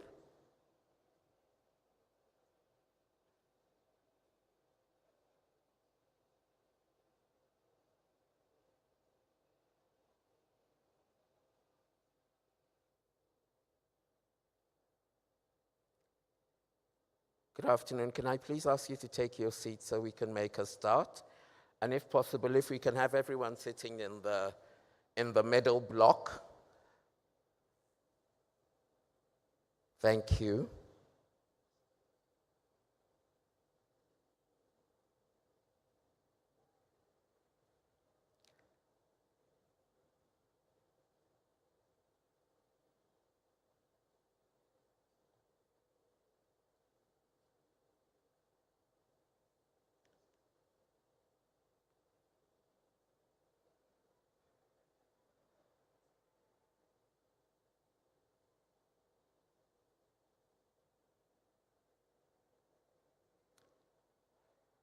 So good afternoon, everybody, and thank you very much for making time to attend this Alliance for Entrepreneurship in Africa side event on the role of entrepreneurship in Africa's transformation.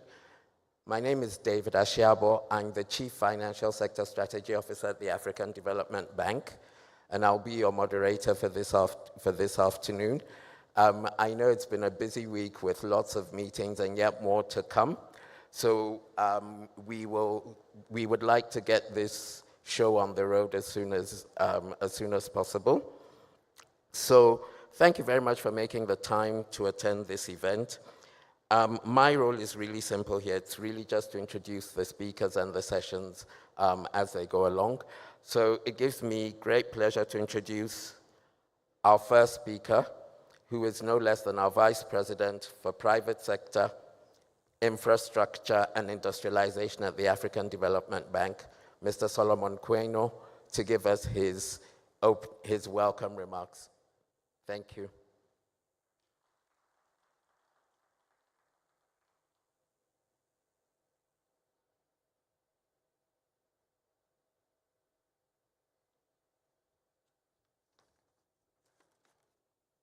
Good afternoon, everyone. Apparently, we anticipated a full turnout, so that's why we brought you into the biggest room possible.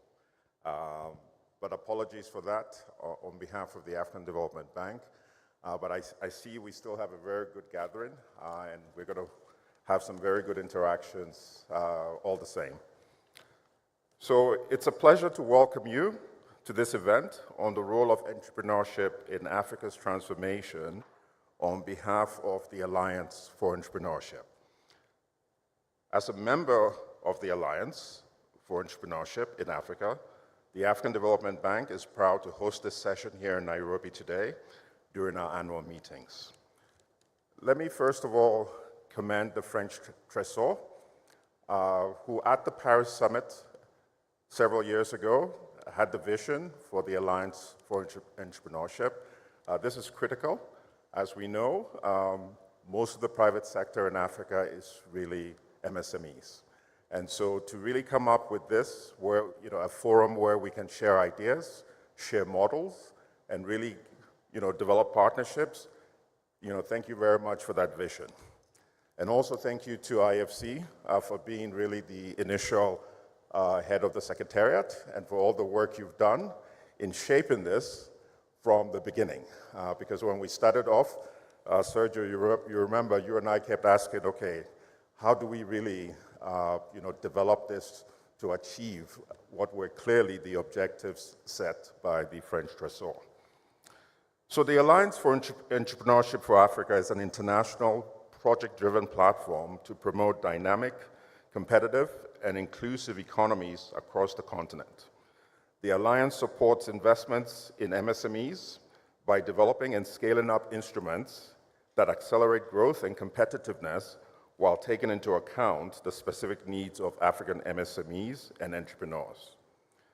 The Alliance aims to contribute to the transformation of Africa through targeted support for SMEs and entrepreneurship, ultimately leading to increased employment and sustainable growth.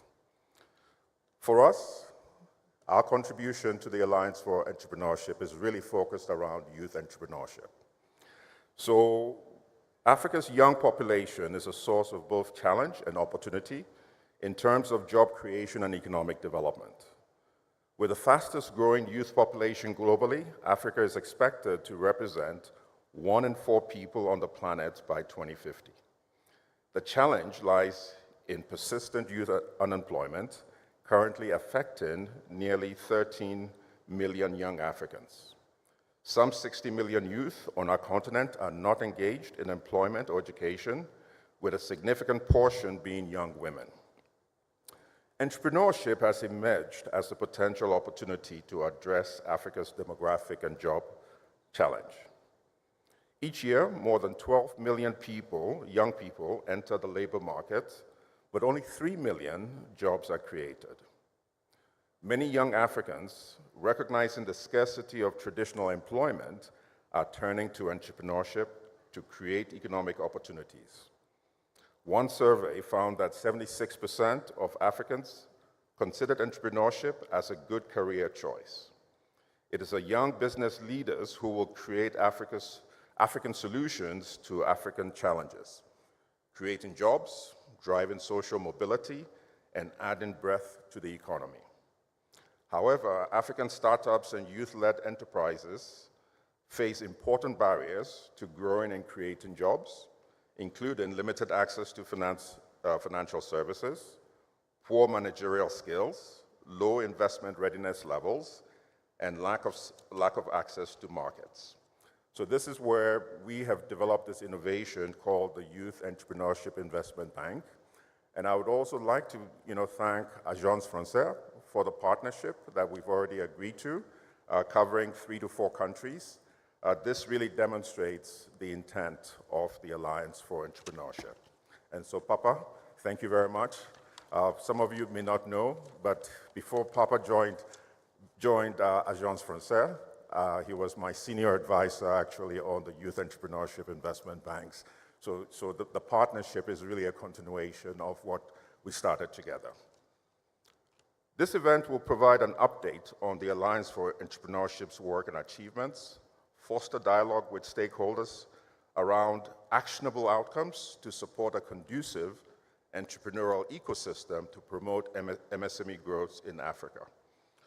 So we will showcase the the practical support provided by the Alliance's projects and programs to African entrepreneurs and conducive ecosystem building through a progress report and case studies, specifically focusing on the initiatives of the Alliance for Entrepreneurship.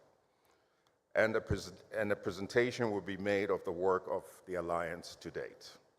In addition, we'll identify opportunities for new partnerships to support projects and expand working group membership as well. And this is where we're also bringing in the associated members. So as a member of the Alliance for Entrepreneurship, the AFDB is fully committed to the Alliance's mission and goals, which are fully aligned with our private sector development strategy and also our Gender and Jobs for Youth in Africa program.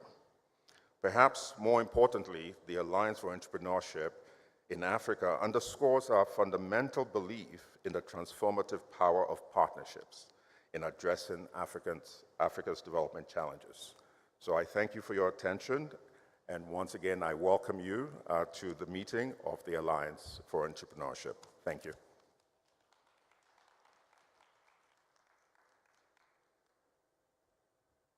Thank you, VP Queno. It is now my pleasure to invite Ms. Shanti Bobbin, Deputy Assistant Secretary for Multilateral Financial Affairs and Development at the Directorate General of the Treasury, Ministry for the Economy, Finance, and Industrial and Digital Sovereignty of France. Thank you.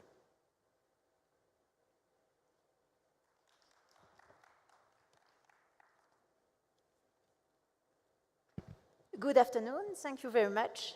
Dear colleagues and participants, I'm delighted to be with you today for our 6th event dedicated to the Alliance for Entrepreneurship in Africa. I want first to warmly thank the African Development Bank to make this high-level event possible. I no doubt that next year we will need an even bigger room, I think, to have everybody in the room. I would like also to welcome our speakers for today from IFC, from EBRD, AFD, BPI France, AfriCinvest. I would like really to thank you all for your engagement to make the Alliance for Entrepreneurship a reality. Let me take a look back, even though the Vice President has already said it. I want to look back to the Summit on Financing African Economies held in Paris in 2021. By that time, more than 30 heads of state and leaders of international organizations insisted on the need to support the private sector in Africa, and particularly MSMEs. And, well, indeed, the private sector is a key driver of the continent's sustainable growth. We know also that it's a key element to create the necessary jobs for the many young Africans entering the labor market every year. So 3 years after this summit on financing the African economies, 2 years after the official launch of the Alliance in Dakar, almost 1 year after the summit for a new financing pact in Paris, we have the Alliance now completely operational. What is it about? It aims at mobilizing financial and technical knowledge and support. It aims at offering a one-stop shop for African MSMEs and entrepreneurs. Several initiatives have already been launched thanks to the islands. I think about the IFC $1 billion African Trade and Supply Chain Recovery Initiative, for instance. I also think about EBRD's SAR Venture program. By mobilizing and putting together instrument, initiative, ideas, institutions, actors, the islands must be the platform where partnerships are built for the benefit of African small, micro, and medium-sized enterprises. I just wanted also to say that every day, day after day, we talk about cooperation between MDBs, cooperation with financing institutions, with bilateral agencies, with DFIs, with private sector actors. And we talk about how to scale up projects. And so this, the islands, is how to make an idea a reality. I think it's a very concrete example of this willingness to really make the cooperation between MDBs, between public actors and private sector actors to make this cooperation work. So today it will be about how strengthening, accelerating, scaling up successful initiative for MSMEs in Africa, and I really think we really need it. To conclude, I would like to insist once again, on the full support of the French government for the initiative or for the islands. Also, I want to recall our President Emmanuel Macron willingness to really look at these issues, to tackle the challenges, and I must say he closely follows the alliance. So with all the knowledge, determination, talent, ideas we have in this room today with you, know that the discussions will be fruitful, they will help the alliance grow, and above all, it will contribute to implement and find solutions to answer the needs of MSMEs in Africa. And so it's an example of a transformative power of partnership, and I hope it will be very successful. Thank you.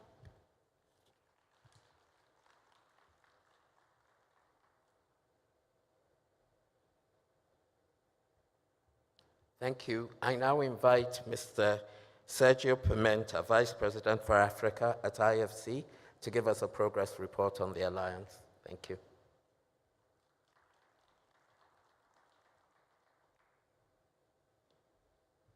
Thank you, David. Good afternoon, ladies and gentlemen. And I cannot tell you how excited I am to be here with all of you to have this session to discuss about the Alliance for Entrepreneurship and tell you a little bit about our progress report. But before doing that, I want to really thank the African Development Bank for hosting this event and thank its Vice President, Solomon Quainer, for being here with us and for your leadership in the Alliance. As you mentioned in your speech, Solomon, this is something that from the beginning you've been supporting and backing, and so here we are today, after a few years of the Alliance, to make a bit of a status point of where we are. As David was mentioning, I will try to give you a summary of this report. This is the second progress report that was issued today. It is now available on our website, so I encourage you all to go and take a look. I will try and give you a few of the key points, but I don't want this to prevent you from going and reading the report. It is actually a very interesting document with a number of examples of what the Alliance for Entrepreneurship has been so far. So I'll give you a quick overview highlighting the achievements, the prospects, and the approaches for fostering innovation and collaboration among our members and stakeholders in this report. The progress that we have made together, especially since the Paris Summit in the last one in June 2023, is a strong testament of our commitment to driving transformative change, nurturing entrepreneurship, and promoting economic development across Africa. So allow me to start with what has been accomplished concerning expanding the membership of the Alliance. Since the Paris Summit, where you recall that we had the first associate members signing up to join the Alliance, since that summit, 8 more new members have joined the Alliance. So we are now 22 members in the Alliance. This growth is not just a number. It really reflects our enhanced capacity to support entrepreneurship in Africa. And I'm very glad to also mention that other institutions have been approaching us to join us. So I think that this number of associate members will grow in the near future. Each new member that has joined us has brought fresh perspectives and unique experiences, bridging risk sharing, advisory services, and research gaps. So I'm very excited to have them with us, and I know some of them are here with us, so I really want to welcome them very warmly to this session. The Paris Summit itself, I believe, was a real milestone, garnering strong political support and featuring influential voices, including, as Shanti mentioned, the voice of President Emmanuel Macron and President Patrice Talon of Benin. Their endorsement underscores the collective effort required to build a thriving regional private sector. Their endorsement also underscores the collective effort needed to build this thriving regional private sector. Let me talk a little bit about some of the projects. In our ongoing efforts to drive innovation and collaboration, the Alliance has introduced several groundbreaking projects. One notable initiative is the Africa Agriculture Accelerator Program, which aims to transform Africa's agricultural landscape by leveraging data and technology. I will talk a little bit more about it in details, and it is quite an interesting project. But let me also mention, and Solomon, you also made reference to it, to one of, I think, one of the most interesting projects that we have at the Alliance, which is the African Development Bank's Youth Entrepreneurship Investment Bank initiative. We'll learn more, we heard about it from Solomon, and I really think that this is one initiative that brings new avenues to access finance for young entrepreneurs. With its comprehensive support services, this initiative aims to unlock financial access and market opportunities for youth-led businesses, fostering job creation and economic growth. Another example that I would like to mention is the Yola Fresh that is supported by EBRD, by EBRD's Star Venture Morocco program. The Yola Fresh program is revolutionizing the food supply chain by integrating smallholder farmers directly with retailers, thus removing intermediaries and benefiting both farmers and consumers. By eliminating these middle intermediaries and leveraging technology, they have increased farmers' profitability and reduced retailers' costs. This startup has grown significantly and now generates over $2.3 million in revenue. Let me also mention the work that has been done on communication. Effective communication and knowledge sharing is a critical part of the Alliance. We believe that disseminating this information and forming new partnerships is crucial for our progress. So our efforts to ramp up communication include developing knowledge management modules and online resources for key stakeholders. We aim to stimulate investment and drive further entrepreneurial activities by providing vital information and tools to the market. I mentioned it earlier, but I do encourage you to go and check our website. The Alliance website is actually getting richer every day with the contributions from all of you. So it's a very interesting website to go and browse. Let me talk a little bit about collaboration, which is at the heart of the Alliance. Collaboration, for instance, between AFC and Proparco in risk distribution is a prime example of forming project partnerships through the platform of the Alliance. The establishment of a risk distribution partnership has facilitated financial support in sub-Saharan Africa and prioritized intra-Africa trade transactions, aligning with IFC's Paris Alignment Framework. This collaboration exemplifies how collective expertise, capacity-building advisory services, and resources can support intra-regional trade and SME development. One innovation from the Alliance that I would also like to mention is the creation of working groups. In order to understand better the diverse needs of our beneficiaries, the Alliance has established recently 2 working groups, focused one on agribusiness and the other one on startups. These groups are tailored to address sector-specific challenges and foster targeted interventions. The Agriculture Working Group, for instance, is committed to improving agricultural entrepreneurship and transforming food systems by identifying financial and non-financial methods to support the entire value chain. This group aims to strengthen value creation and job opportunities, particularly in underserved markets. Similarly, the Startup Working Group aims to bolster early-stage African businesses by facilitating knowledge sharing, identifying best practices, and developing new support products. This collaborative effort among members and stakeholders will enhance the overall startup ecosystem, providing more robust pipelines for innovation and growth. I think it's important at this stage to really reflect on our progress since the last report, since implementing the acceleration plan backed by the French Trésor. We have seen considerable enhancement in knowledge management, event support, and communication. The plan has strengthened our external presence and attracted crucial stakeholders to our cause. Despite ongoing global challenges, the Alliance has maintained its focus on expanding membership, developing innovative projects, and enhancing communication. And I do want to highlight, because it's core in this report, the projects that we have brought to the Alliance collectively, the ones that we have developed together in the Alliance. Currently, as of today, the Alliance for Entrepreneurship in Africa boasts a portfolio of 24 projects. So I just want to add one more, so I'm sure that we'll get to 25 very soon, with a total value of more than $6 billion. This is a considerable amount that shows the strength of the Alliance.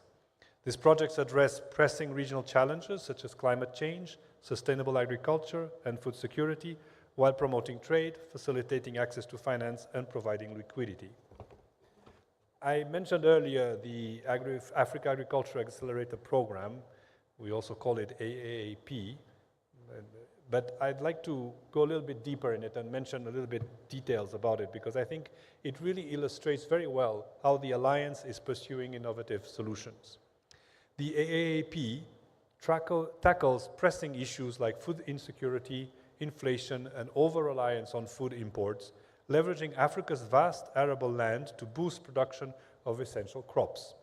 What makes this project genuinely innovative is its integration of cutting-edge technology and data to modernize agriculture, making it more productive and sustainable. The program utilizes blended finance, combining public and private sector funding, to de-risk investments and reduce costs, creating a sustainable funding model.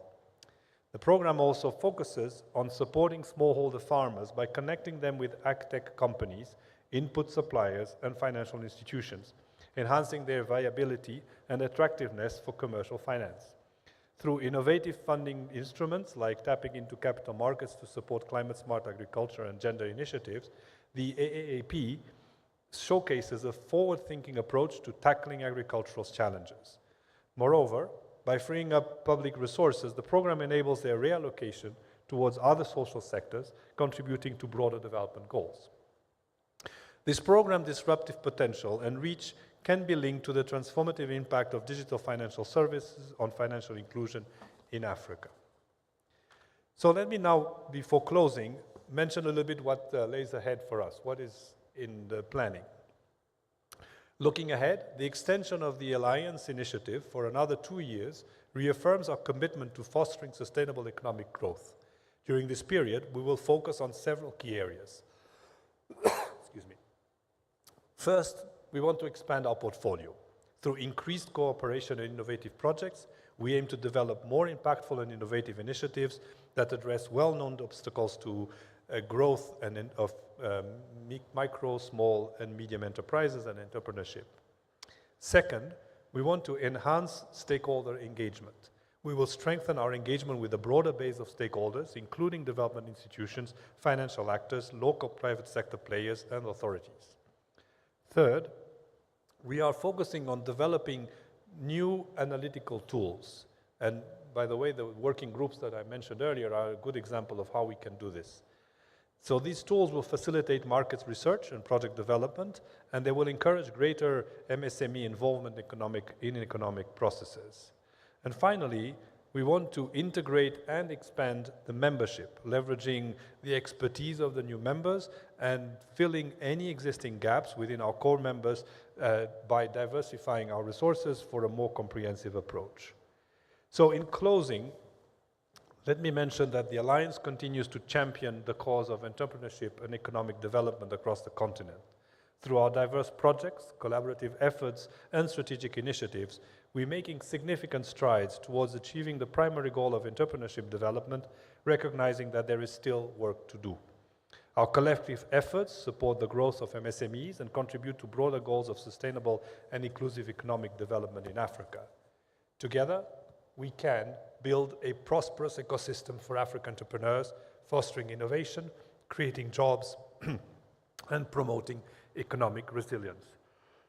So thank you very much for your support, for your time, for your commitment to this vital initiative. Thank you for being here today, and I'm very much looking forward to this rest of the session and to continue working with you to the continuation of the Alliance for Entrepreneurship in Africa. Thank you.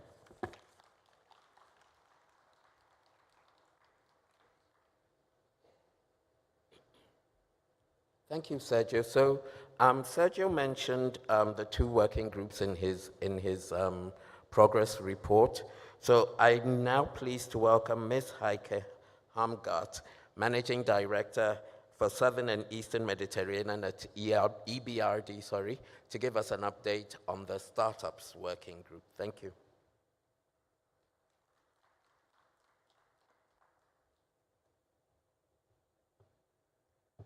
Thank you very much. Good afternoon, everybody. I'm incredibly happy to be here for and represent the EBRD at this event that really brings together a lot of partners. But I think I want to also highlight a big thank you very personally also to Vice President Solomon Quainer, who's been really, since the day one, a champion of entrepreneurship in Africa and the Alliance. So I think I'm incredibly happy to be here and speaking today.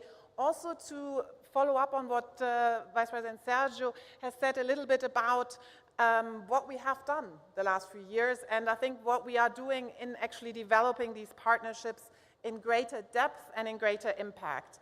So EBRD, we are at the moment only in North Africa, but we feel incredibly honored and also a bit daunted by our shareholders asking us to go to 6 new countries, including lovely Kenya in sub-Saharan Africa. So Kenya, Nigeria, Benin, Ghana, Cote d'Ivoire, and Senegal for next year. But I'm based in Cairo, and I think we've already working a lot together on entrepreneurship in North Africa. And so I don't want to repeat what has been said of the Alliance as such, but really delve a bit deeper about the partnership, the shared institutional experience in the working group on startups. And people who know me, so I'm a big fan of cars. So I think actually partnerships are also a little bit like cars. You know, they really need to come together for the car to move forward. And like Sergio was saying that we need some risk mitigants. Yes, so without an airbag, I think we won't drive particularly fast. But without, you know, an electric vehicle, of course now it's all electric, we will not really be able to accelerate. So it's also about how we can have electricity in the car that functions. We need a navigation system, so we need the right advice. We hopefully train the drivers how to drive. And so I think all of these elements of partnerships, not one institution can provide alone, but we need each other to really provide these elements for us to drive safely from A to B and to get to our destination quickly.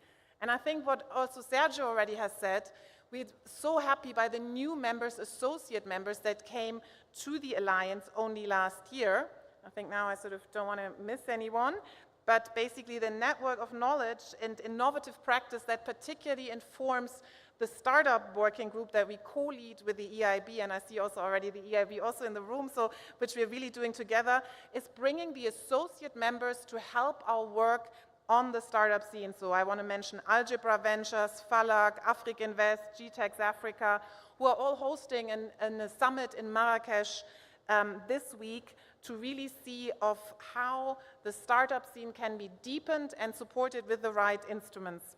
And I'm incredibly happy that actually Sergio mentioned Yola Fresh Morocco as one of the examples that the Star Venture program of EBRD supported. It's in the report as well, because it really shows together with technology, advice, that a food supply chain platform can really reduce costs and grow regionally without a lot of extra logistical waste, but by actually sourcing a network that's powered by technology and reducing food wastage.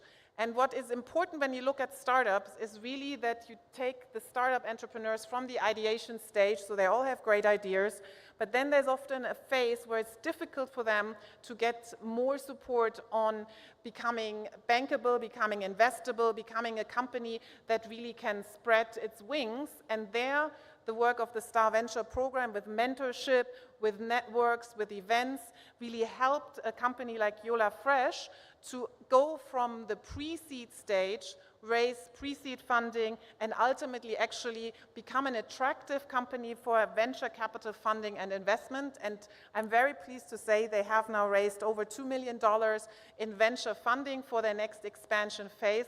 And it shows that if you bridge this initial gap with cooperation, you can really reach a stage where you become an attractive investment proposition for VC funds. So the Star Venture program, which is what we bring into our working group together with the EIB, is really a package, holistic A to Z entrepreneurship program that looks at mentorship, but also really matches successful entrepreneurs in a certain sector. So for example, in the food retail space, with new entrants to the market to really develop a tailor-made program from idea to venture capital funding. And so this is really a working group where we exchange our ideas of the program and how we can learn together and deepen together with the associate members. So how can we better involve accelerators? How can we better involve early stage VC funds, late stage VC funds? How we can bring the philanthropists who want to invest in innovative startup technology into the program. So this is part of the working group, and this is part of, hopefully next time you will see not just 25, but a lot more projects also in the startup scene that are coming out of this working group that takes a lot of time to look more deeply into the barriers for startup enterprises across the continent, across Africa, and how the network of startup enterprises can learn from each other and build really strong alliances through the Alliance for Entrepreneurship, but also through the alliance with each other and learning from experiences in successful venture financing and in successful growth across a number of markets across the continent. So I personally am very excited about the deepening of the alliance into working groups, into the next level of really partnerships. And so I just want to thank particularly the African Development Bank, but also of course the IFC for hosting the alliance and for the opportunities that it creates in connecting, in building partnerships, and hopefully for us to all drive very fast and very safe to our destination. Thank you very much.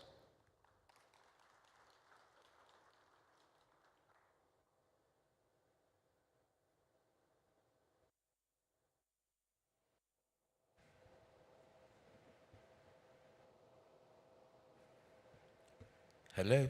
All right, good. Thank you very much, Heike. And I think you've set us up very nicely for the panel discussion, which comes next, which is all about partnerships for transformational growth. So if I can just invite my panel to come up and join me.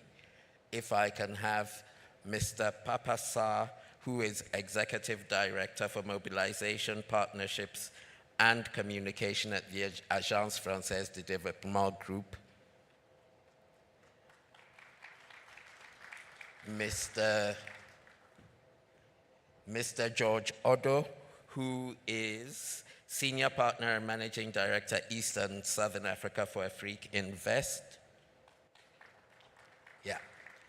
And finally, if I can have my boss, Mr. Ahmed Atut, who is the Director, Financial Sector Development Department at AFDB. Join the panel, please. There. Yeah, where the lights are. So, gentlemen, thank you very much for being part of this panel. And I think what we wanted to do on this panel was really to have a conversation about partnerships and to sort of demonstrate how transformational the Alliance has been and the potential for the Alliance to be transformational. So if I can just kick off, and this is a question to all of you, so maybe we'll start with Papa and maybe just move down the line. So if you can just talk to us about how the Alliance fits with your strategies regarding MSME development and entrepreneurship, please, from your various perspectives. So, Papa? Yeah, thank you so much. I'd like to thank Sergio and colleagues, EBRD, AFDB, and all the partners that are here in the French Treasury. To mention quickly key figures that will come back to what Sergio and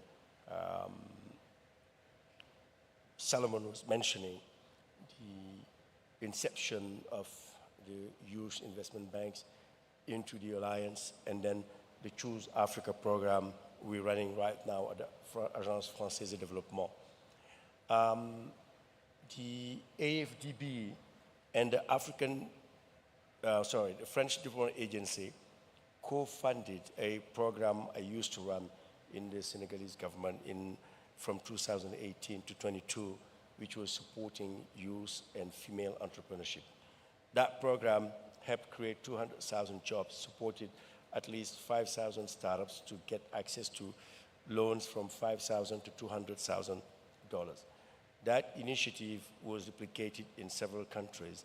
And then when I left the government to go to work, before I left the government to work the French Development Agency back in September 22, the president of African Development Bank reached out to me with Solomon to work on a concept called the Entrepreneurship Investment Banks for Youth. Why? It is important because the challenges I faced in 5 years as minister in Senegalese government is if we went to the banks, World Bank, I name it, African Development Bank, French Development Agency, commercial banks, all of them together, if you come see them, you see we need resources, funding to support young entrepreneurs and startups, female-owned businesses, without collateral, without guarantees, without any land property, etc., etc. The answer was no. They are risky. We can't lend them resources. Or you have to fully guarantee 100% upfront uploaded so that they disburse.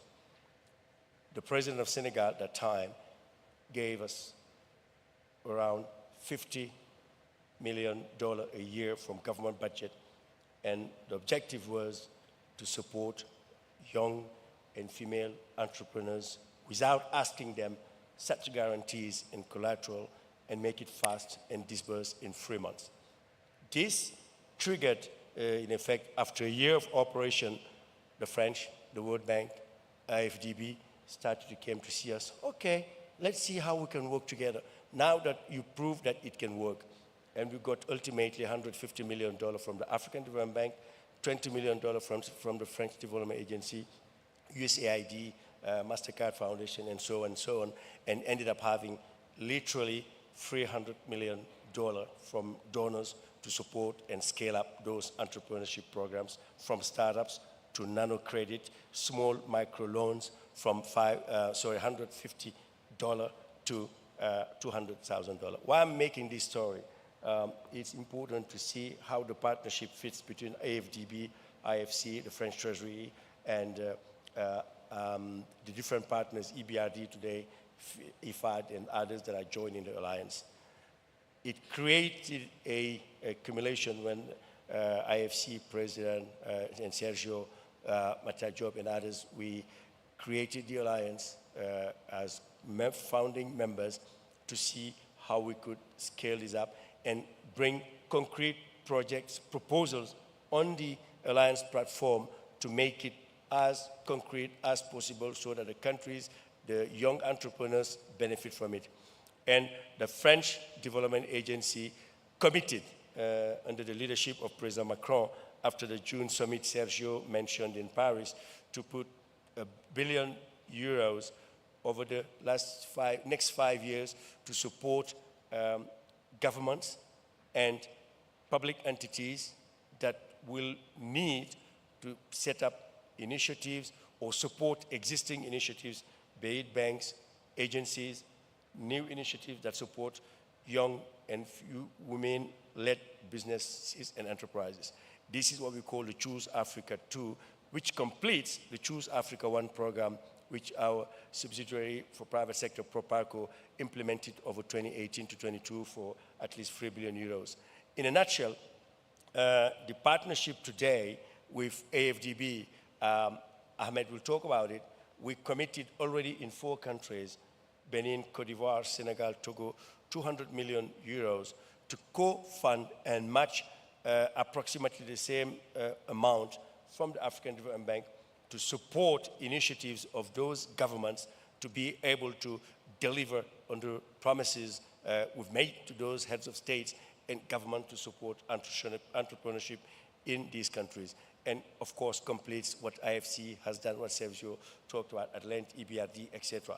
And for me to go further, at the end of the day, in a year or 2 or 3, our objective would be to probably be in boardrooms. I know my sister Yassine likes that word a lot, where different partners come up with concrete projects, proposals per country, and then we join our forces to maximize the efforts. For instance, we, IFD, we will put 20 to 50 million in Senegal. Oh, I will talk about Cote d'Ivoire. And we're putting $80 million in Cote d'Ivoire government-led entrepreneurship initiative called the Guichet Unique de Développement des PME at the Prime Minister's office in link with the Minister of Finance and the Minister of Commerce. AFDB is working on a loan of 50 million to add to that one. IFC can join, IFAD can join, others will join and go up to $500 million investment for the government of Cote d'Ivoire to address employment and job opportunities and entrepreneurship for youth. If we reach that level, we will make impact. Thank you, Papa. George? Yeah, thanks, David, and good afternoon, everybody. My name is George Odo. I'm from African Invest. I've been with the group for 16 years now, and I'm honored to be here, spend some time with you. Hopefully we'll have some meaningful discussions. The question you asked David was, why are we here? Why African Invest? Why the Alliance? Why are we an associate member?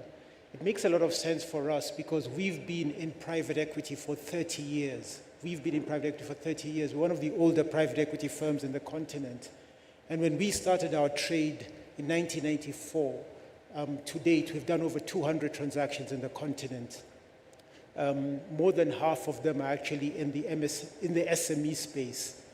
One of the things we quickly realized is if you look at the trends more recently, David, it's becoming increasingly more difficult to raise capital in Africa, even for us experienced folks, because everybody's looking at capital from a very competitive lens, a commercial lens, and everybody is not considering what more, the impact, the fact that we need to create jobs for the youth, the fact that we need to look at things from a diversity and gender perspective. So when we look at all of that, we found that the Alliance would be a very relevant forum to have this meaningful discussion on how can we unlock capital and attract more commercial and impact capital into Africa. So for that reason, David, that's why we were motivated to join the Alliance, and we'll be happy to share with you and share with the group some of our experiences, and there's a particular tool that we want to share later, which we think will be innovative and can attract and unlock capital into the continent. Thank you. Thank you, George. Ahmed? No, thank you, David, and thanks for the panelists. Excellent introduction and presentation. Well, let me start by saying that at the African Development Bank, we take entrepreneurship as part and parcel of our business as usual. So entrepreneurship is really a cross-cutting function that is spread across different departments at the African Development Bank. So we are empowering entrepreneurship from the financial sector perspective, from the agribusiness perspective, from the human development perspective, and of course from the agribusiness and all these kind of activities. So for us, it is something that we have been really empowering. We have been doing a lot of partnerships for entrepreneurship in partnership with different partners globally. We have been partnering with the MasterCard Foundation in establishing the Africa Digital Financing Initiative to support small-scale farmers, small-scale MSMEs to access to small type of finance. And we have also established what we call the Boost Africa, which is really a platform that can help venture capital access to risk capital. This is important for ventures to make sure that on a long term and on a sustainable manner, they are able to access this kind of capital. We have been successful in rolling it out, and I think now we're even going for a second replenishment. This is a sort of partnership. We have also been partnering on creating an enabling environment for entrepreneurship when it comes to capital markets development through the establishment of a capital markets development trust fund in partnership with the government of Luxembourg and Netherlands. This is also explain how partnership when it comes to creating an enabling macroeconomic condition is very important, and especially when it comes to capital markets. Last but not least is, of course, our affirmative finance action for women in Africa, and of course the YEBS, and I think we'll come to it later, but I want to say that our partnership with Agence Française and I think Papa Sarr, he demonstrated what we should not be doing in partnership, pointing me to the wrong chair, but I think he is really a great partner, and I think we have been rolling out a lot of activities together, and I think the future is really for this kind of partnerships. One question that if I'm sitting on that side of the meeting or the panel, I'll be questioning, so what is the Afro-E? What is the importance of Afro-E? I think it brings scale. I think VP Solomon alluded to it, VP Serge alluded to it. Of course, Heike also alluded to it. Scale is important in what we're doing. No one single financial institution, no one single DFI will be able to deliver for Africa or even for any other lower or middle income countries without scale. And the scale will not happen from our balance sheets alone. It will happen through co-financing, partnerships, and so on. It's also bringing the right ecosystem with one single platform. You drop an email, you can find some partners who can come and join you. As I said, Papa Sarr, a great partner when it comes to the YEBS. It came through, of course, we know Agence Française from a long time, but when we are putting the right storyline within the right framework, this is what happens. Last but not least is also durability and sustainability. We have to maintain the framework for the future. Yes, we have the youth problem today, we have the women problem yesterday, but in the future we have the climate, we have the greening of financial sector, we have the greening of our infrastructure projects, and without a very regulated framework, I think we will not be achieving our goals. And that's why we have to really, not to invent the wheel, but really to leverage what we have. And what we have now is the Afro-E platform. Thank you, Dave.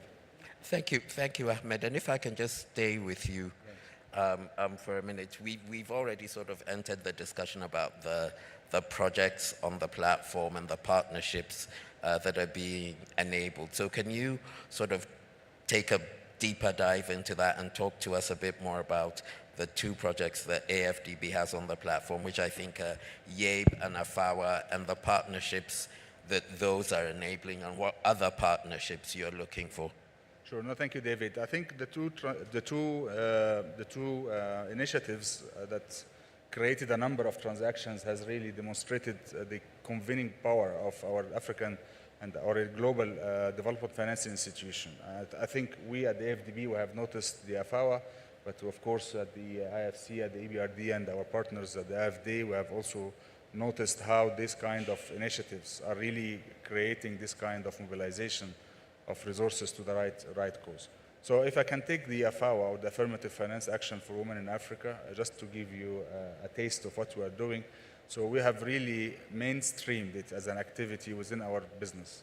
So we have no single financial sector operation, be it financial intermediation, capital markets, or trade finance that does not have an AFAWA component. Mainstreaming of it was very important, but mainstreaming of it in partnership with our development partners. So it's not an effort that we're doing alone.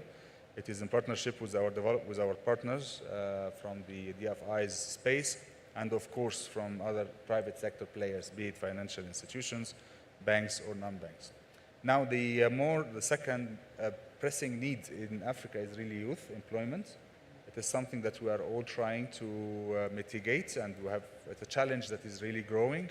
And I think for that purpose, we created the Youth Entrepreneurship Investment Banks. And it is really a model where we are offering 3 types of services under one stop-shop approach.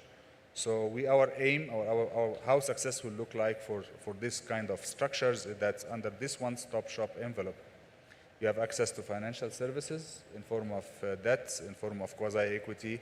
You have access to risk capital in form of equity or support to venture capital firms owned or companies owned by young or youth or the young entrepreneurs. And last but not least is the technical assistance platform that can create this kind of capacity building when it comes to the non-financial services. We have rolled it already in 2 countries. We have 2 operations approved in Liberia and Ethiopia. it is a very important area for partnership. And that's why they and Papa Sar is really leading these efforts on that side. We are really trying to roll it out in 4 other different markets where we as African Development Bank are leveraging our balance sheet, but at the same time we are trying to crowd in and onboard other DFIs. Of course, Mastercard Foundation has played a very important role in the conceptualization of these efforts, and it is going to continue going forward. So this is again shows the importance of partnership. The AFAWA and the YIBS, or the support to women and support to the youth, were leveraged, both of them leveraged the African entrepreneurship or the alliance that we're really trying to scale up in the future. So I will stop here, David. Thank you. Thank you, Ahmed. Papa, if I can come to you, you know, we've already spoken a bit about the connection between AFDB and AFD on YAPE. So is there anything you'd like to add to what, you know, Ahmed has said? And also you mentioned Choose Africa, so it'd be interesting to hear a bit more about that. Thank you. I could come back quickly on Choose Africa. As I said again, the first edition of Choose Africa, which is run by our private sector branch, Proparco, have been able to deploy around 3 billion euros overall in the continent. It was launched in 2018, actually, in Dakar, when I was back in government with Minister of Finance, Bruno Le Maire. And the objective was to support SMEs, because all of us here know that SMEs account for at least 90% of economic giants in Africa. And giving them those access in credit, in equity, in guarantee will help them develop, expand, and sustain their businesses. And the French president decided to add a second component on it, which is a Choose Africa 2, which mainly, as I mentioned, targets the public sector entities, because we realize that there is a failure, is a gap in there where both the banks, the investment firms do not address.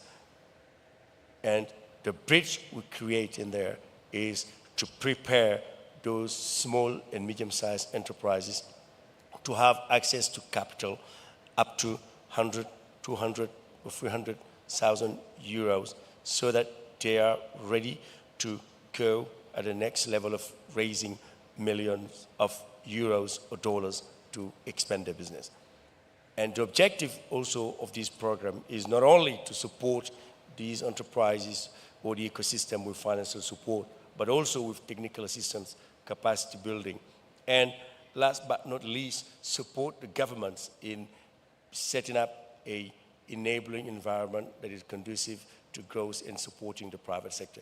For instance, we did it in Senegal, and it replicated in Cote d'Ivoire, and now in Rwanda and several countries, what we call the Startup Act, which is a legislation that we in Senegal at that time inherited from Tunisia to set up a law that will allow entrepreneurs and startups to not pay taxes for 3 years at least to be able to develop their business. All this, of course, with the objective of supporting the private sector to grow, the businesses to grow, in order to create more jobs, and because we believe and we know that it is in the role of the private sector to develop those jobs. Governments cannot create at length. So the junction between us and AFDB, private sector department, which holds the YIB, again, there were some issues, you know, when we were conceptualizing the YIBs. Some of our donors and banks were saying, why would we create another bank within the bank? And to make it clear, it is not a bank per se, as it doesn't have a license or a banking agreement that allow them to operate, you know, like a commercial bank. The way we've seen it and identified it is we tackle it, and with the development banks that exist already, it become a branch that will be able to to work and offer services, financial services, non-financial services, and guarantees to be able to support the entrepreneurs that will need those easy to access resources that commercial banks do not do. And aside of it, of course, you still have the intermediation activities we do with commercial banks to support and scale the businesses we support. So in a nutshell, it's a continuum of services that will help small, medium, and big enterprises to grow on the continent. Thank you, Papa. George, you'd mentioned a new tool around measuring impact. So can you talk to us a bit about that and how you see the Alliance potentially benefiting from that and how it supports your work? Thank you. Yeah, thanks, David. I'll take a step back. I said that African Invest has been around for 30 years. We started off as a private equity shop. Today, we see ourselves more of an investment platform because we have different products on that platform. We have private equity, we have venture capital, we have private credit, we have sector-specific solutions, and these are all structured differently. Some of them are structured. We've got evergreen vehicles, so permanent capital vehicles. We've got the typical private equity limited life funds. We are recently trying out blended funds, so hybrid funds.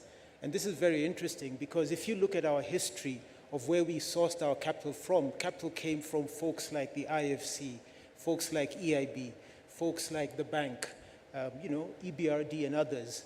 But increasingly recently, we're getting a lot more private capital. How did we manage to attract this private capital? One was obviously performance, track record, but what's attracting private capital today is the ability to also structure blended capital vehicles. There's a recent fund we set up in the health sector. It's partly catalytic and partly commercial, so it's a blended capital vehicle.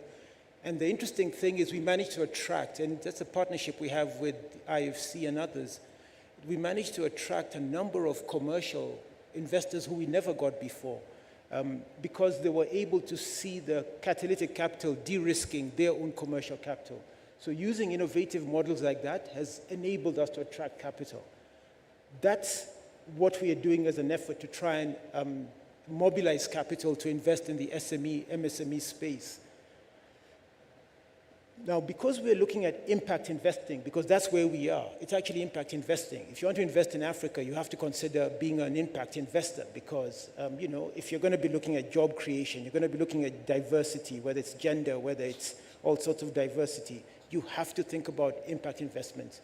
So we're talking to a lot of partners, and one of our aha moments came when we stumbled across this tool, which we developed with Bridgespan. Bridgespan is an organization, a not-for-profit organization from the US. They introduced us to this tool that measures multiple of impact. But it's more multiple of impact rather than multiple of invested capital, which is what we were used to. So rather than measuring the traditional IRR, the traditional multiple of invested capital, it gave us if you like, a way to measure impact in a quantifiable manner. So what that multiple of impact tool does, David, it brings various impact variables, whether it's job creation, whether it's gender diversification, whether it's environmental, and it packages all of those and comes up with a quantifiable which can be monetized. So that's the other big thing. One, you can quantify it, you can measure it, and you can actually monetize it. So when we go to our IC today, we don't just talk about ROIs and MOICs, we also talk about multiple of impact, MOIs. And this tool was developed, as I said, with Bridgespan, David, and Bridgespan has worked with other bigger private equity firms in North America. So it's actually taking a tool that was developed for the North and contextualizing it for the South. So what's the innovation we've brought is actually just making it relevant for our market, for our continent. And it's based on a lot of research, it's based on a lot of surveys, and we came up with this tool. It's not perfect yet, but we think it works. I'll give you a quick example. There's an insurance company, an insurtech company that we've invested in through our VC fund. Must have invested about $3.5 million. They have about 1 million customers in a few years. When I compare that with our traditional insurance investments, we've invested in an insurance business. It's market leader, 7 countries in this part of the world. They have about 3 million customers, but they've got those 3 million customers over decades. This InsurTech, in a few years, has got 1 million customers. So it's definitely a challenger. And they basically are able, we've been using the multiple impact tool, we've been able to track how many jobs it's creating and what additional impact it's able to leverage. If we hadn't looked at that, we probably would not have signed off on it at our IC stage, David. So what is this doing? It's allowing us to attract capital by looking at a different lens. So not just focusing on commercial, but focusing on sustainable metrics. And multiple impact is one such tool. And we think this is an exciting innovation to share with the Alliance, because if we can get consensus amongst the providers of capital, amongst the investors, that this tool is, yes, pretty standard, the measurement moves subjectivity. In fact, quoting TPG, who have used this in the US market, they said it removes religion from impact. So if we can use such a tool, and we're talking about a more objective measurement of impact that can be monetized, then I think we've got something that makes sense. And we start to attract private capital. And as I gave, the example I gave on the health fund, which we raised, we were able to see a lot more commercial investment capital coming in because they completely get it. They measure the commercial, but they also see the impact. And this is a very important nuance, and I must say this, because when you look at returns in Africa and you compare them to returns in other markets, Africa's struggling. That's just the reality. I was looking at a Cambridge Associates report, and I can see the returns in Africa compared to Southeast Asia, compared to obviously North America, Europe. Africa's lagging. But we've got what is traditionally called the Africa risk, whether it's we take a big hit when it comes to climate change more than other markets. We have governance issues. It has an impact, so there's a risk there. We have a big impact when it comes to our foreign exchange, our cost of borrowing, etc. So when you look at all those challenges, you're bound to end up, even when you have high growth companies, you're bound to end up with a slightly lower return, whether you like it or not. And so the only way to rationalize it, not the only way, but one of the only ways to rationalize it, is to start having a wider perspective. So not just look at commercial returns, but look at the other impact returns that are sustainable. And if we can agree on a tool that measures that removes the subjectivity, then I think we're onto something. And that's the tool we'd like to share. Thank you. Thank you very much, George. And it's been a very interesting discussion so far, but as always, time is not our friend. So I just want to check, if I can check with the technical team, do we have a roving mic? Because I want to see if we have any questions from the audience. Are there any questions whilst we're waiting for the mic? Yes, the lady in the fourth row. If you can just stand up, please, so that they can.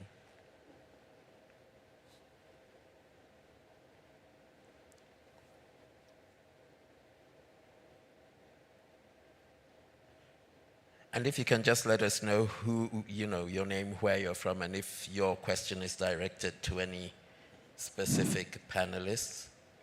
Thank you. Good afternoon. My name is Stella Sigana, and I'm from the Pan-African Chamber Business School.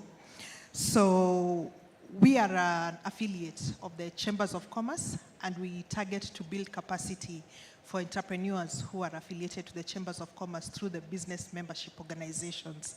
So, and we look at aspects of trade development, industry compliance, investment promotion, advocacy, partnership and networking, as well as business leadership. So my question is, what opportunities exist in the Alliance for Entrepreneurship for Africa for the Chambers of Commerce to impact the micro and small medium enterprises? Because they exist through business membership organizations to grow their business and become captains of industry. Thank you. Thank you. Do we have another? We'll take the gentleman and then the lady. Oh.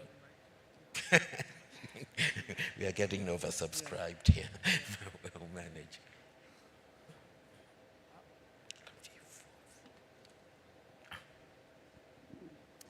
Hello, I'm Roger Stewart from the European Investment Bank. As you know, we're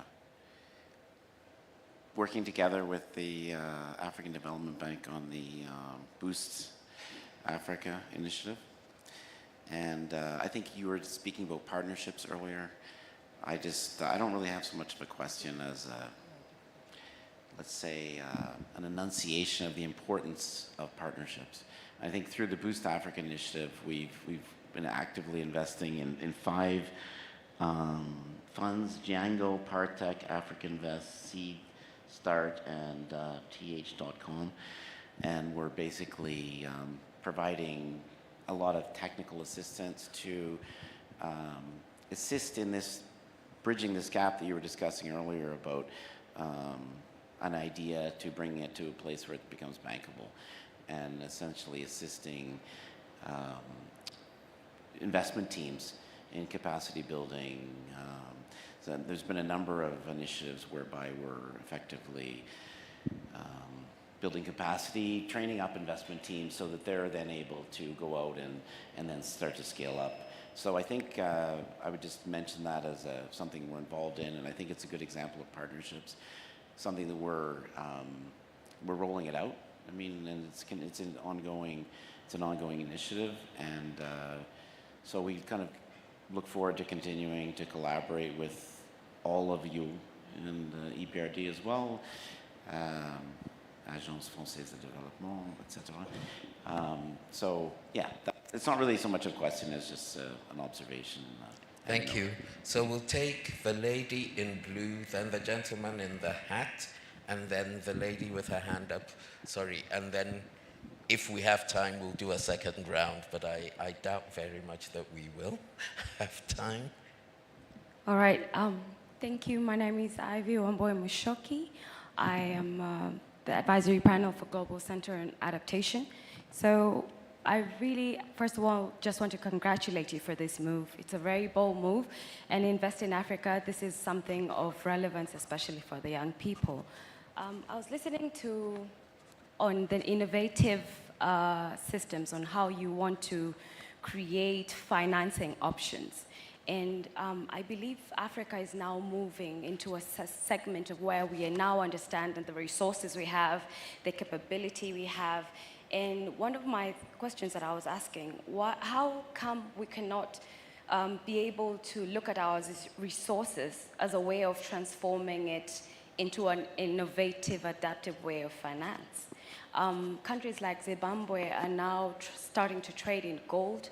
So I believe that this is the time for us to now start looking at an innovative way of enhancing our resources and turn it into adaptable solutions and how to create, rather than using money, why can't we use our resources that are here with us? Thank you. Thank you. Gentleman in the hat. Good afternoon, everyone. I'm from Cameroon. I'm called Futsu Ngasa, the promoter of an agri-tech solution. I really want to congratulate all of you for your initiative. But I come from a country where most people don't understand our vision, and I wanted to find out how can we, someone from Cameroon, and I have other agri-tech or other entrepreneurs and young startups that are interested in onboarding on your institution. I don't know how it's possible for us, because I heard you talk about North Africa, East Africa, and I don't know if it's possible. Yeah, thank you. And then the lady, can you just pass the mic 2 rows back, please? Thank you. Thank you. Good afternoon, everyone. I'm Chisom Okole, a senior associate at Udo Udomambelo Sagi. So a few years ago, we launched a give back program focused on youth and entrepreneurs within the country, Nigeria, called YOLO. So my question is, I'm really excited to learn about the Youth Investment Fund, and I want to know what plans do you have for Nigerian youth within your program, and if there's been any impact for Nigerian youth so far since you launched your fund. Thank you. Thank you. I'll throw the questions to the panel, so just feel free to react to any of the questions. Ahmed, do you want to start? Yeah, maybe I will just take two and leave the rest for the fellow panelists. So I think a very important question, a comment on the Boost Africa and how important it is for venture capital space in Africa. I think maybe I missed to say that it is a symbolic collaboration between the African Development Bank and the European Commission. It has been really successful, and we have already rolled out 5 transactions. It was really impactful, and in the nearest future, we are trying to roll it out for the next stage. Another question about Nigeria. Yes, we are considering a potential YEB in Nigeria, and this will really be helping youth across the value chain. Last but not least, it's about how we are helping the nature and how we are leveraging our resources. There is a lot of ideas from debt capital market solutions, alternative debt capital market solutions, and so on, that can go up to debt for nature swaps. We are really trying to understand, digest, and see how we can accommodate our policies to this kind of innovative solutions that can leverage African natural resources. I will stop here. Thank you. Thank you, Ahmed. George, was there anything? Yeah, maybe just to talk about the Chamber of Commerce question. Yes, please. And maybe just say that, back in the day when I first joined the industry, started working in this space, we used to just focus on, basically knitting, basically making investment deals. Today, it's very apparent that you cannot just invest and ignore the rest of the ecosystem. You have to be aware of what's going on around you. So partnerships are increasingly important. Talking to policymakers is just as important. Your members in the Chamber of Commerce are people we can speak to as investors. Last week I was speaking at a forum where we're talking about how can we work with the Kenya government to help them get out of this grey list they just got into in February. That's a very real conversation. One of my founding partners played a very active role in Mauritius in helping and working the Mauritius government in that respect. So having conversations with policymakers, unlocking capital in whatever ways, removing any bottlenecks is critical. So speaking with industry associations, speaking with members of those associations is increasingly important. And even though we come in later in the value chain of investing, because we're in VC, but we do Series A, Series B, we don't do seed. But once they graduate from some of the other initiatives of the membership, they come to us. And we have a mentorship role. So it's not just investing and that's it. You have to work with the entire ecosystem. Papa? Complete on that, giving concrete examples of how we have worked and can work with chambers of commerce in the business facilitation processes and helping governments also setting up the commercial courts, also the whole work on the value chain, the packaging, the system strengthening. This is a role the chambers of commerce are playing in the ECOWAS region, name it Senegal, Benin, Cote d'Ivoire. So we, the IFJ, when we make the loan directly, we make it to the government, and then the government take 10 or 20% of it, depending on the needs, to support the enabling environment, and it is there where the chambers of commerce can get access to those sources to support the business facilitation and also the support to the value chain. But the role of the chambers of commerce is crucial. To answer the gentleman of Nigeria, we are working with the Development Bank of Nigeria on a 100 million loan that will support, sorry? There's Nigeria behind There was a lady from Nigeria, Cameroon, but Nigeria and a gentleman. there's a 100 million loan we're processing with the Nigerian Development Bank to support entrepreneurship programs, and then you might want to see those to see. For Cameroon, we have not yet, we have, of course, operations going there in the private sector support. Our colleagues from Proparco are here, but we have in a second phase in 25-26, 5 or 6 countries, including DRC, Cameroon, Ethiopia, Kenya, to see how we could expand. But again, it has to become from the government that wants us to do this job with you. But definitely, there is no limitation to West or North Africa. It's a continental-wide initiative. And I'm sure that with the YEB, the program will expand together with Choose Africa. Thank you. It's been a very interesting discussion. We could go on for a long time, but unfortunately, time is not our friend. So I'm going to come back to our panel for closing thoughts, starting with Ahmed and then maybe ending with Papa. Thank you so much, David, and I think I'll be very brief. I think partnership is hard work. It's a long journey for us to go through. It needs a lot of mutual understanding, and it needs a lot of investment in terms of capital, human resources, and the likes. But again, it's, when you look at the results, it's something that we really need to work on and to grow. I think, again, as I said in the beginning, we no need to reinvent the wheel, and please, let's all join the Alliance for Entrepreneurship in Africa. Thank you. Thank you, Ahmed. George? Thank you. If I had my wish list, the way I'd see this panning out is get together in a small working group. We know how to measure risk. We know how to quantify risk and commercial return. We need to align on how to quantify and monetize impact. And if we can agree on that and use that as a tool, the platform of the Alliance is a great one to use. And that way, I'm convinced we can unlock more capital into the continent. Thank you, George. Papa? I mean, just to say, we said it throughout the process, the entrepreneurship is something that is crucial in supporting local economic transformation, regional integration, and economic diversification. And the partnership we're doing together with all our multilateral, bilateral, and funds to make this happen is crucial. And I want to commend again the work Sergio and team, Frank and all the colleagues have put together in the Alliance so far, and the progress report. I commend every one of us to go and have a look at it, and we look for more partners to join the platform, and the work IFC has done to promote this with the support of French Treasury is crucial, and we look for other members to scale it up and make it impactful. Thank you. So on that note, let me just thank all our speakers, our brilliant panel, and of course you for being such an engaging audience. Thank you, and enjoy the rest of the week. Thank you.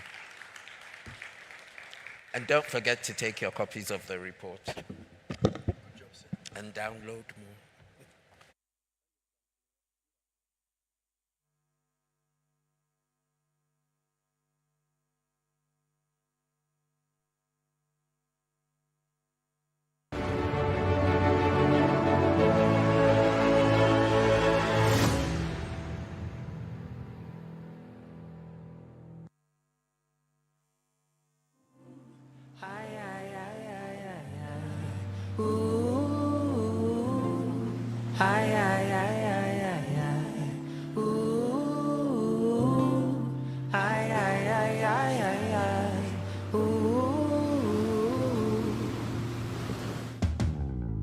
Eu danço a dança das tuas marés, eu danço a tua dança, eu danço a tua dança, ai, ai, ai.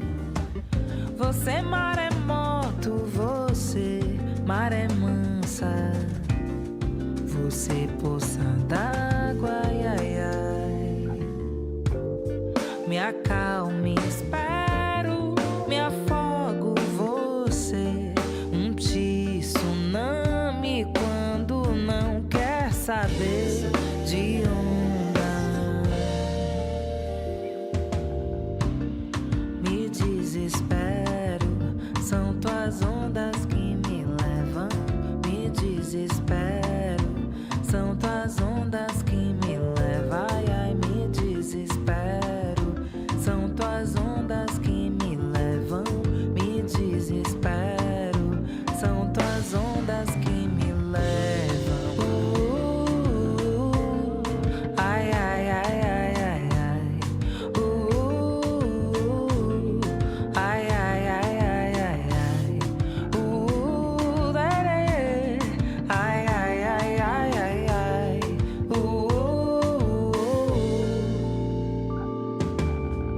Eu danço a dança das tuas. Ai, ai, ai, ai, ai, ai. Ai, ai, ai, ai, ai, ai. Ai, ai,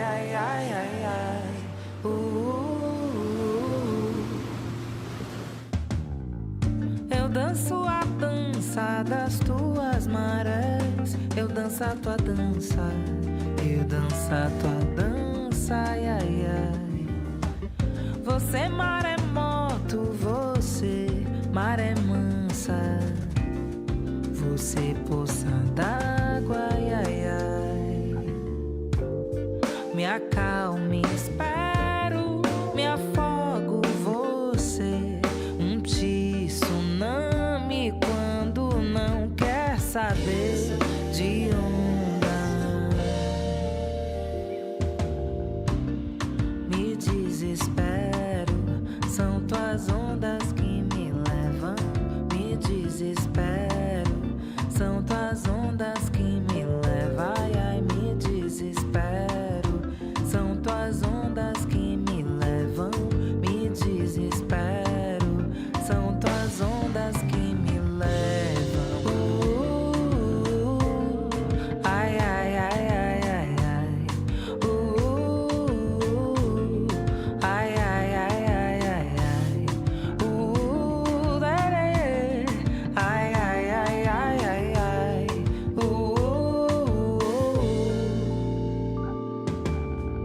Eu danço a dança das tuas. Ai, ai, ai, ai, ai, ai.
la farinya oye la marala do de fe sabe jogu mambe wula jankono ofena na maraba mukela nyawo nyama jombeni de nyaba waiti nyala nyawo nyama ambe na maraba Dianye monka mundima Ufo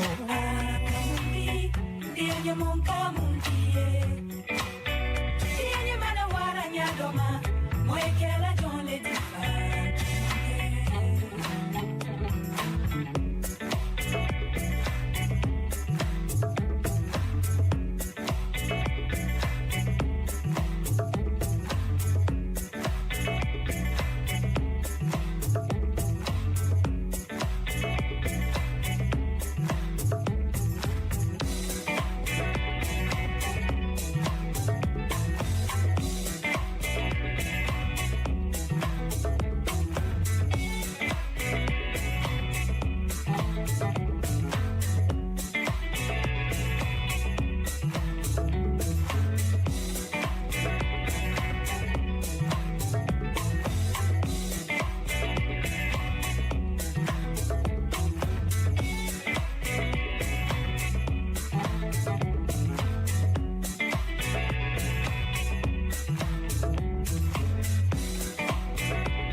Zindobe nebolo baba bodima.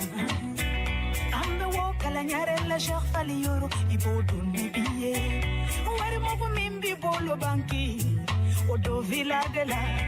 Obedi de no mama. Mogo la dombaga ni bolo here kankam. Nianya monka mungima. Ufuala. Nianya monka mungiye. Kianya mana wara nyagoma. Mwekele jole difa. Kone ye jole. Neye wala fanyu manga jole. Neye jole. Nele wala fanyu manga jole. Neye jole. Neye wala deni la jole. Kianya mana wara neye jole.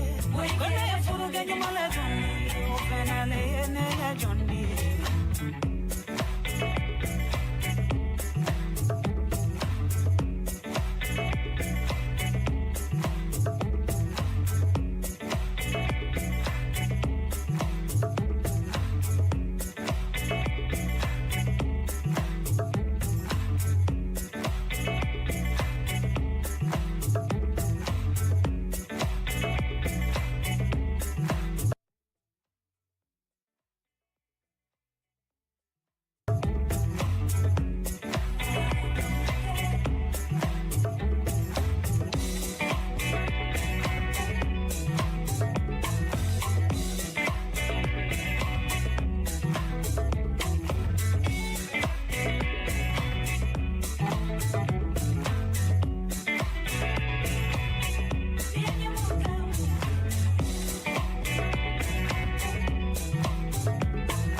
Adama denya ekleke jaro jeni sani jajo ala obi nyinge jaro newala papa nyinge jaro we kele chelubu nyinge jaro mula papi nyinge jaro we kele chelubu nyinge jaro kona bema bi nyinge jaro we kele chelubu nyinge jaro kona meme bi nyinge jaro we kele chelubu nyinge jaro jeso nyuru kora bi nyinge jaro we kele chelubu nyinge jaro jane furu bebi nyinge jaro furu chenye ma bi mi kleke jaro disani jatu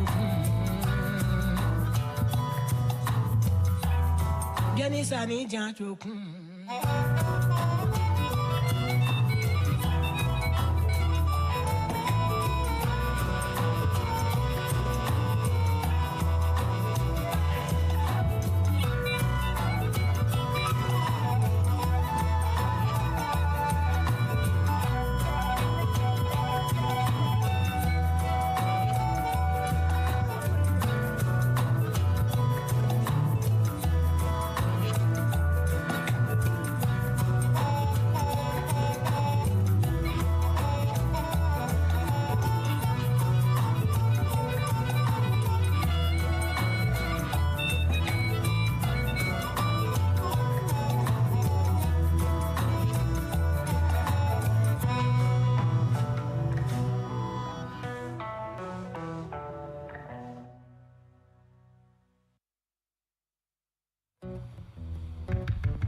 nyogon konia tezan badeyaro nyogon juya manya ala no bedanang beni lulu beni layaro on tagi ne ya pale mala tagi ni kaya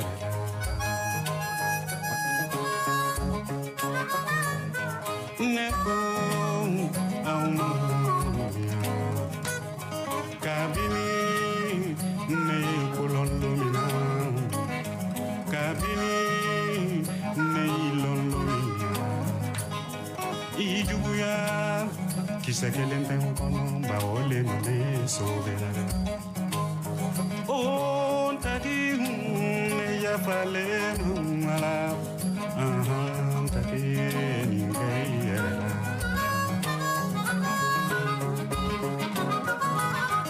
neko kabini ne kolondomina kabini ne ilolomina ijuguya kisakelen penkono baole ne kanala on tagi maloto mala tagi ni kaya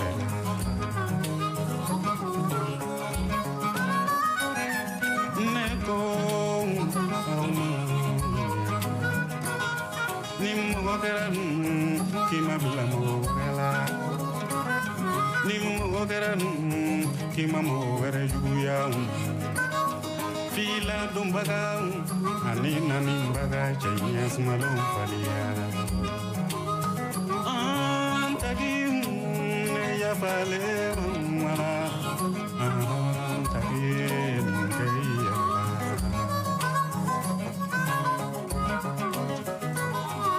neko kolonjugu iri karila mini ayare konola ko dobe dudon dobe duda dudon anga sabali ala dobe dudon dobe duda dudon anga hinaya wana ala dobe dudon dobe duda dudon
يلا زيزة بالمنيا ذيك الزينة يا جوادي يا جوادي منهم على طول الدنيا هي ولادي أولادي منهم على طول الدنيا هي ولادي وأولادي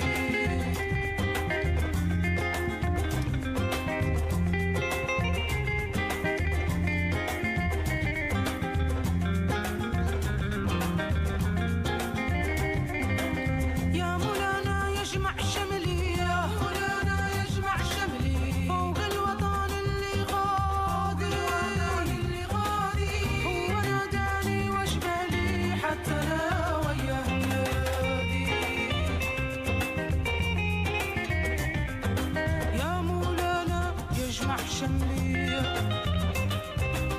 فوق الوطن اللي غادي هو ناداني وجبالي حتى انا وياه نادي هو ناداني وجبالي حتى انا وياه نادي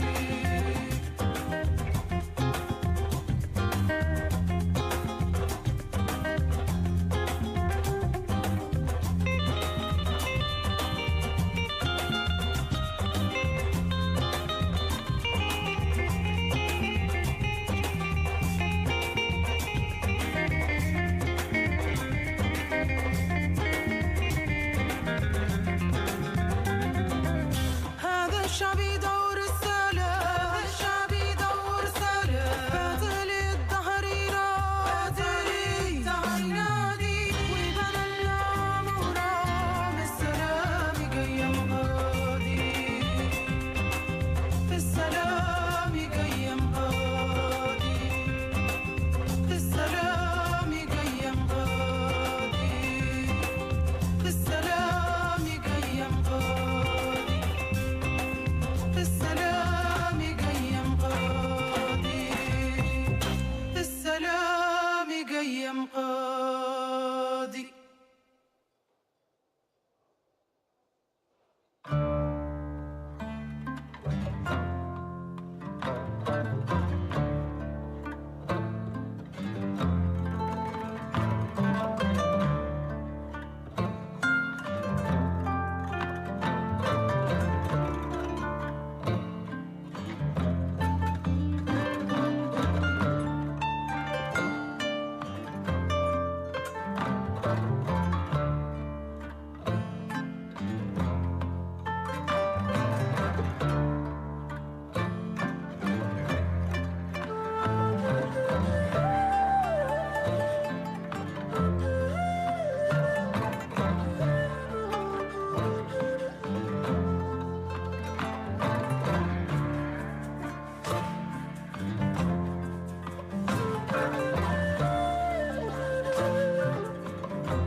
Mbali mauyo jeka Fatuma sera jama.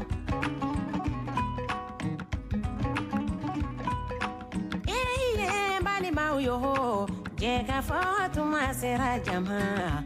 Ram pararam pa. Jeka Fatuma sera bukanu nyonga sigika kuma. Jeka Fatuma sera ufuru nyonga sigika kuma. Jeka Fatuma sera ubale mawa sigika kuma. Jeka Fatuma sera usingi mawa sigika kuma. Mbali mauyo jeka Fatuma sera jama. Ram pararam pa.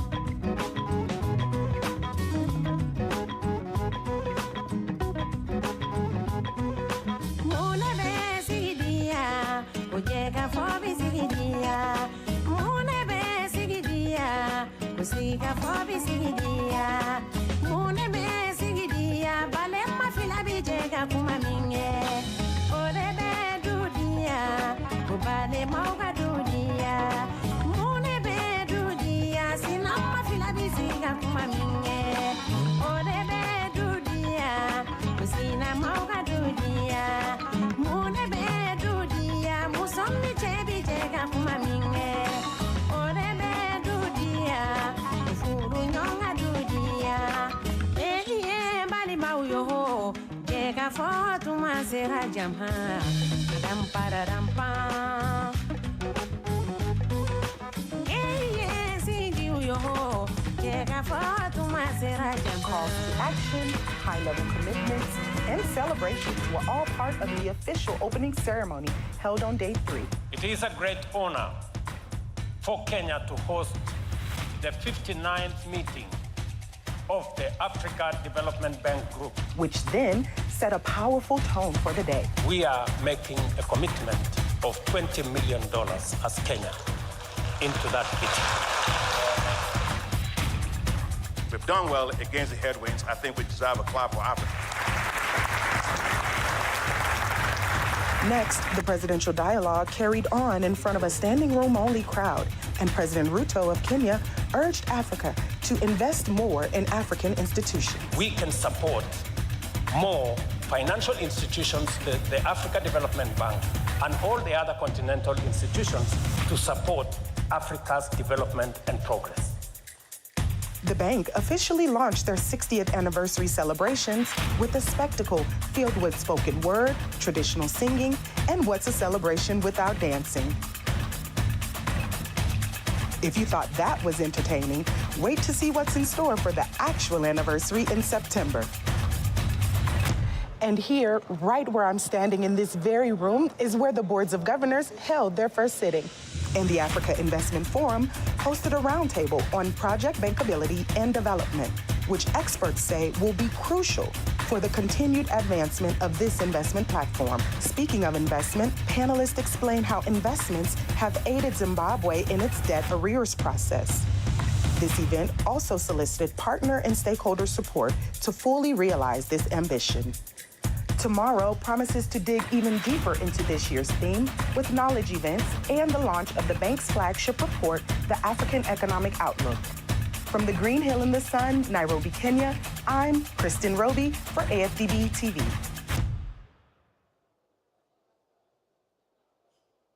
On behalf of the Africa 50 team, I extend our heartfelt congratulations to President Akinwumi Adesina and the entire African Development Bank team on this momentous 60th anniversary milestone.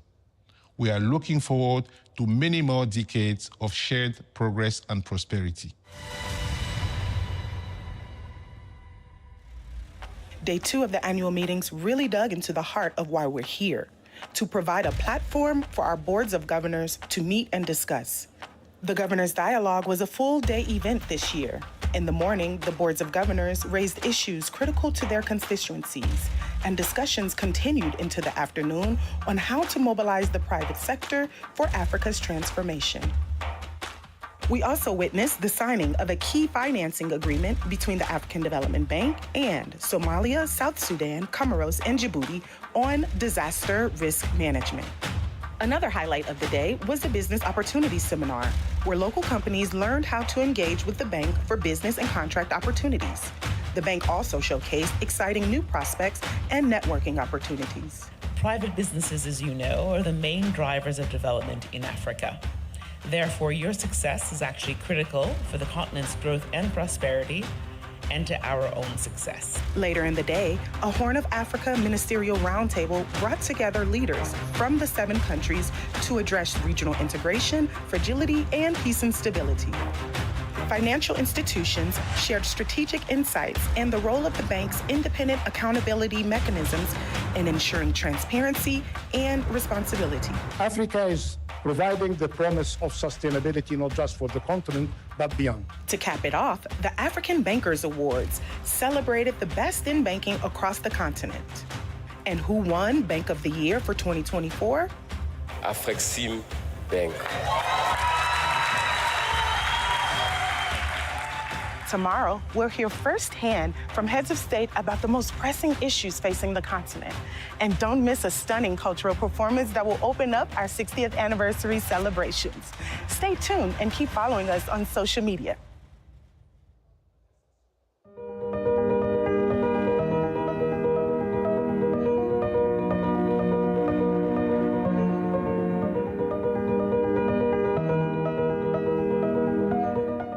In the face of multiple shocks caused by climate change, inflationary pressures, and geopolitical conflicts, Africa continues to show its strength, boldness, and resilience.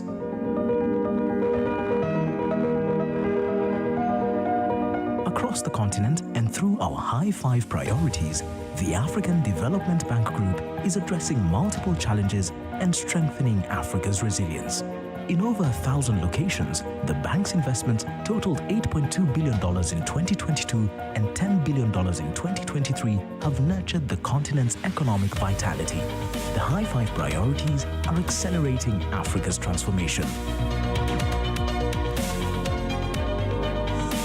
The bank's Light Up and Power Africa priority is aligned with the goals of Africa's climate-resilient development by making clean and renewable solar and wind energy accessible to increasing numbers of people. In 2023, 2.4 million people gained new electricity connections, while the bank invested in nearly 40,000 kilometers of new or improved power distribution lines. 14 African countries now have more than 50 megawatts of solar capacity. Kenya's Lake Turkana wind project has a direct impact on the local economy. Since I started this job, I was able to do several things. Built my mama house. I take care of my family. I provide for my family, even my siblings, both married and unmarried.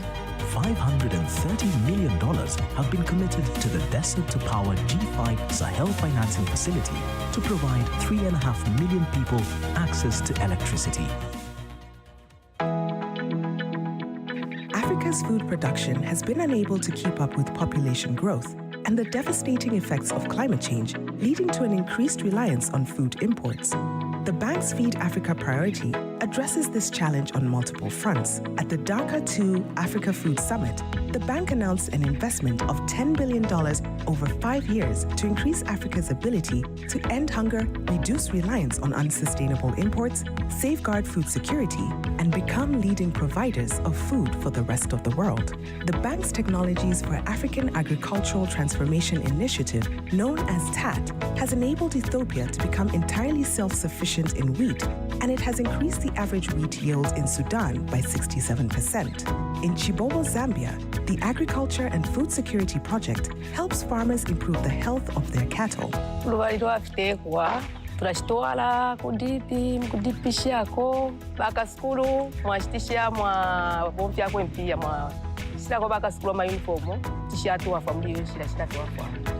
In response to emergency grain shortfalls due to Russia's war in Ukraine, the $1.5 billion African Emergency Food Production Facility provided 20 million farmers with certified seeds to produce 38 million tons of food.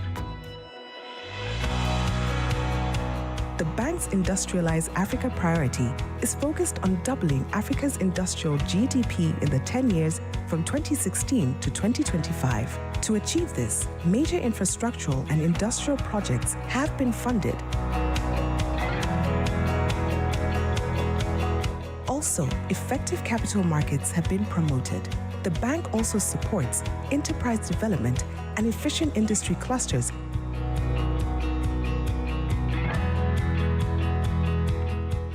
In all, over 400,000 enterprises gained better access to financing.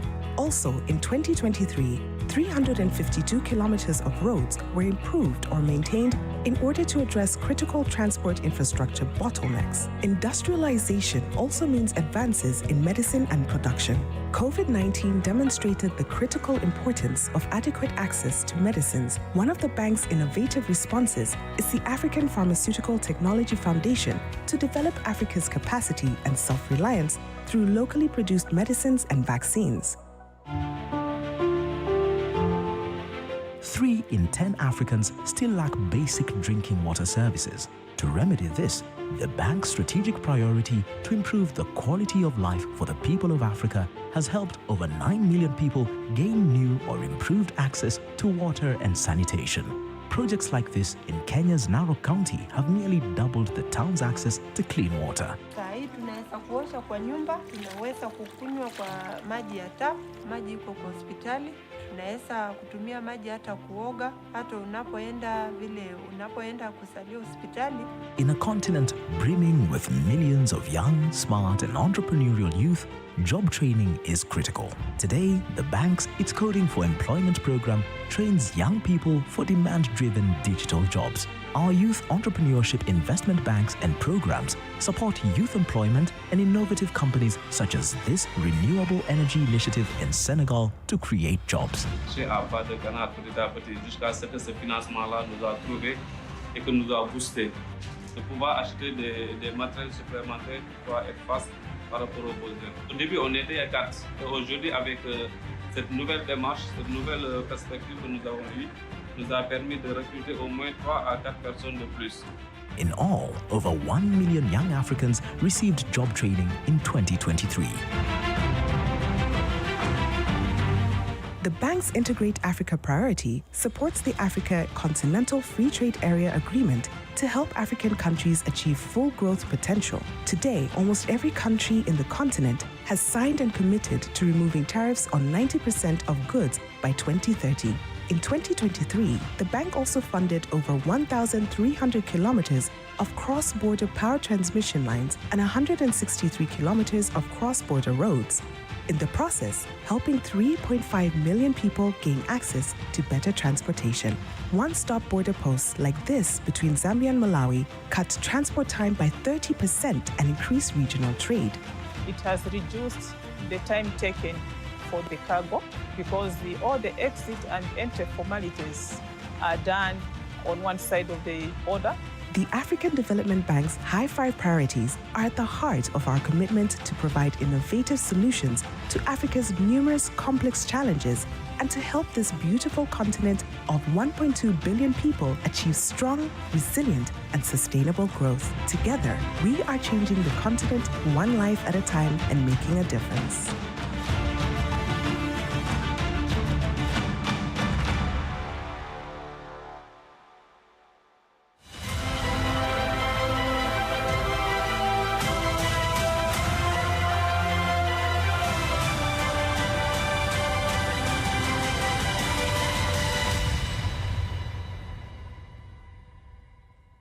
Ladies and gentlemen, the United Kingdom is grateful to the African Development Bank Group and the Republic of Kenya for hosting the 2024 annual meetings. The African continent needs a strong African Development Bank more than ever before in the face of rising threats posed by climate change, instability and conflict. Britain's recent white paper on international development sets out our plans to help build a fairer international financial system. We are committed to working with partners like the African Development Bank to ensure that countries can access more, better quality and well-targeted finance, and that they need to pursue their priorities. Over the past 60 years, the bank has been at the forefront of efforts to transform economies, support energy transitions, create jobs, and improve lives across the continent. Britain has been a strong ally of the bank for many years. Under the most recent general capital increase, we have purchased additional shares to increase our shareholding in the bank, and we front-loaded our contribution to complete our payments 4 years early. We also support a general callable capital increase to help protect the bank's financial capacity. We are proud to remain the largest overall contributor to the African Development Fund's 16th replenishment, including the Climate Action Window. And we are using guarantees in partnership with the British insurance sector to unlock $3 billion of climate finance from the bank. And we are using guarantees in partnership with the UK insurance sector to unlock $3 billion of climate finance from the bank. We are also planning to provide around $45 million to the Alliance for Green Infrastructure in Africa and intend to contribute a substantial amount of shareholder hybrid capital subject to the outcome of the UK general election. We also stand ready to contribute our share to the forthcoming general callable capital increase. But there is more to be done to ensure that the bank is fit for the future. 1, we need to increase its financing capacity even further. The bank has been a leader in pursuing innovation to do this. For example, it recently became the first multilateral development bank to issue commercial hybrid capital to private investors. More than half were based in the UK. Second, the bank needs to mobilize greater volumes of private finance. It should consider potential changes to its business model to allow it to do this, such as the originate-to-share model recently adopted by IDB Invest. We welcome the bank's commitment to invest with the Private Infrastructure Development Group, largely funded by the UK, to support the new Dhamana Guarantee Company. Dhamana will operate right here in Kenya and in Tanzania and in Uganda, issuing local currency guarantees to mobilize domestic pools of private capital, including for infrastructure investment. Third, the bank needs to step up its support for member countries' climate plans. To assist with this, Britain has committed £200 million to the Climate Action Window. We hope to see other donors, including philanthropic organisations, step up to scale this further. We also commend the bank for its recent commitment to incorporate climate-resilient debt clauses into its sovereign loan agreements through the African Development Fund. Fourth, we need a clear results framework to strengthen its focus on impact. We urge the bank to include clear targets for tackling issues such as poverty, climate change, and sustainable growth, all at the heart of its new 10-year strategy. Finally, the bank must continue to drive forward its internal reforms, including decentralization, which will strengthen regional and national teams, improve the bank's agility, responsiveness, and impact across the continent. In all these areas, Britain stands ready to support you with finance, expertise, and other partnerships, working together to build a bigger and better African Development Bank.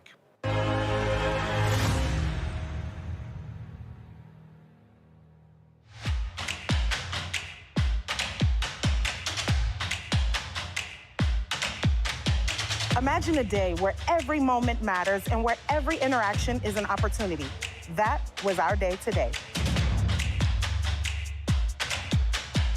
We kicked off the 2024 annual meetings with several closed sessions involving the Board of Governors. These sessions, the Bureau and Joint Steering Committee made crucial recommendations for consideration by the Boards of Governors later this week. And that was just the beginning. Kenya then kept the day going as host country with a special side event. Why we find our own developing economies in Africa lagging behind is the quality of institutions and leadership in those institutions.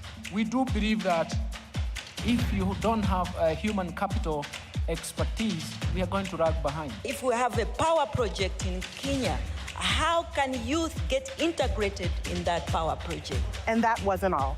The Lusophone Compact presented promising advances for African Portuguese-speaking countries, signaling a bright future ahead.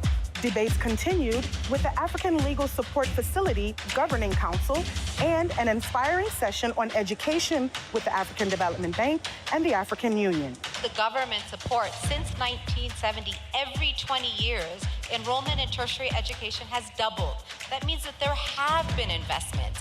But because of the huge demographics, we're left with only 10% of kids enrolled in higher education because of the numbers that are coming in, but there has been some investment. Sustainable development and innovation were at the heart of discussions during the ADF 17 Working Group, the Climate Action Window, and the Financing Smart Cities Visions side events. Each set out concrete actions for our planet. Our meeting today, therefore, offers a timely opportunity to update and receive feedback on the results of the appraisal of the said proposals from the Climate Action Window Donor Committee. To evaluate the progress of the Agricultural Compact commitments made during the 2023 Presidential Dakar 2 Summit, a follow-up side event was also held. We concluded the day with some fun. The bank president welcomed the press at an evening cocktail and welcomed all participants during the opening reception. And we're just getting started. Follow us throughout the week on our social media channels and on our website, am.afdb.org.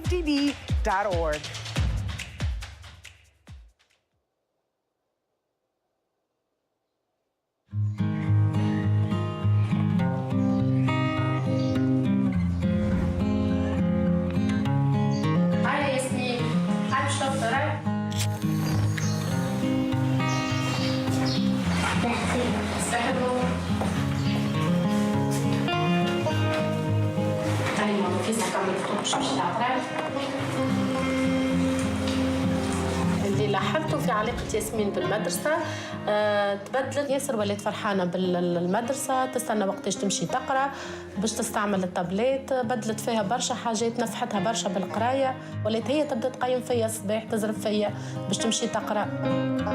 الانترنت ولا التابلت سهلت برشا، رغم اللي مش كل يوم يقراو بها، أما سهلت عليهم برشا حاجات، كل يوم تعود لي اش قاعدين يقراو واش قاعدين يعملوا.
Good afternoon,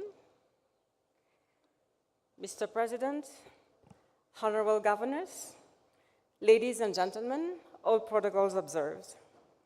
It is a pleasure to welcome you all today to discuss the financing of Africa's transformation in a changing global financial system. My name is Asatu Diop Nsele. I'm the Vice President for Finance and CFO of the African Development Bank Group. And I am honored to serve as your moderator today. The event will run as follows. We will first have welcoming comments, introductory remarks from the President of the African Development Bank Group, Dr. Adeshina, and this will be followed by a discussion with distinguished panelists who will share their views and insights on the subject. We will close with closing remarks from our Vice President, Solomon Quainer, Vice President for Infrastructure, Industrialization, and Transport. So without further ado, let me welcome you, Mr. President of the African Development Bank Group, for your introductory remarks.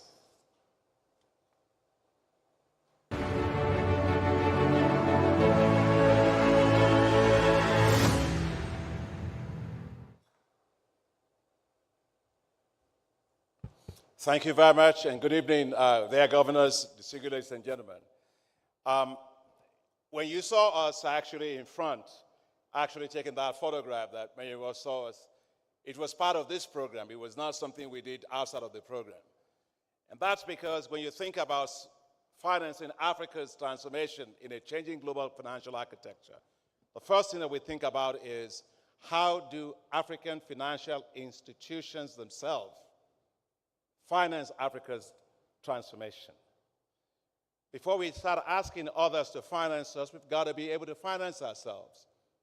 We have to make sure that Africans' financial institutions are strong, they have good capital, and they have good governance, and they have the capacity to finance Africa's transformation. And I'm proud of all of my colleagues, all the way from these institutions, Africa 50, Africa Exim Bank, Badia, and the Eco Bank, and also the BORD, and we have the Trade Development Bank, and several other, and many more financial institutions about Africa. Charity, they say, begins at home. And I was talking to them earlier today, that today, because of the way we work collaboratively, there is not a single project today, because these are now strong, mature financial institutions, that we cannot support and that we cannot finance.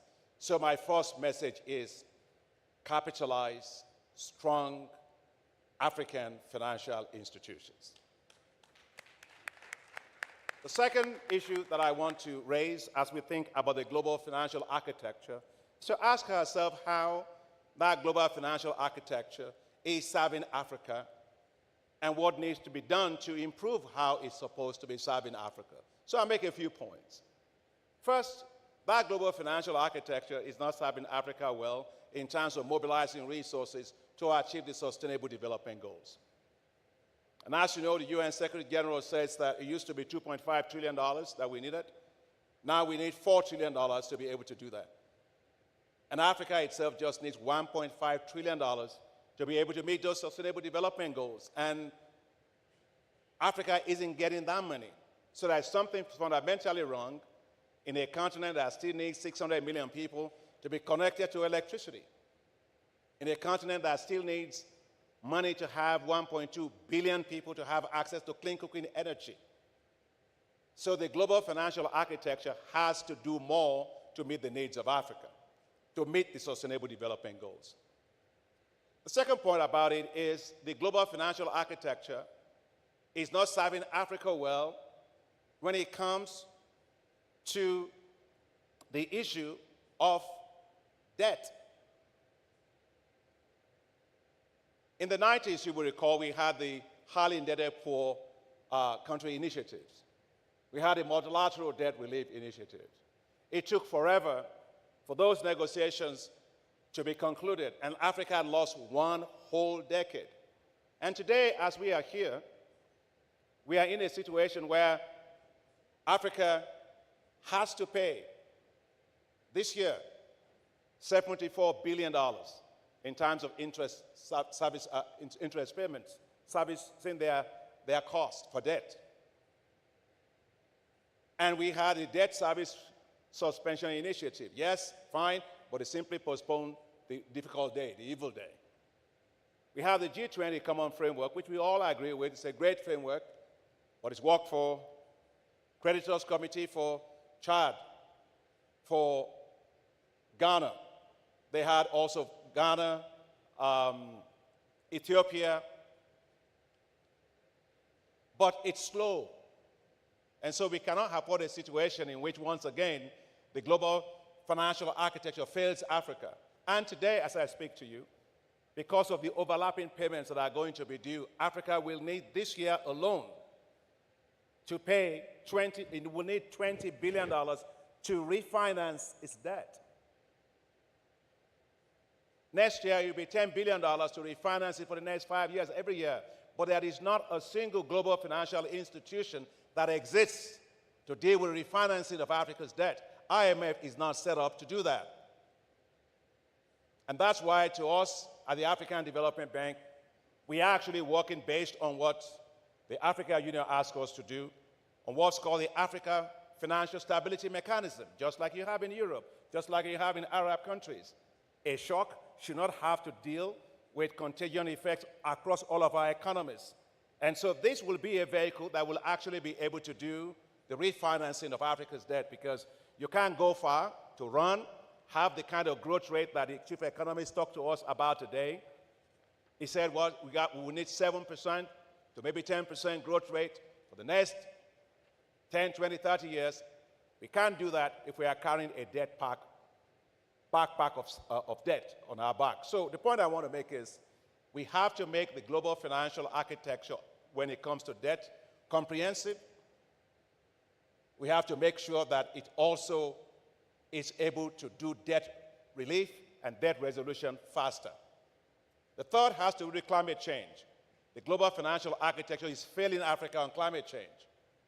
Africa needs today more than $277 billion a year to tackle climate change. And how much do we get? $30 billion, that's it. And so there's something fundamentally wrong that in the same continent that has 9 of the 10 most vulnerable countries to climate change in the world, the same continent that contributes no more than 3% in terms of global greenhouse emissions, and that suffers disproportionately, losing $7 to $15 billion a year, that will rise to $40 billion a year by 2030, is getting only 3%. There's something fundamentally wrong with that kind of a structure. And I believe that as we have been asked as multilateral financial institutions to change our business model, I believe that the global climate finance institutions need to change their business model to make sure that those financing that's available can be accessed. You ask any country how to access those finances, it's very difficult. They're pulling teeth. The small island states, they can't find it. And so I have said that we need to also make sure that the global climate financing institutions are reformed to have more resources, but make the resources more accessible to African countries. The last thing I want to say also is where the global financial architecture is failing is in terms of conditional financing when you have shocks. Take a look at what happened during COVID. Developed countries spent $19 trillion in terms of fiscal stimulus. That was roughly about 18-19% of global GDP. How much did Africa spend? $83 billion. Just about 3.4 or so, 4% of its GDP. And that's why we find it difficult today to continue to recover faster. That's where the divergence is coming from. And yet, the instrument that is the contingent instrument to do that, which was the special drawing rights that were issued, Africa got only what? There was $650 billion, and Africa got $33 billion, which was roughly 4.8% or 4.5% of that. And so we got to make sure that it's not just about allocation based on quota, it's to be allocation based on need. And I'm sure that IMF and others are looking at that. That's why I want to say that I'm particularly grateful to IMF, Board of Directors, for approving the SDR rechanneling as hybrid capital that can be used by multilateral development banks based on what we've done. And I think I would like you, honestly, I always say I have great, great staff all over this place. But this lady on this stage actually did a lot of that work. And so put up your hands for her. We and our team, and they're all here, the senior vice president, everybody else, it's a team. But they work tenaciously under my leadership on that consistently to be able to be where we are today. So what does that mean? It means that our $20 billion approval limit can be leveraged by a multilateral development bank by 4 times. And in fact, that is just the minimum. Because it's hybrid capital, it means that it is there for a very long time, and you can continue to use it. This can leverage hundreds of billions of dollars. It's the best use of donor money, costs you nothing. The taxpayers don't lose it. It develops, it gives you huge developmental impacts. And at the same time, when you need it back, you can always get it back the way that it has been designed. And lastly, for having this transformation we are talking about, I go back to where I started about charity begins at home. We need a lot of domestic resource mobilization on this continent. And to do that, we need to do a number of things right. Good macroeconomic policies, yes. Good tax policies, good tax administration. But sometimes I think, ministers, we give too much away. Africa gives too much away in terms of tax exemptions. Tax exemption for this, tax exemption for that. If the environment is macroeconomic environment, the policy environment is such that the investments will work, and the demand is there, the population is there, why do we have to keep giving away freebies, almost as if you are causing diabetes with too much sugar for the same money that we need to grow our economies? What I'm trying to say for that is this. Every company working in Africa, making money out of Africa, must pay taxes in Africa. And then we have to deal with illicit capital flows. You cannot, and corruption, and good governance. You can't keep asking for more money. If you put water inside of a basket, it can never be full. So we need good governance. And the chief economist today, inside of the analysis, talked about that. And I just want to say that it's going to take more than just the multilateral development banks. It's going to take the ecosystem, mobilizing more resources domestically, making sure the global financial architecture works. Oh, and by the way, just one thing before I forget. Even if we get all this right, we have to change the plumbing system. The plumbing system that delivers those finance to where it's needed. Today, we fund only sovereigns. But water, sanitation, energy, roads, all those things are in subnationals. We've got to therefore make sure that as we change the global financial architecture, we also change the delivery mechanism to support the subnationals, help them to rate themselves, help them to cover fiduciary issues, risks that might be there, build their capacities, and let them be able to raise long-term capital for their own development. After all, I come from an agricultural background. I know that you don't grow a crop from the top. You grow a crop from the bottom. And therefore, we have to make sure it's not just changing the architecture. We have to change the delivery system to go to where the needs are. My last message, support the subnationals and let's change our delivery system. And then we are going to have impacts a lot. Thank you very much, and I wish you good discussions.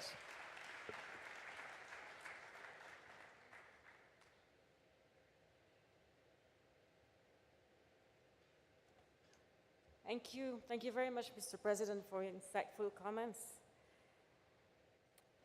A big round of applause again for President Adesina. Before asking others to finance us, we need to be able to first finance ourselves. Charity begins at home. We need to make the international financial architecture work for Africa. Access to vertical funds have to be unlocked. Access to resources have to be unlocked. Domestic resource mobilization is critical. Good governance is essential. We need a baobab solution. We all need to work together to amplify our actions. There are solutions. Let's embrace them. Let's use them. Thank you for your message, Mr. President. Ladies and gentlemen, let's go to the next session. And please allow me to introduce our high-level panel. First, let me start with Madame Chanty-Bobin.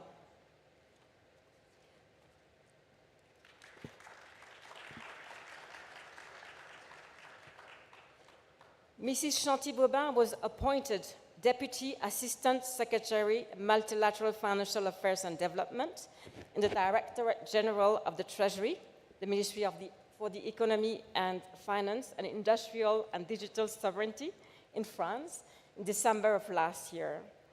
She served previously as Deputy Director for European Affairs in the Directorate General of the Treasury in the Ministry of Finance, Economy and the Recovery from July 2021 to November 2023.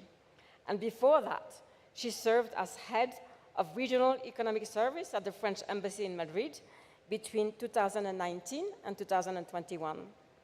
Mrs. Bobin is an alumnus of the National School of Administration, l'ENA, and the Institute of Political Studies of Paris, Sciences Po. A big round of applause for Madame Bobin. Sir Pasi Hellman has been Undersecretary of State for International Development at the Ministry for Foreign Affairs of Finland since September 2022.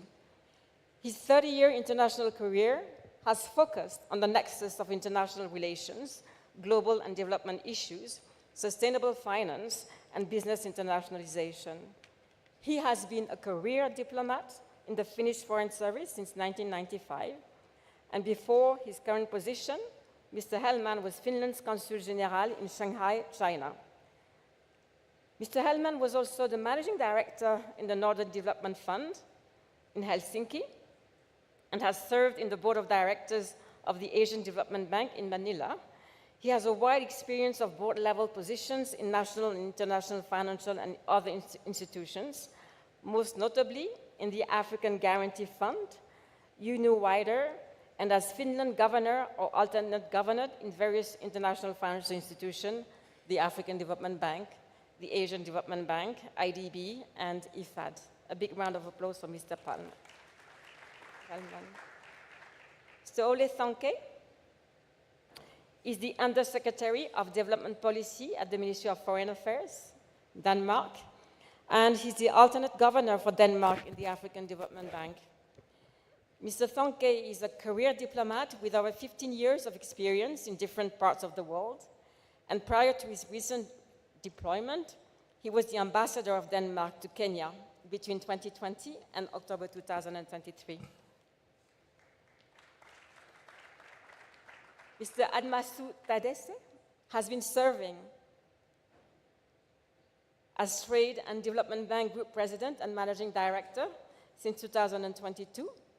And prior to that, he led PTA Bank and its evolution into Trade Development Bank. He previously served as Executive Vice President for the International Finance and Corporate Strategy with the Development Bank of Southern Africa.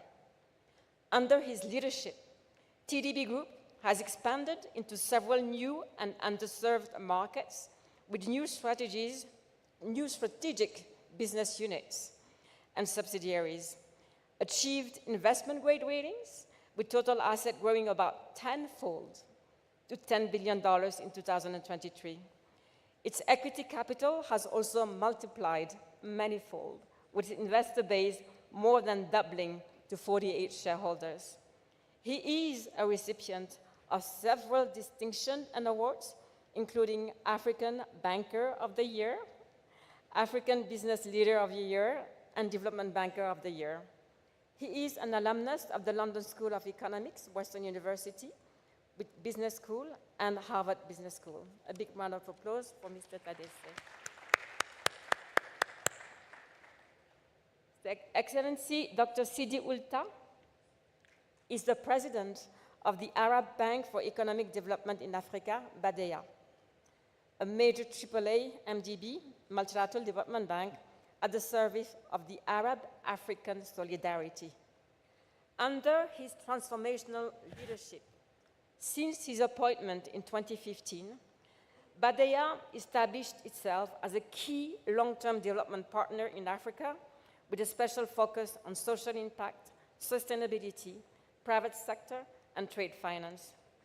Development Banker of the Year in 2022, his pragmatic, game-changing development approach led BADEA to receiving strong credit ratings from top rating agencies, signaling its outstanding financial solidity and shareholder support.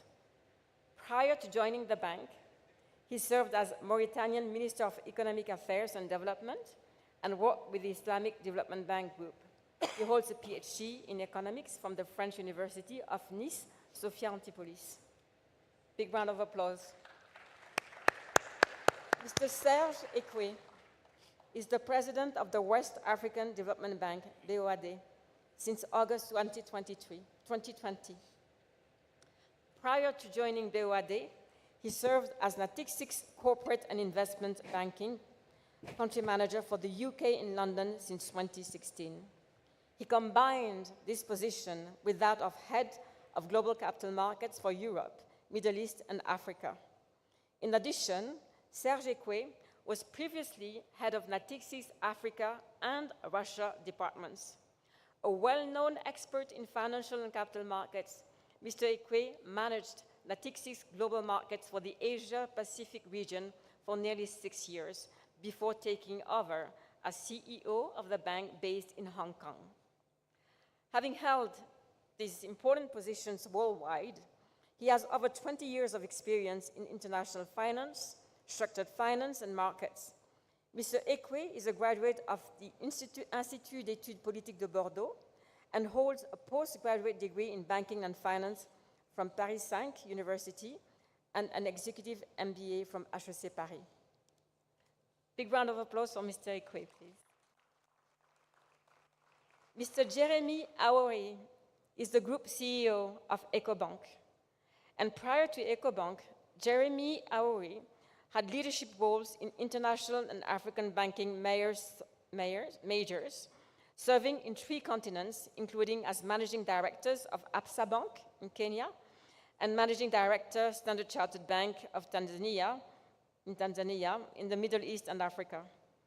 At Standard Chartered Bank, he also led regional sales and performance for the Middle East, South Asia, and Africa, and led consumer banking in the UAE.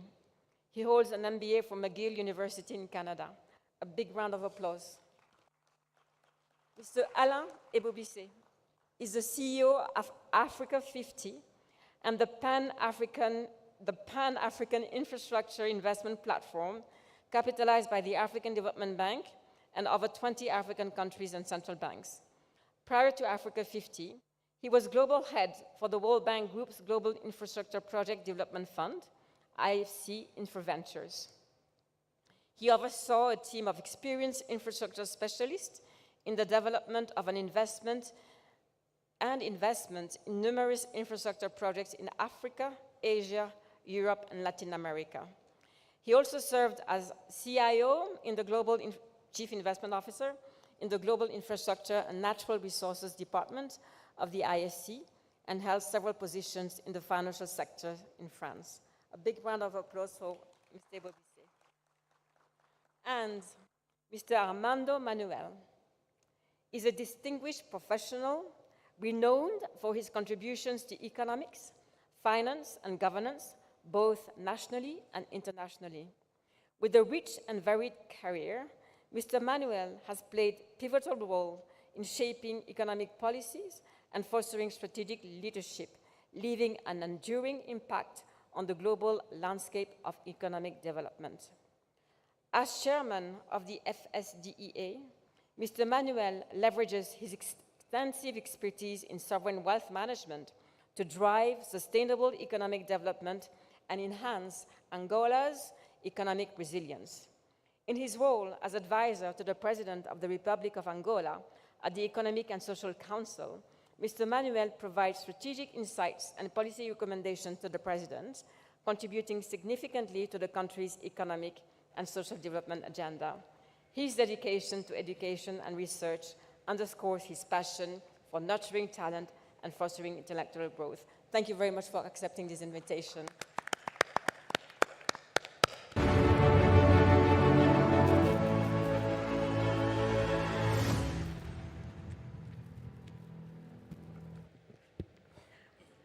Very distinguished panel, very interesting discussions to come.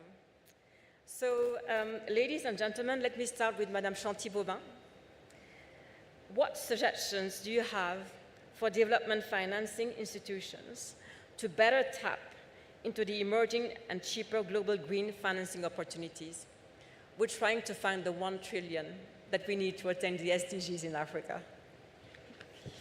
Merci beaucoup à Setou. Je pense que le constat est clair. On sait qu'il y a des besoins qui sont énormes. It is very clear that the needs are enormous. We know, as the President reminded us, African governments are facing challenges accessing financing on the market. We need to insist on the role of IFIs and the mobilization of funds, including vertical funds. We have concessional funding, but one of the first things that we need to do is to find out how to use them and to use them well. So mobilize these resources that are available and use them well. The global financial architecture that needs to be tailored to today's needs. It should be fit for purpose. And this is one of the themes that was discussed during the Paris summit. So I'll try to begin this roundtable discussion with 3 ideas to set the tone for the discussion. So what needs to be done? Firstly, international financial institutions need to increase their capital and use the available resources. They need to maximum the financial and developmental impact. The President said that we need to change the delivery systems. We also need to move from millions to billions and billions to trillions. It's not just public financing that is required, but private funding is also crucial. And that is reflected by the presence of my colleague panelists here. So financial institutions should innovate and increase their capital. When you have more volume, then you can play on the price. So you can give MDB conditionalities that are advantageous to countries. The African Development Bank is a good example.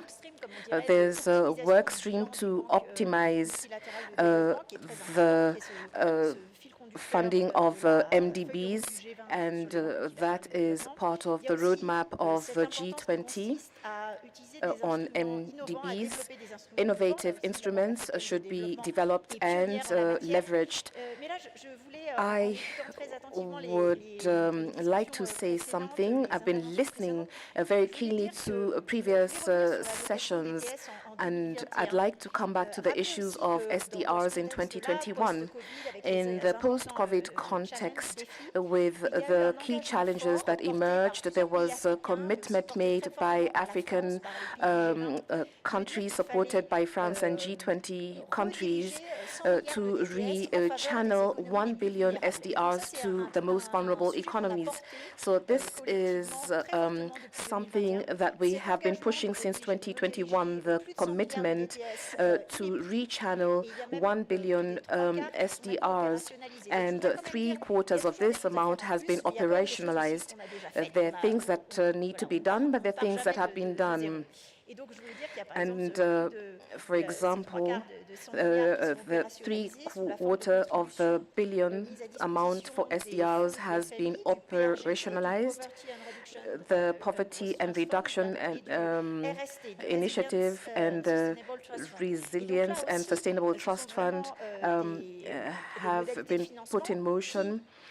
They're financing mechanisms that support vulnerable countries as well as African countries. So there are things that exist. And at the multilateral level, we've delivered on this. I think for SDRs, because the idea is to rechannel this money to multilateral banks, I would like to laud the African Development Bank and the Inter-American Bank for being pioneers in this regard through innovations and the approval of the IMF in May.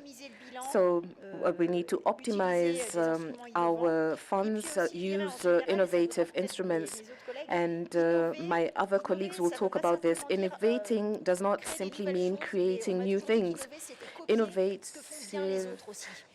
Innovating can also mean replicating good things that other people are doing or best practices. So when something works well from a bilateral actor or multilateral actor, when there's something working well in the ground, you need to draw inspiration from that, and it should be replicated at scale. Allow me to go to maximizing the impact, and that is my second point. Use resources in targeted areas. This is extremely important to have this trigger effect and to be able to mobilize more. So you'd have concessional funds being directed to the right places. We talked about vertical funds, global funds. We need to have projects using the terms of IFIs. We need to collaborate with countries so that they can develop good projects and work together, pool together.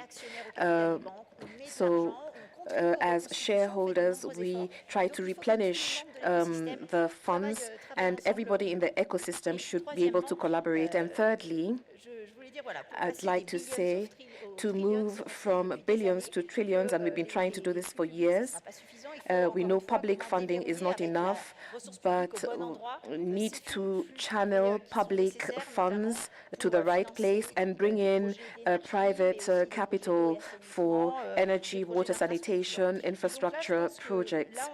I think we've talked about risk and the perception of risk as well as real risk. We need to work on the risk chain and look at regulatory frameworks, the business environment, macroeconomic stability, which comes through domestic resource mobilization, a good management of debt, of course, to improve the rating of a country. And then it also is dependent, and I'm sure my colleagues will talk about this, having good bankable projects in the pipeline. You need to have projects that encourage investment, and then sometimes you talk about securities that investors can have a role in. You have guarantees, and the banks team has been talking about this, and then you also have project preparation. So those are just a few of my reflections on the theme of this roundtable discussion, and I just wanted to set the tone.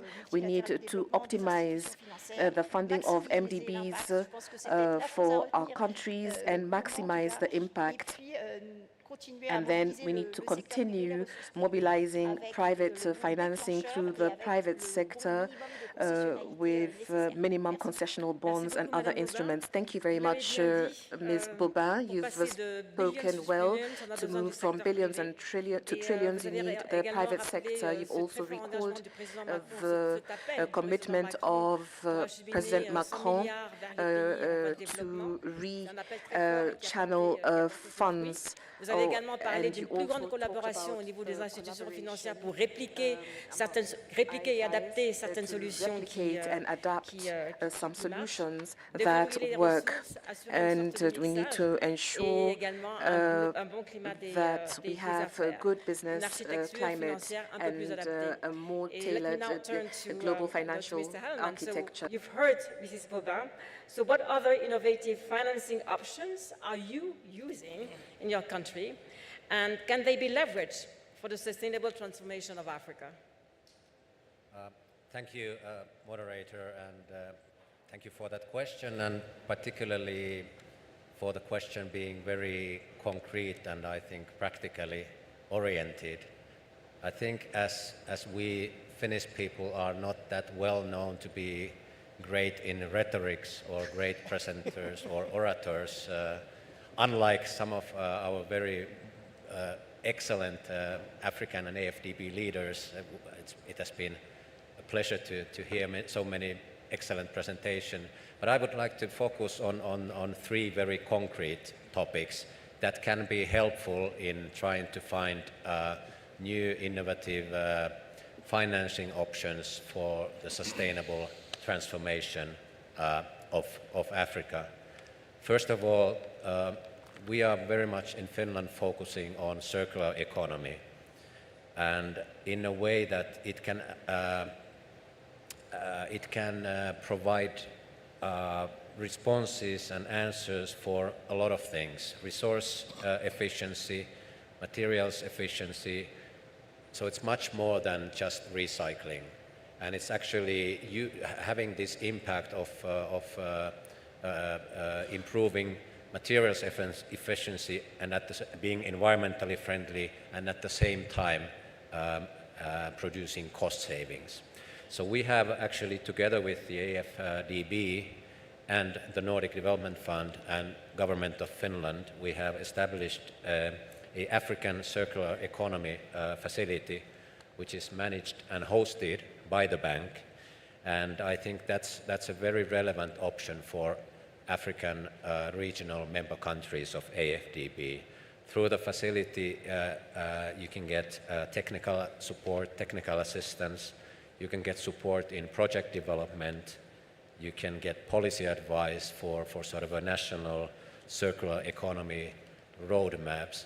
And the good thing about circular economy project often is that the payback time is actually quite short. So it's a very attractive option also to mainstream circular economy in all activities. Secondly, on digitalization, and we believe and are following the principle of trusted and secure digitalization in Finland. It's very useful also to help achieve green transition. Actually, green transition and digital transition go hand in hand. And for us, digitalization is not a sector issue. It's an issue that can enhance efficiency and results basically in all sectors. So we work very much on digitalization, education, green transition, and also very much through the European Union's Global Gateway initiative.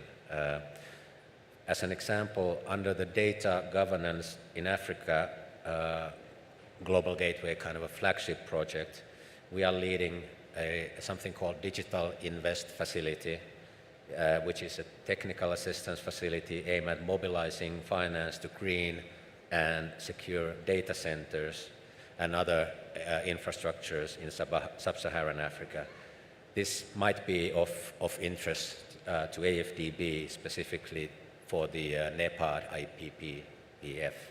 On digitalization, we also recently were given quite strong new possibilities to support digital agenda and digital connectivity in Africa, as our national development finance institution, FinFund, has signed an agreement with the European Commission for guarantees up to 100 million euros for digital connectivity projects in sub-Saharan Africa, and the project identification is actually very much an ongoing activity right now.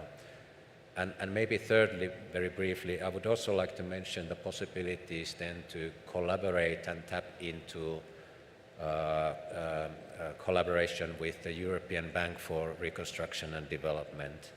They have recently made a decision to expand their membership and activities to 6 countries in sub-Saharan Africa: Senegal, Ghana, Kenya, Cote d'Ivoire, Nigeria, and Benin. And I think with their, and of course they have been already active in Northern African countries, but with their knowledge and expertise in private sector, I think that should provide good opportunities for cooperation, for co-financing with the African Development Bank once the EBRD is able to start their operations in these countries, which is maybe likely to happen in 2025. Thank you so much. Thank you very much for sharing your insights with regards to the circular economy, the green, and thank you very much for the work that you're doing, that we're doing together.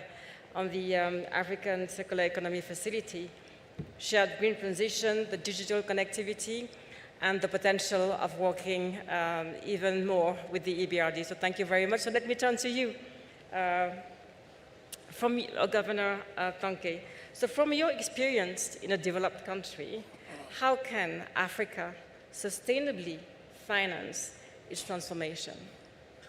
Well, thank you so much. And I think, let me start yesterday, where there was a very clear message from the heads of states that we need to reform the international financial architecture. And everybody has been saying that for quite a while.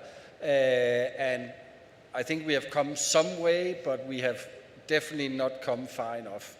I really want to commend the President for what he said just now on Africa also needs to take matters into your own hands and look at your own financial institutions, both the AFDB, of course, but also the other financial institutions that you have around, and some of them are even on stage here today, and to do more of that. I'll come back on that, because my point is the first part of that international financial architecture is about decision making and who calls the shots. And there's no discussion that Africa do not call the shots in most of the international financial institutions that we have at a global level today.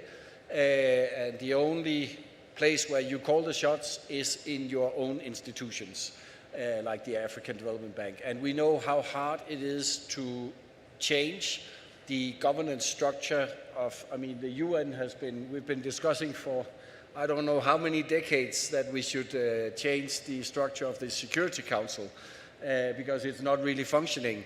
And it's just complicated. And I know every UN ambassador who goes there, they are so afraid that someone will put that task upon them because they know it's just impossible. So it's gonna really take time before we get that part of the IFA reforms done. So, for a country like Denmark and the Nordics, focusing on the African financial institution is a shortcut to actually deliver that decision-making process. And I think that's a political argument that you should really fast forward because there's so much will in a lot of countries like Denmark to really do more on this agenda and support the African countries on this agenda on decision-making. So that was my first point. Second point, it's about the money, and we've all heard the numbers that are incomprehensible, and it's trillions, and it's like, can Africa even absorb? If we had that kind of money, what would happen if it was even poured out in Africa? It would be like, difficult to imagine that, at least. In any case, that there's no way around that we need a lot more money than what is available, both for the SDGs as such, but also on climate financing. And there's a lot of processes going on right now. We will go, everybody, to the Summit of the Future, where there will be a discussion on this in September in New York during UNGA. Then in Baku in November, the world has to decide on what will replace the $100 billion target that we just managed to achieve last year. And then next year, there will be the fourth conference on financing for development. So there are some really key international events that can move this agenda forward that we really need not to miss. Then the question is, how do we raise more money? And recently there was a report by Bhattacharya and Songwe that dug into this, and we've heard the solutions. I think it was listed.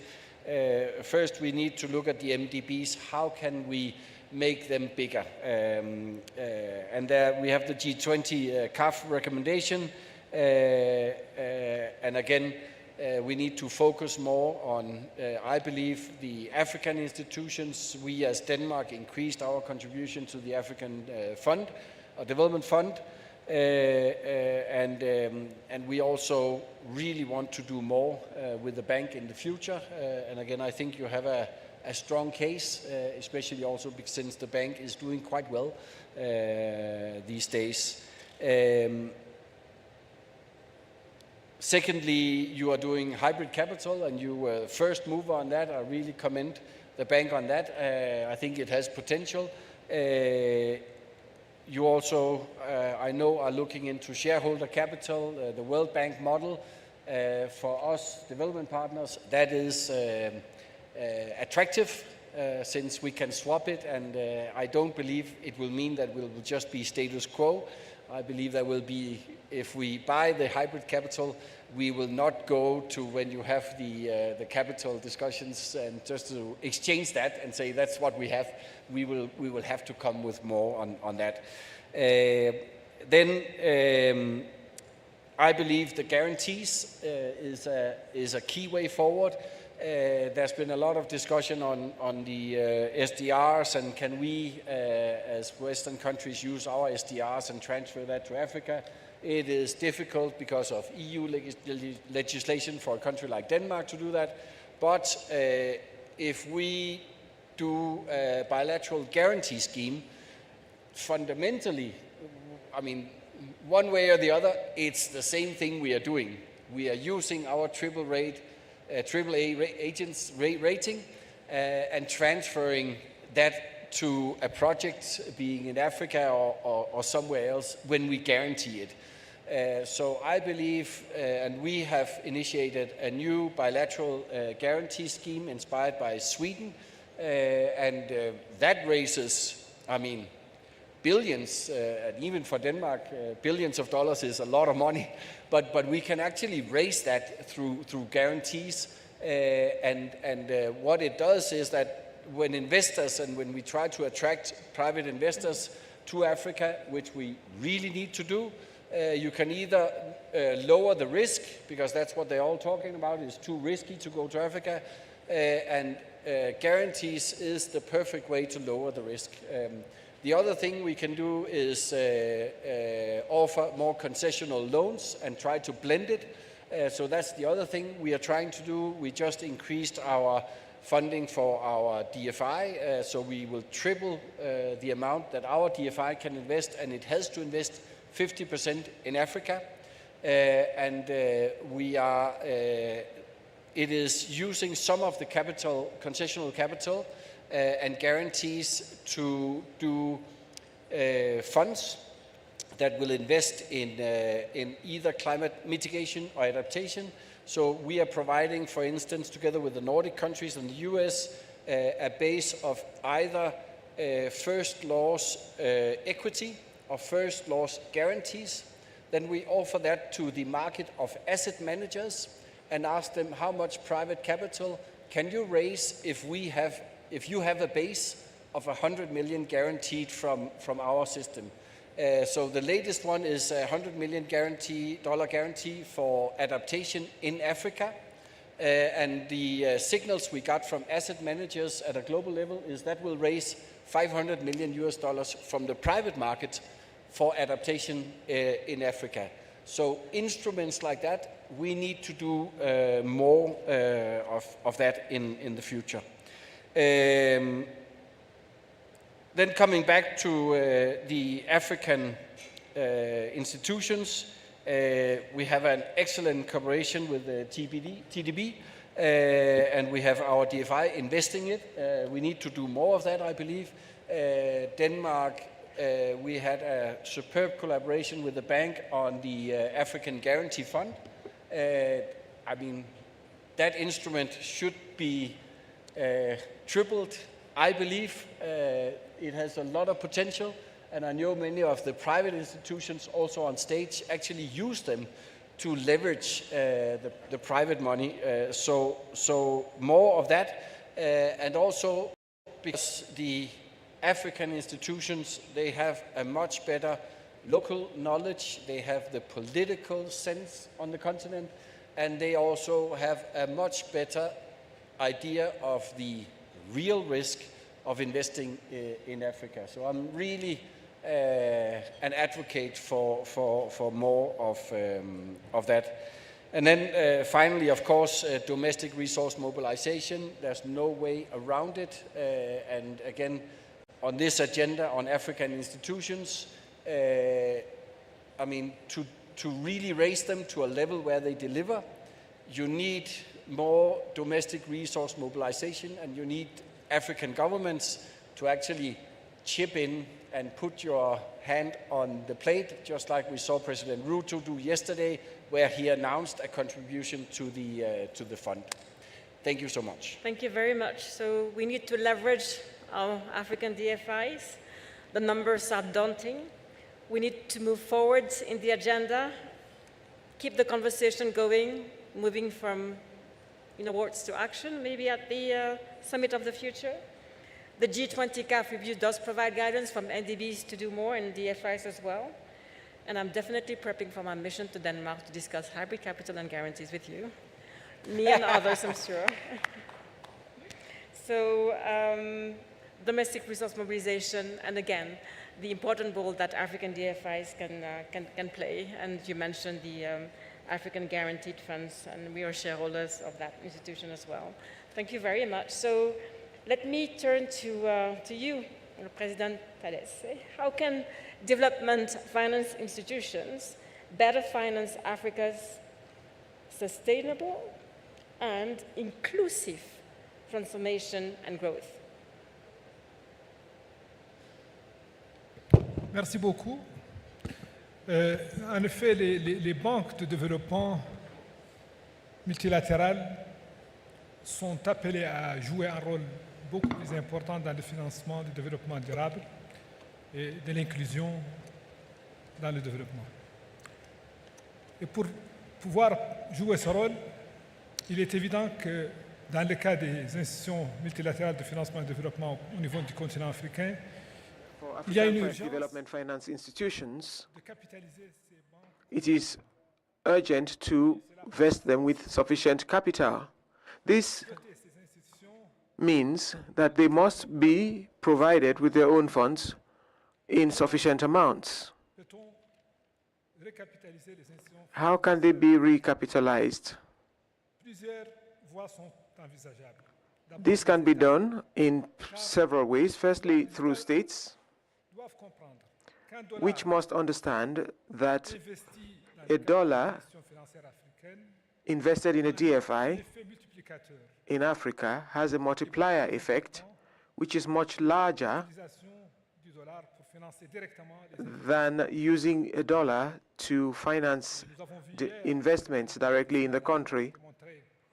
The President Adesina demonstrated this yesterday, that investment of that nature could be 4 to 16 times larger, and perhaps even more than that. So this is very important for governments to understand, that investment in African financial institutions is a much more profitable investment than direct investment by governments. Secondly, development partners could be involved in these capital funds through various mechanisms, either through donations or hybrid capital. And I congratulate President Adesina for the innovation on hybrid capital in the bank. Another way is special drawing rights. The ADB will be the first recipient of these SDRs.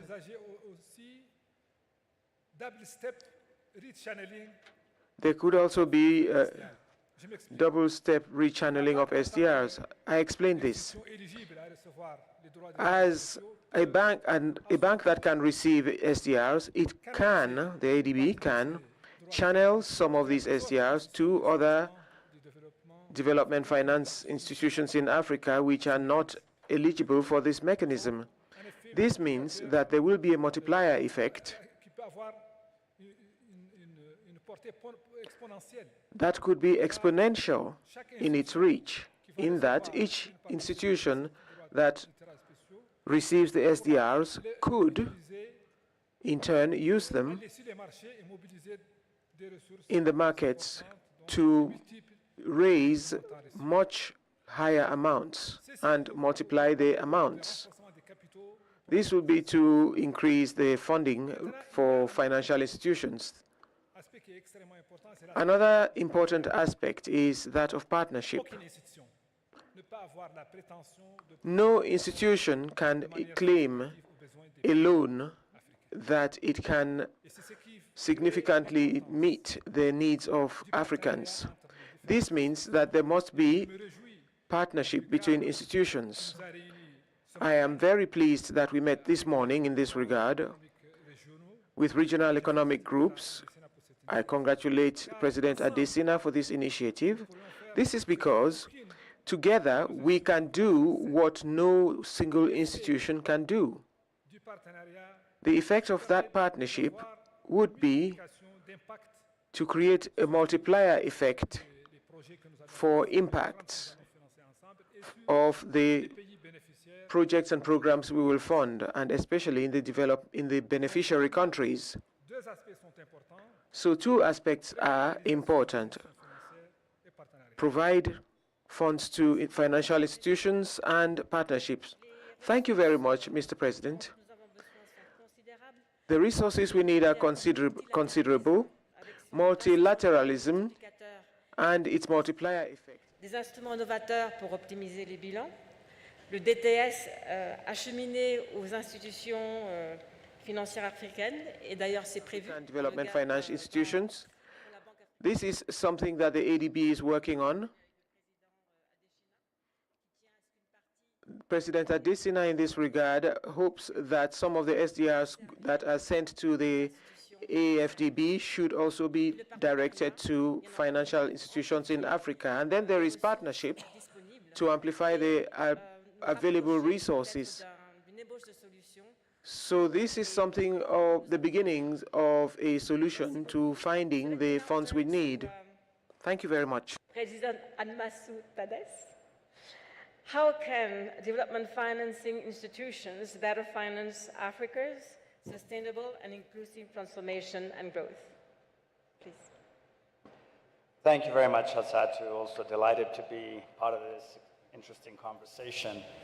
A lot of very pertinent comments and remarks have been made already. I thought maybe I would come in on the angle of how we are leveraging one another at the level of transactions, because I think the organic issues of vertical capitalization of institutions has been dealt with very eloquently by President Ta, and I think President Adesina has spoken about it. We've also actually had some unusual success with some very committed partners outside of Africa. My hat off to the Danish. I think Ole has mentioned of the great cooperation we have with them on the organic vertical capitalization of banks, in addition to what our great MDB partners have done with us, both AFDB and Badia. And strangely enough, you know, we were so surprised when the World Bank Group stepped up a couple of years ago and put hundreds of millions of dollars on the table in a way we never expected. And so I think there's been some very good traction. I think credit is due in some regard. But I think the other point that needs to be highlighted is what we say at the Africa Investment Forum. We have this famous mantra, we talk about scaling up and synergizing. And what's very interesting on the synergizing front is how we as African financial institutions and some of our close partners are working so dynamically together in an unprecedented way. If I look back over 5 years ago, I would struggle to say I'm co-financing very actively with various members on this panel.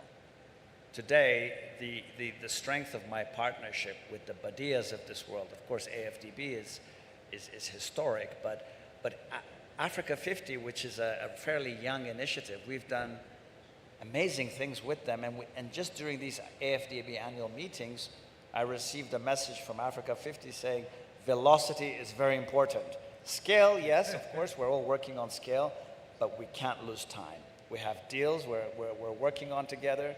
We're baking them in the oven. Don't you delay us. And I said to Allah, you can count on me. We will work with you on the velocity side of the agenda, because velocity is just as important as scale, right? If you get the wheel to turn several times, you actually get a lot more done. But I think, the ecosystem part of things remains a very important challenge. It's a very deep and structural problem we have at a global level. And I think it's so important that gatherings like this, we put the spotlight on some of these strategic issues that are beyond our control as individual institutions. There's been a lot of talk about how one can get the risk assessments done in a more finessed way. I think we all obviously expect more in terms of better risk pricing, because I think the premiums just tend to be too high and too sticky. Very fast to be downgraded, it takes forever to be upgraded. And it's just not fair that when you do all the right things, you're not getting the credit, in good pace you're not getting, and sometimes you just don't get it at all, right? You do all the things you need to do, but very, very sticky. The minute something small happens, they drop you 1, 2, 3 levels as you blink an eye, right?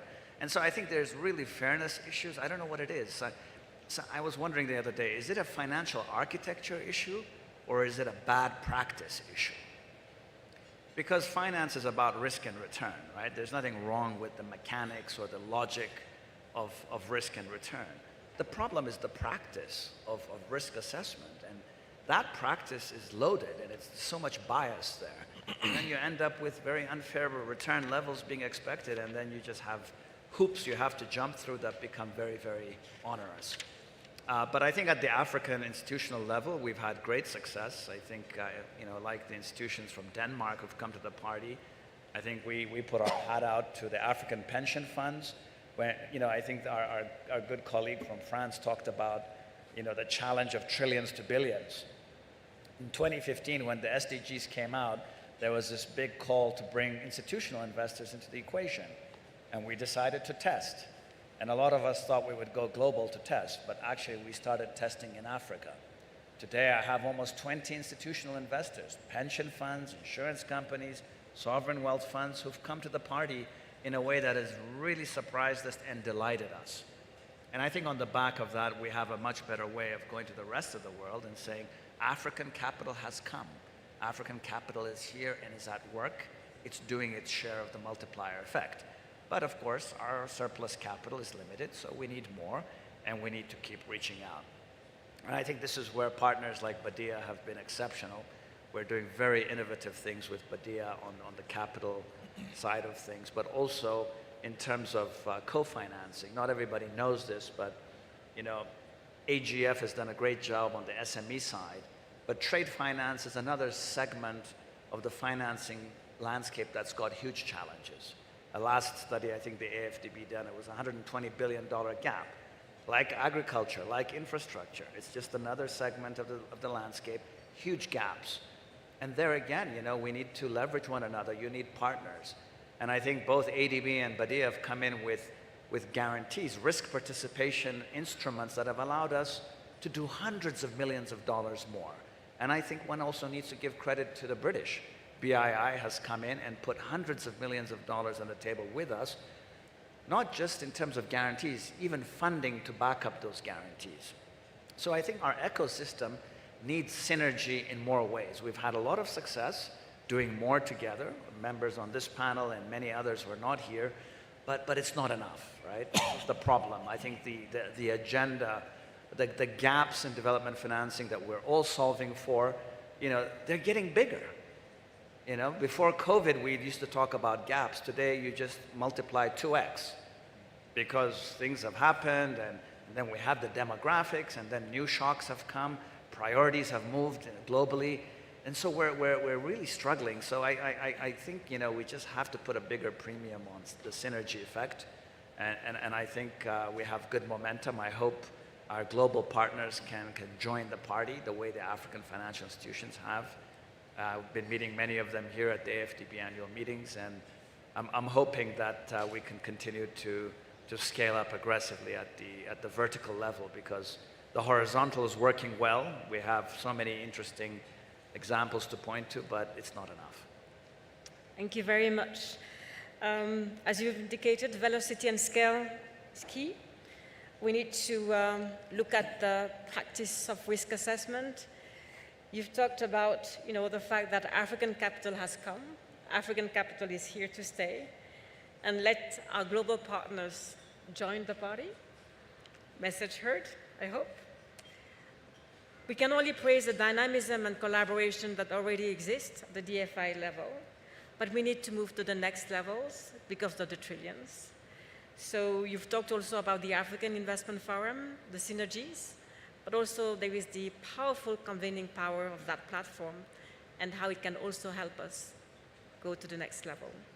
So thank you very much, and let me now turn to you, Mr. Ekwe.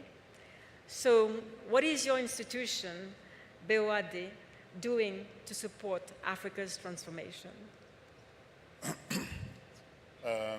Asatu, thank you very much for your question. Thank you for having me and having BOAD sitting here together with you.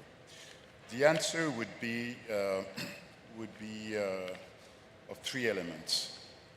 Three elements of not what we should do, but what we currently do. And we know that if we, one could say, you may have a vision, but if you're not in position to execute, you all know that a vision without action is nothing else but hallucination. So I'll tell you exactly what we do. The first thing is we have a vision. And this vision is about prosperous Africa. We work so as to feed our population in our very region, on our continent. We work hard to make sure that our kids are in position to project themselves in the future, giving people a future.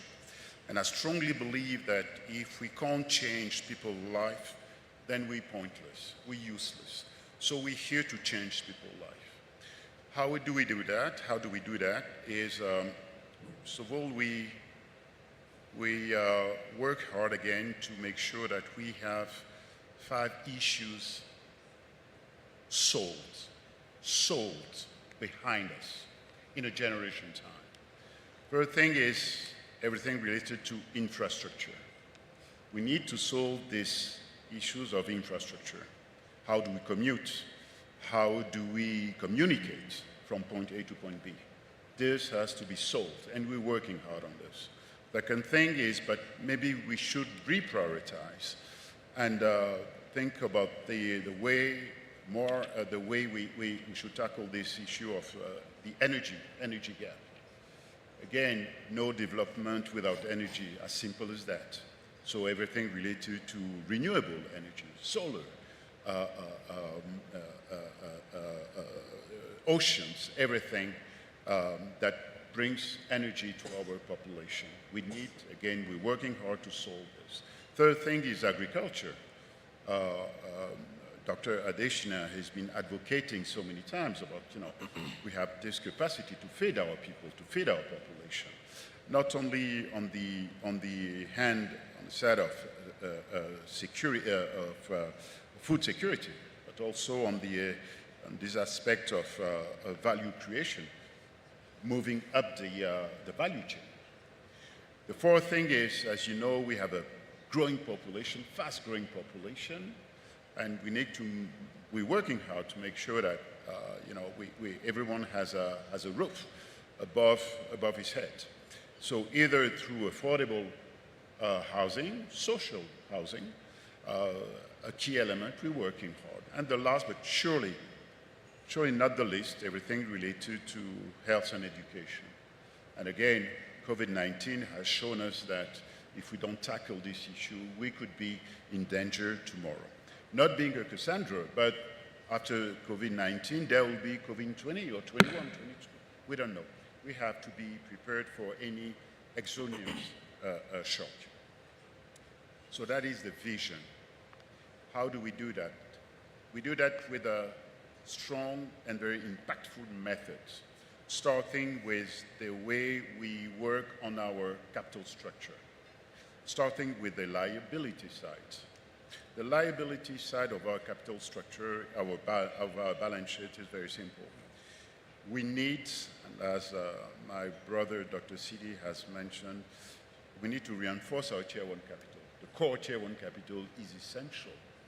And I agree with the representative of French Treasury, who mentioned this question of how do we move from billion to trillions. The quantum is of a high necessity, and we need to face that. We shouldn't be shy. When it comes to talking about trillions, and I'm not talking about trillions of CFA francs. I'm talking about trillions of dollars, of euro, whatsoever. Because these are the needs of our population. We are a continent where investment is needed. So the question of the quantum is an absolute necessity. We need to face that, and we're facing that. When we came in charge and we started with this, the doubling of our Tier 1 capital, I think that some of our people thought I was either illusionist or a magician. No, these are concrete things we are implementing. 1.5 billion euro capital increase for BOAD is the minimum we have to do. So the question of the quantum, the question of the structuring again of our capital structure, the one lesson learned from my 4 years experience at the helm of BOAD is, again, we need to reinforce our Tier 1 capital. And every day. You need to search for equity when you don't need equity. Again, you buy a winter suit in summer, you buy a summer suit in winter. On the asset side, the question of how bankable our projects are is essential. We bankers, we're taking risk. This is our job. However, we work hard to make sure that the project we fund, the project we invest in, are efficient for our population, effective to change people's life. But as bankers, we know that there are risks, and we pay to take risks. And again, the absolute solution to bear a risk is to reinforce our Tier 1 capital, or Tier 2 capital. The question of the hybrid capital.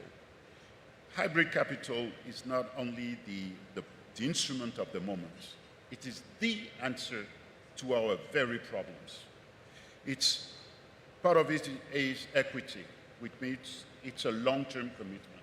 But part of it is debt, which means that we have to reimburse at the end of the callability period, all right? But it is the answer to external shock. External shock. If it's a 5-year non-callability, at least for 5 years, our capital would be reinforced with this double solution. The first one, it is reinforcement of our capital, but the second thing is the increased enhancement of our balance sheet. We could do more. We could do more. So the quality of the asset, the reinforcement of our capital structure, these are key elements. The one thing I would like to add before going to my conclusion is the new methods we are adopting. De-risking. I think it makes sense for our population when we communicate on BOAD has been funding this electricity plant or this electric plant. When BOAD has been working so as to set up a new plant or a new road or a new highway here and there. This makes sense to our population. It's also a question of pride. We're proud of our organizations, we're proud of our DFIs, we're proud of our people. And people recognize themselves in our everyday action. So the de-risking of our balance sheets, the guarantee issuances, either for first loss piece or second loss piece, it just makes sense. BOAD working with the African Development Bank, a AAA institution. It just makes sense when the African Development Bank issues first loss guarantees, first loss fees guarantees. When the French Treasury or l'AFD issues first loss fees guarantees or second loss fees guarantees. There's no disbursements, but we're confident in our capacity to work on bankable projects. But as bankers, we know that problems can happen. So this de-risking method is something we work hard and we try to convince as much as possible our partners that these are modern ways of doing business, in the sense that, again, we taking risks, being structurally risk takers, we work so as to either offset the risk through insurance, through guarantees, or offload risk through securitization, through distribution, credit distribution. Now, my last point is, what is the strategy? And I'm very proud to be here sitting next to my different brothers and partners. We hunt as a pack. We hunt as a pack. We have an aligned strategy, an aligned vision. We share risk. We syndicate our risk. We enter in club deals. We add our different balance sheets because we know that the more we are, the stronger we will be. Thank you all so very much. Thank you very much. And, listening to you, there is a clear complementarity between the African Development Bank, our priorities, and yours, similarities, I should say, in terms of infrastructure, in terms of renewable agriculture. But, you talk that at the end of the day, it's about resources, resources, resources, and how we get to the resources. If we don't have the capital, what are the alternatives? What are the instruments that we can use in order to have a multiplier effect? You talked about the de-risking, the guarantees of first losses, how we can string all of that together to be able to do more.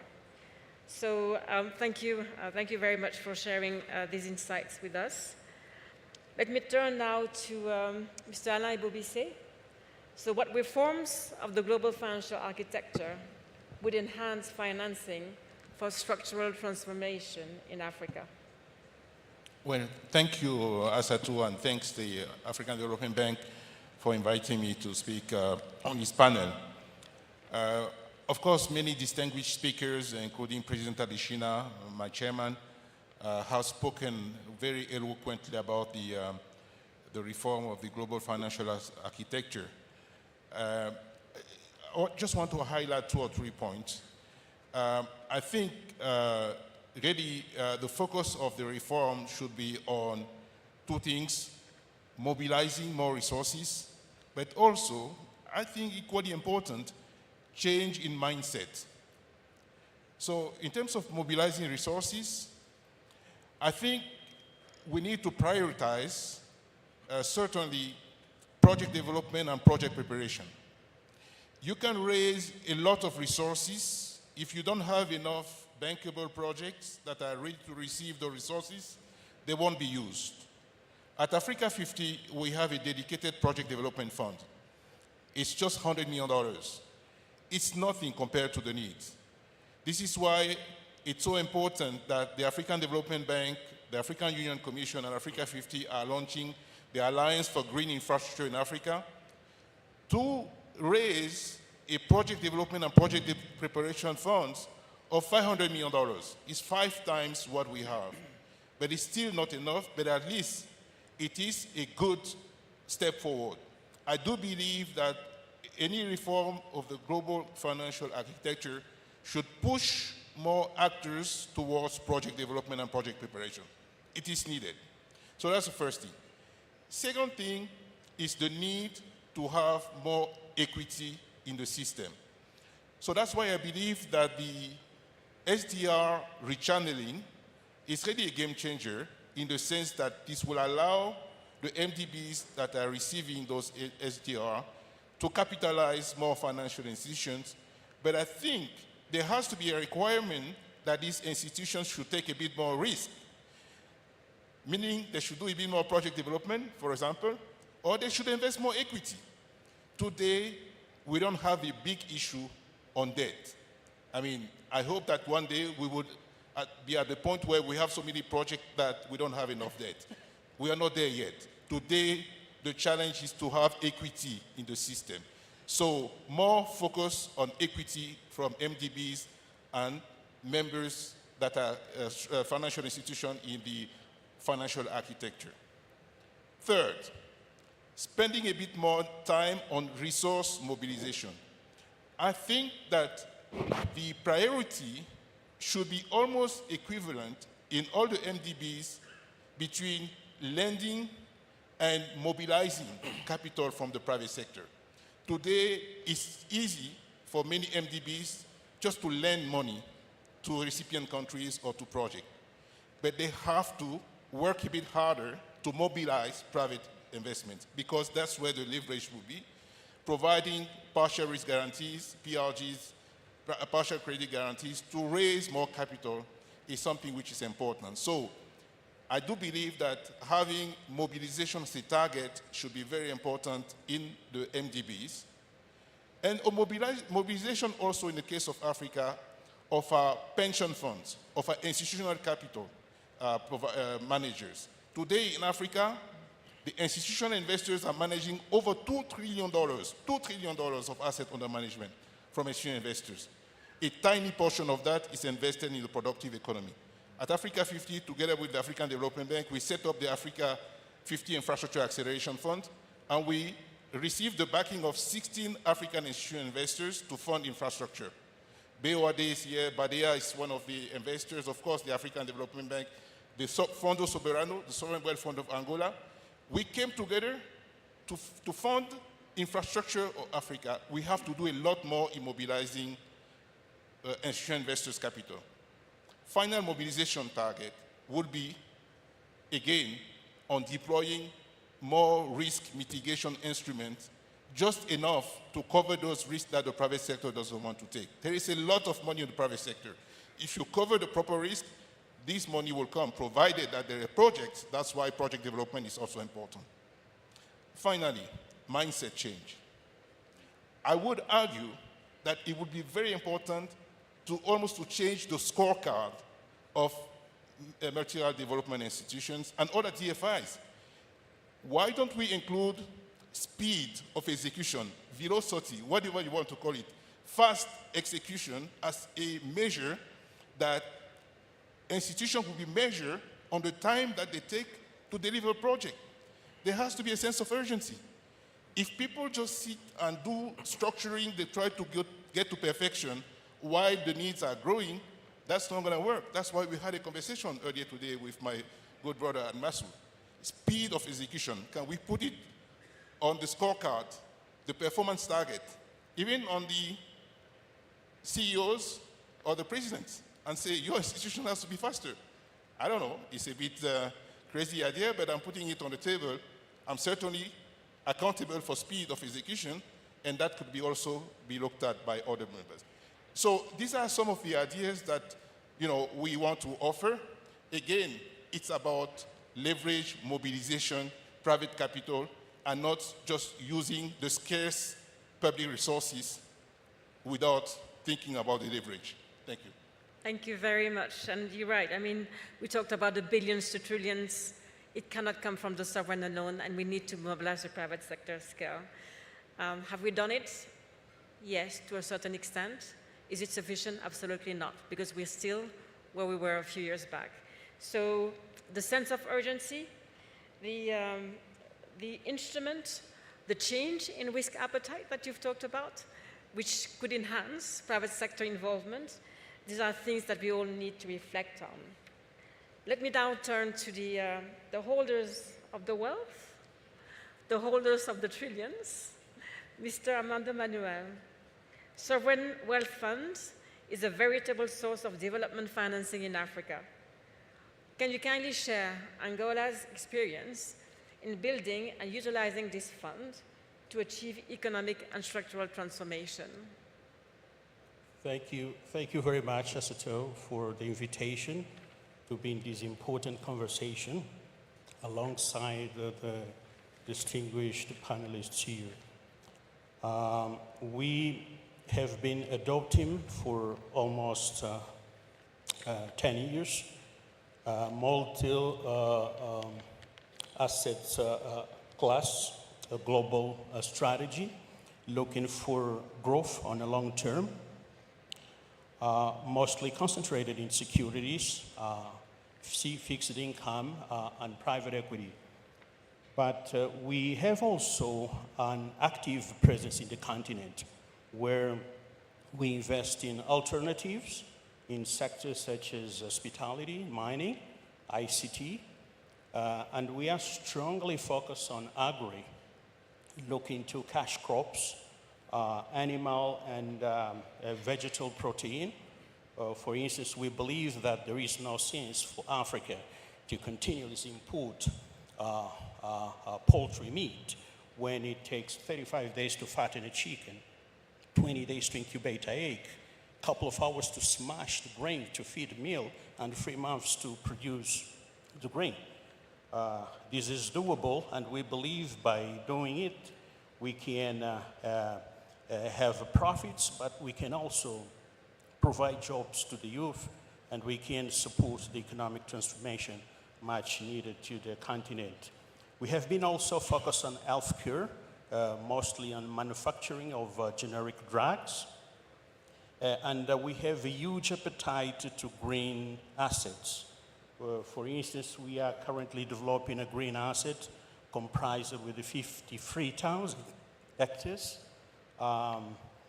with the potential to scale it up to 200,000 hectares. Doing it, we are not only investing in the forest value chain, but we are creating conditions to easily tap the bond market and mobilize those resources of green bonds and support the economic transformation. Our strategy is to mobilize private capital. We believe by doing it, we leverage much more our balance sheet. For instance, in Angola, where we put $1, we expect to bring $2, $3, $4 from outside. This is all about partnering with asset managers, pension funds, or the sovereign wealth funds, investment banks. We have been also strong on infrastructure. As Alan alluded, we were one of the active players partnering with Africa 50 Acceleration, providing resources, and we are pushing to get into renewables, get into the grid sector. So this mostly comprises our vision. We see ourselves as a de-risking tool for FDI because we are on the ground, we understand pretty well the market, and we can definitively support the FDI coming into the continent. But moving forward, what we see here is the importance to partner with DFIs, with the development banks, with a number of multilateral development organizations, considering the comparative advantage that those institutions have in terms of knowledge, the comparative advantage that they have in terms of convening power, supporting governments to speed up reforms, to create one enabling business environment in which we can deploy safely our resources. So we expect, to see much more on the side of African Development Bank partnering with us, explore, for instance, the area of the project preparation, as someone mentioned here. We often say PDF. We need to plan properly, prepare the projects. We need to de-risk, and then those resources available can be deployed in terms of finance. We see a number, for instance, of pension funds in the continent with massive savings. But the idea is how we can create the risk mitigation instruments. For instance, currency risk mitigation instruments that can able to get those resources and deploy them across the continent.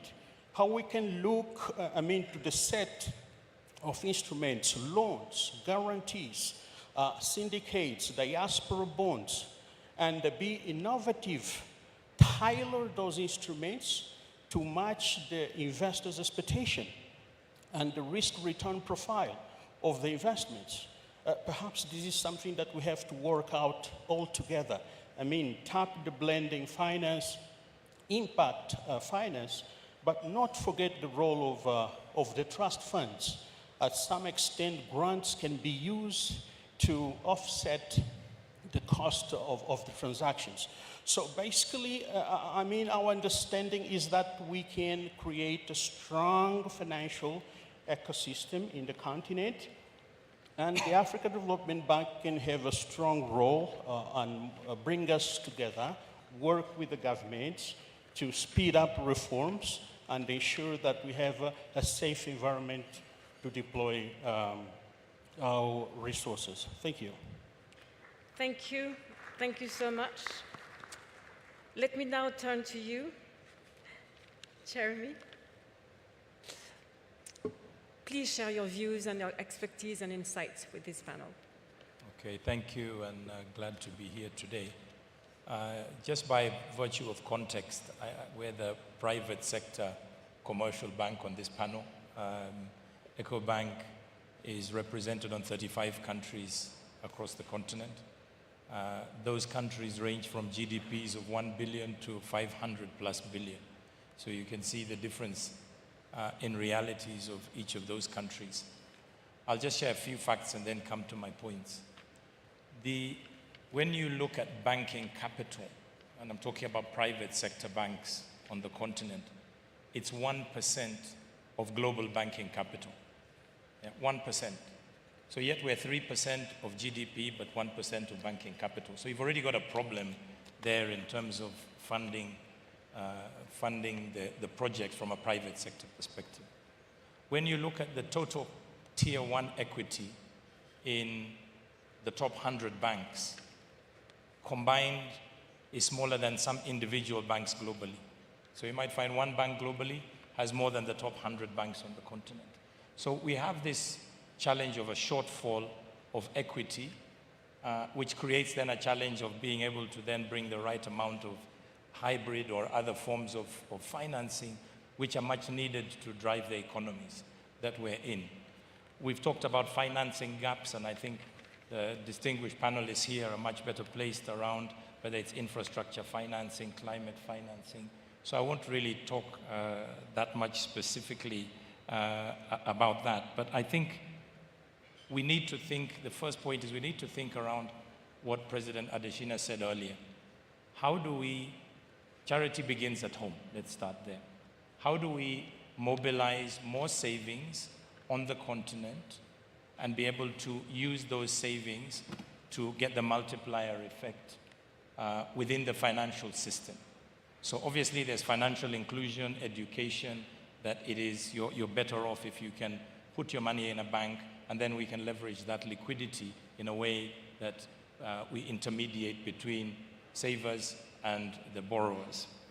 I think we need to think about how can we get more equity capital from the holders of funds, some of which are here on this. And I've got to appreciate that we've had a lot of support from almost everyone on this panel in one way, shape, or form around that. We need more African equity invested in commercial banks.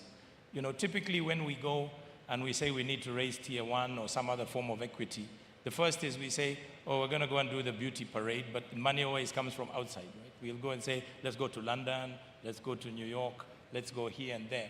As opposed to, why can't we find equity capital within Africa? Local currency equity capital.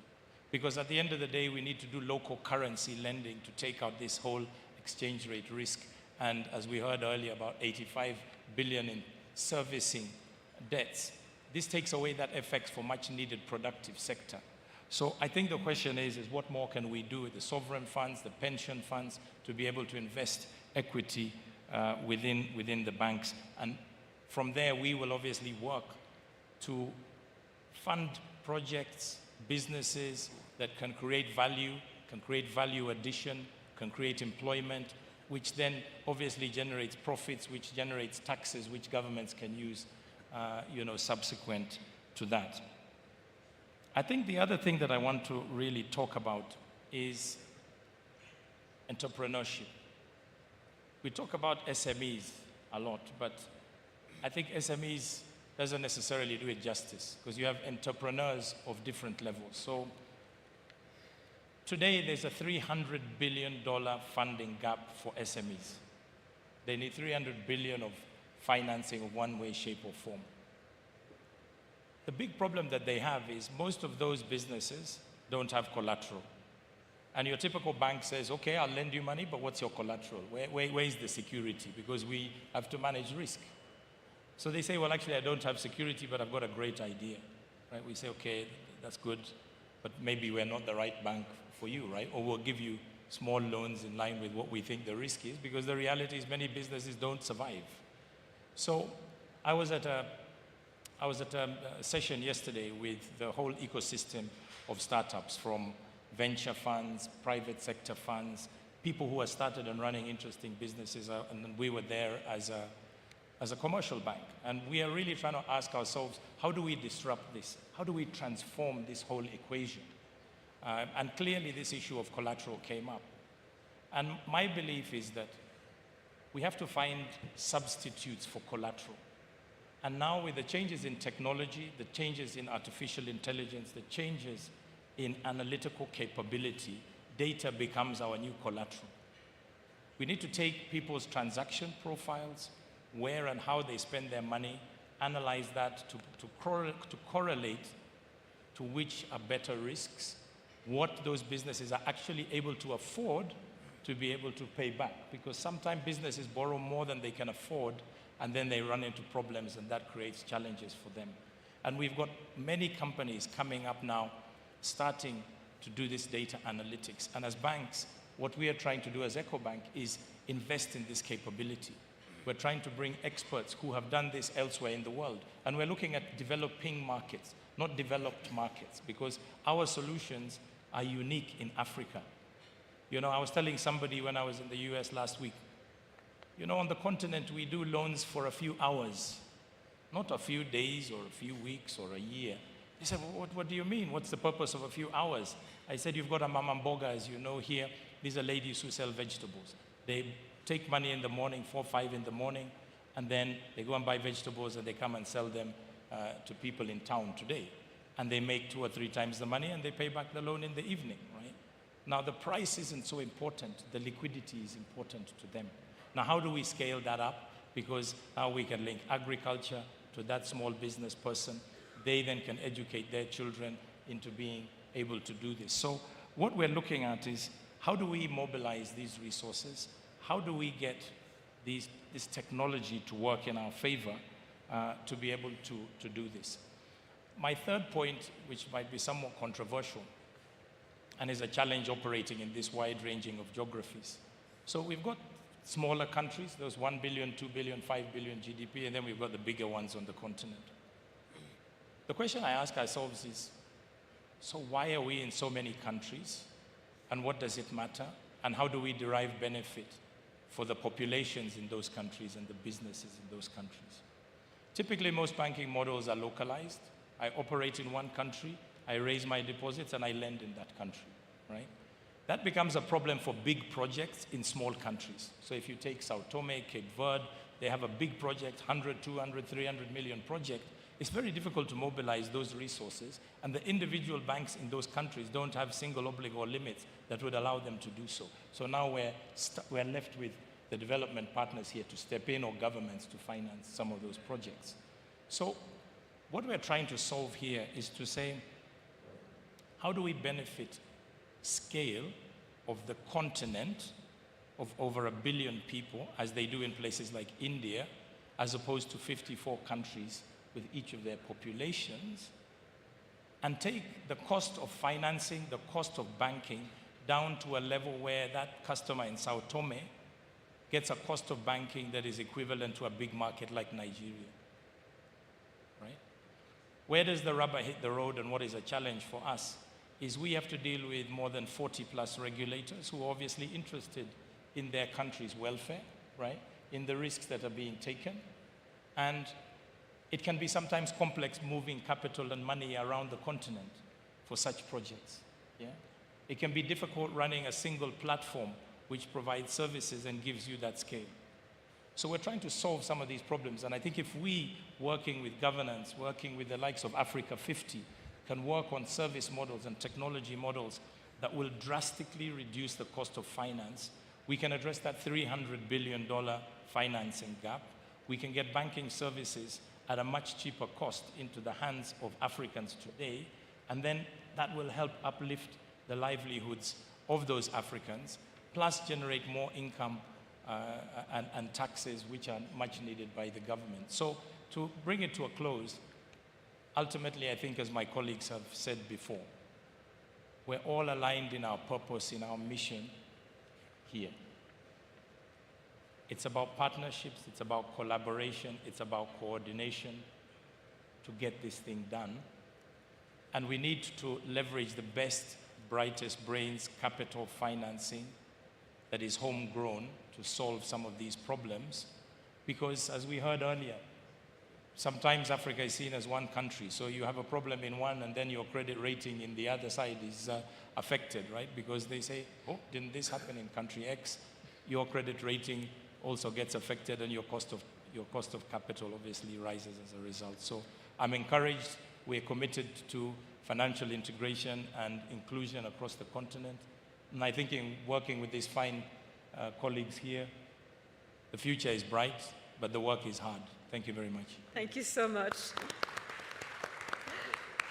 So very interesting ideas.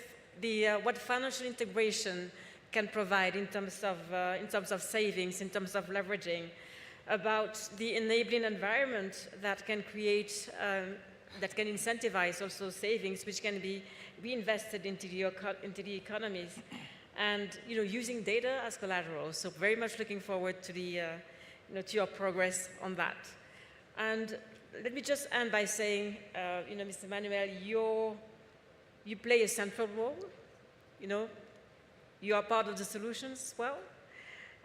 You've interested. So, we talked about partnership, collaboration, and coordination, and what you, provided over the few minutes that you were talking was about exactly that: partnership, collaboration, and coordination, about the enabling environment, and the famous PDF: prepare, de-risk, and finance. So please do join me in, applauding this outstanding panel, and thank them for sharing their insights with us. Let me ask my colleague, Solomon Quainer, to provide some closing remarks. I had another conversation for you all, but given the time, we will wait for the next panel next year. Thank you. Solomon, please.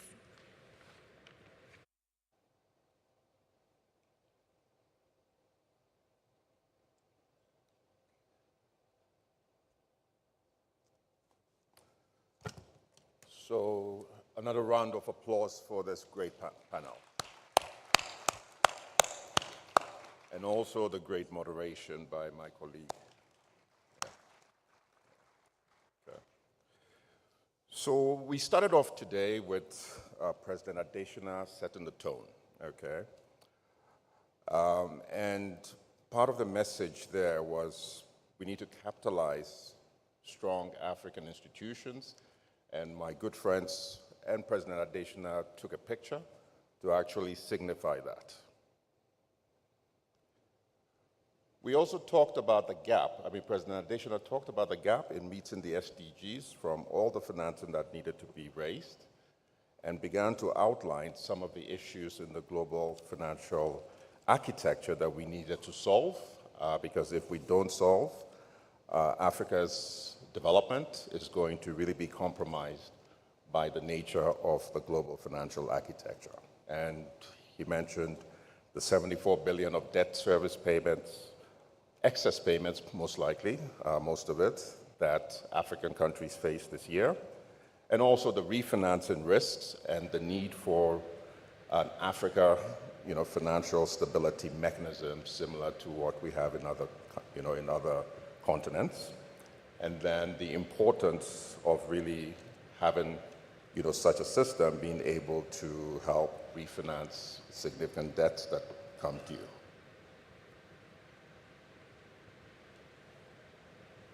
Charity begins at home. That's a very important point that was also signaled by many of the speakers. We have $2.5 trillion of assets under management in Africa from institutional investors like the Angolan Sovereign Wealth Fund, from pension funds, from insurance, and also from collective savings. However, most of it is invested in government treasuries, of which the bulk is used to finance recurring expenses and not really capital projects. How do we, as an MDB system, use our own balance sheets, and I think that point was also mentioned, instead of putting debt out from a balance sheet, let's rather use guarantees and catalyze really other investors. SDRs, I think the case has been strongly made. But today, what we've also learned about the SDRs in greater detail is not only would it really create leverage of 4 times, if it comes in the form of hybrid capital, which gets transferred to the other African DFIs, we could really amplify the leverage that comes from that as a system. And of course, we're very grateful to the great work done by both AFDB and the Inter-American Development Bank that has resulted really in the approval at the IMF for the reallocation of SDRs using hybrid capital. One of the other last points that President Adesina made is we need to also change the plumbing. And part of the point here was that most of us MDBs focus really on financing national governments. However, the infrastructure needs, the basic needs are really at a subnational level. And so we need to really work on subnational solutions going forward. So we heard from the governors from France, Finland, Denmark. We also heard from my good friends at MASU, TDB, where we've done green shares recently. I mean, this is our African MDB system, and we work together. In fact, I like what Serge said, we hunt as a pack. Okay. So very clearly, we've had a rich discussion, and I'm not going to try to really summarize all of it. But we work with Sidi of Badea. Thank you for your support on Nigeria. Thank you for your support on the Africa Investment Forum. We work with Serge. Serge, we supported the ambitious Tier 1 capital increase as, AFDB. We did invest a small piece, but it was mostly the signaling effect. Jeremy, thank you. We continue to partner. Great ideas. We're going to study data as the new collateral, data analytics. We're going to study that. And Alain, my brother, I'm glad you reinforced the point that it's not only about financial resources. If we cannot deploy it and put it into viable risk assets, that is going to create another secondary problem. So, thank you, governors. You guided us in various areas that we need to pay attention to, the circular economy, digitization, and I like what you said about digitization. It's not only about digitization for the sake of digitization, but it's the efficiency that it actually brings and can really apply across all sectors. And we are collaborating with EBRD. We actually have a collaboration framework. There's 6 areas of collaboration, of which a critical area is on the SME side. And we've collaborated with them in North Africa, and We will collaborate with them when they come to Sub-Saharan Africa already. We're working on different programs with them. So partnerships is very key, and I think this message came out, very loud and clear.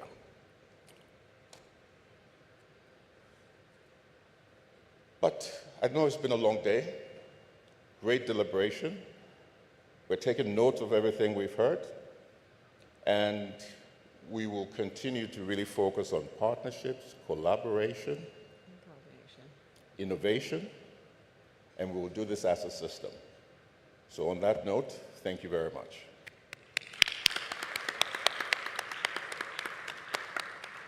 Thank you very much.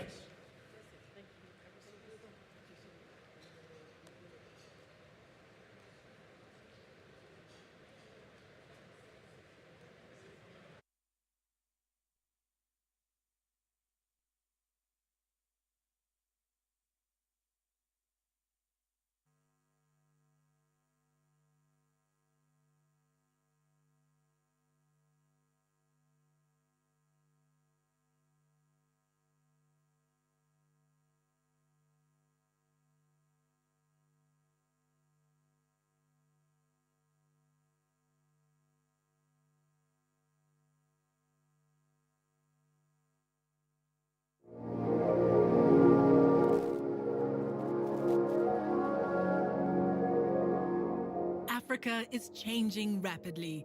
10 of the world's fastest growing economies are in Africa, but it's not changing quickly enough.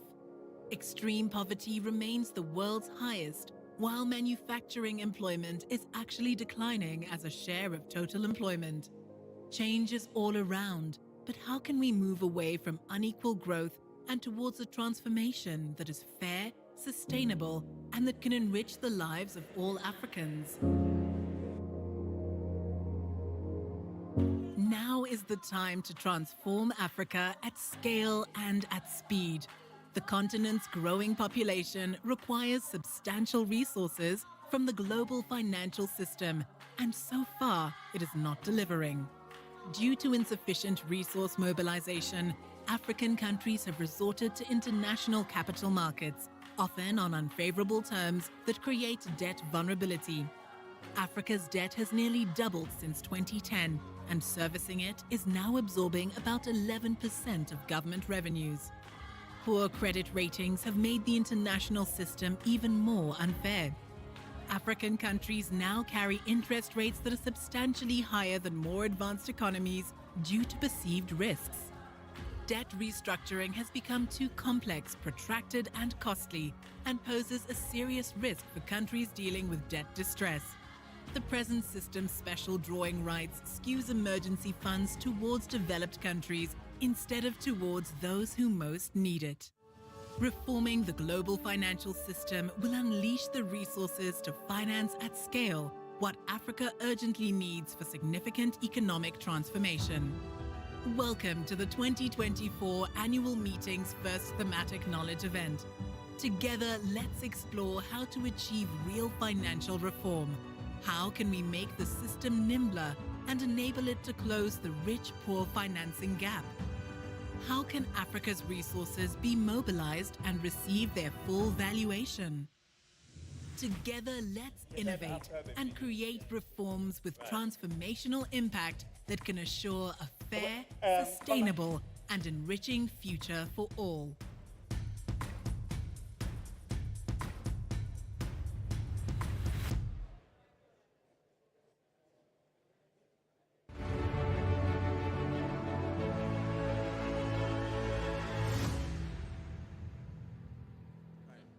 I'm going to present. Is this the pointer?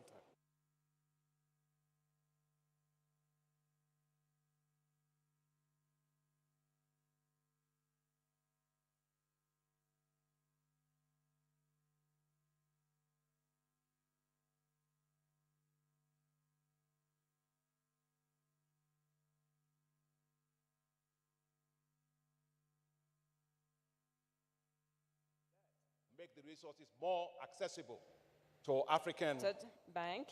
He also led. Vice President, everybody else, it's a team. But there's exemption for that. Good macroeconomic policies, yes. De volume de financement à des conditions des banques. And then we analysis talked about that. Utiliser l'impact et utiliser Closing remarks from our Vice President. Build their capacities and let them be able to raise. He has been a career, and he's the alternate governor for that.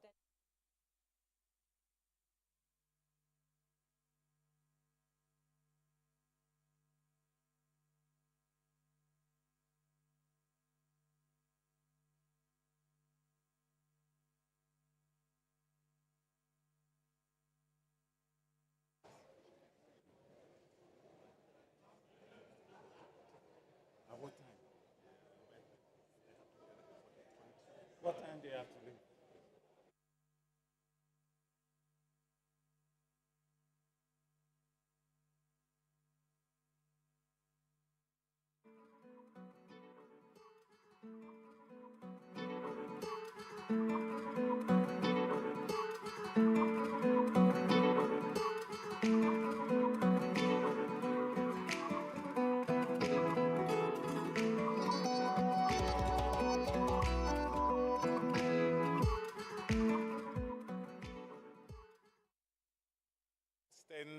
Testing, whoa. Testing, 1, 2, 3. Good evening, ladies and gentlemen. Can I ask you to take your seats, please? The next session is about to start. I would encourage everybody to stay on and listen to a very important conversation that we're going to be having about a new mechanism for mitigating currency risk to support Africa's energy transition. Can I ask all our panelists to come forward, please, to the front? Because I'm going to be inviting you on stage very soon. Can I ask our panelists from the previous discussion to please leave the stage because we're running late. Unfortunately, we started half an hour late. So, ladies and gentlemen, could you please leave the stage, if you don't mind, if you're not participating in the next session. Can I ask colleagues to be seated, please, to enable us to start the next conversation? I really would like to encourage everyone to stay if they can, because this conversation is very relevant to what we have just discussed. So it's getting late, I know, and we don't want to keep people for any longer than is necessary. I would also like to encourage the audience to come forward towards the stage, and let's congregate around the middle of the hall, because this is quite a big hall, and it's good for us to be able to have an interactive, intimate conversation. So, ladies and gentlemen, thank you very much for your patience, and thank you for joining us today. I think I would ask our presenters and panelists to please come to the stage and take their seats. Thank you. So I'm going to read out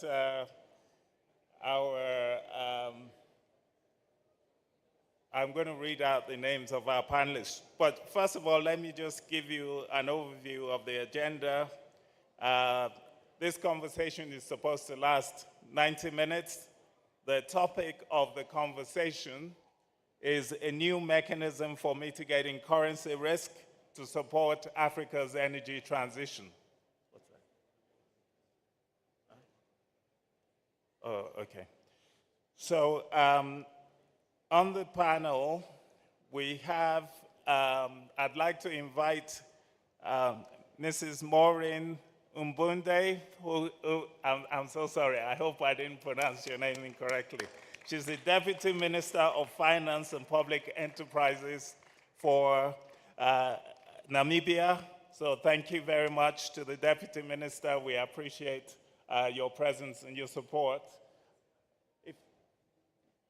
Okay, the next panelist we're going to have is Mr. Amadou Hott, who is who deserves little introduction because he is a special envoy of the President of the African Development Bank for the Alliance for Green Infrastructure in Africa, and also former Minister of Economy for Senegal, former Vice President, African Development Bank.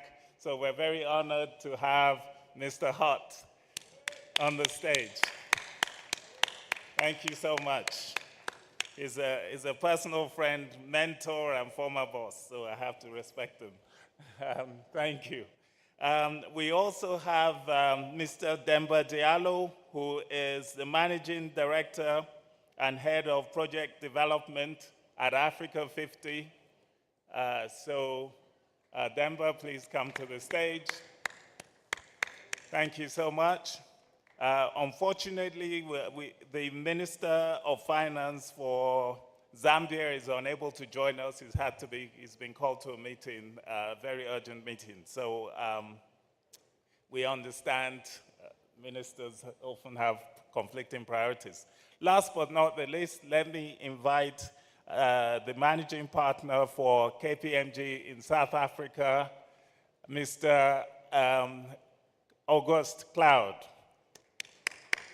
So thank you so much. Please join us on the panel. So the conversation we're going to be having today is about currency risk. And this is the elephant in the room that not enough people talk about.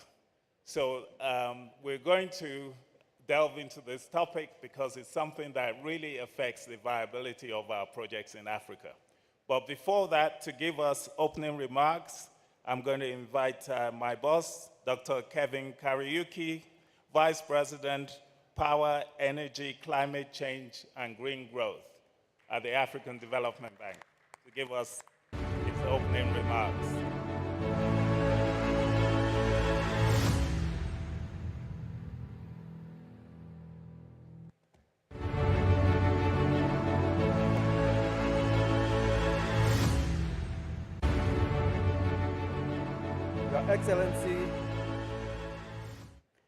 Your Excellency, Mrs. Maureen Bwende, Deputy Minister of Finance and Public Enterprises for Namibia, distinguished panelists, ladies and gentlemen, all protocols observed.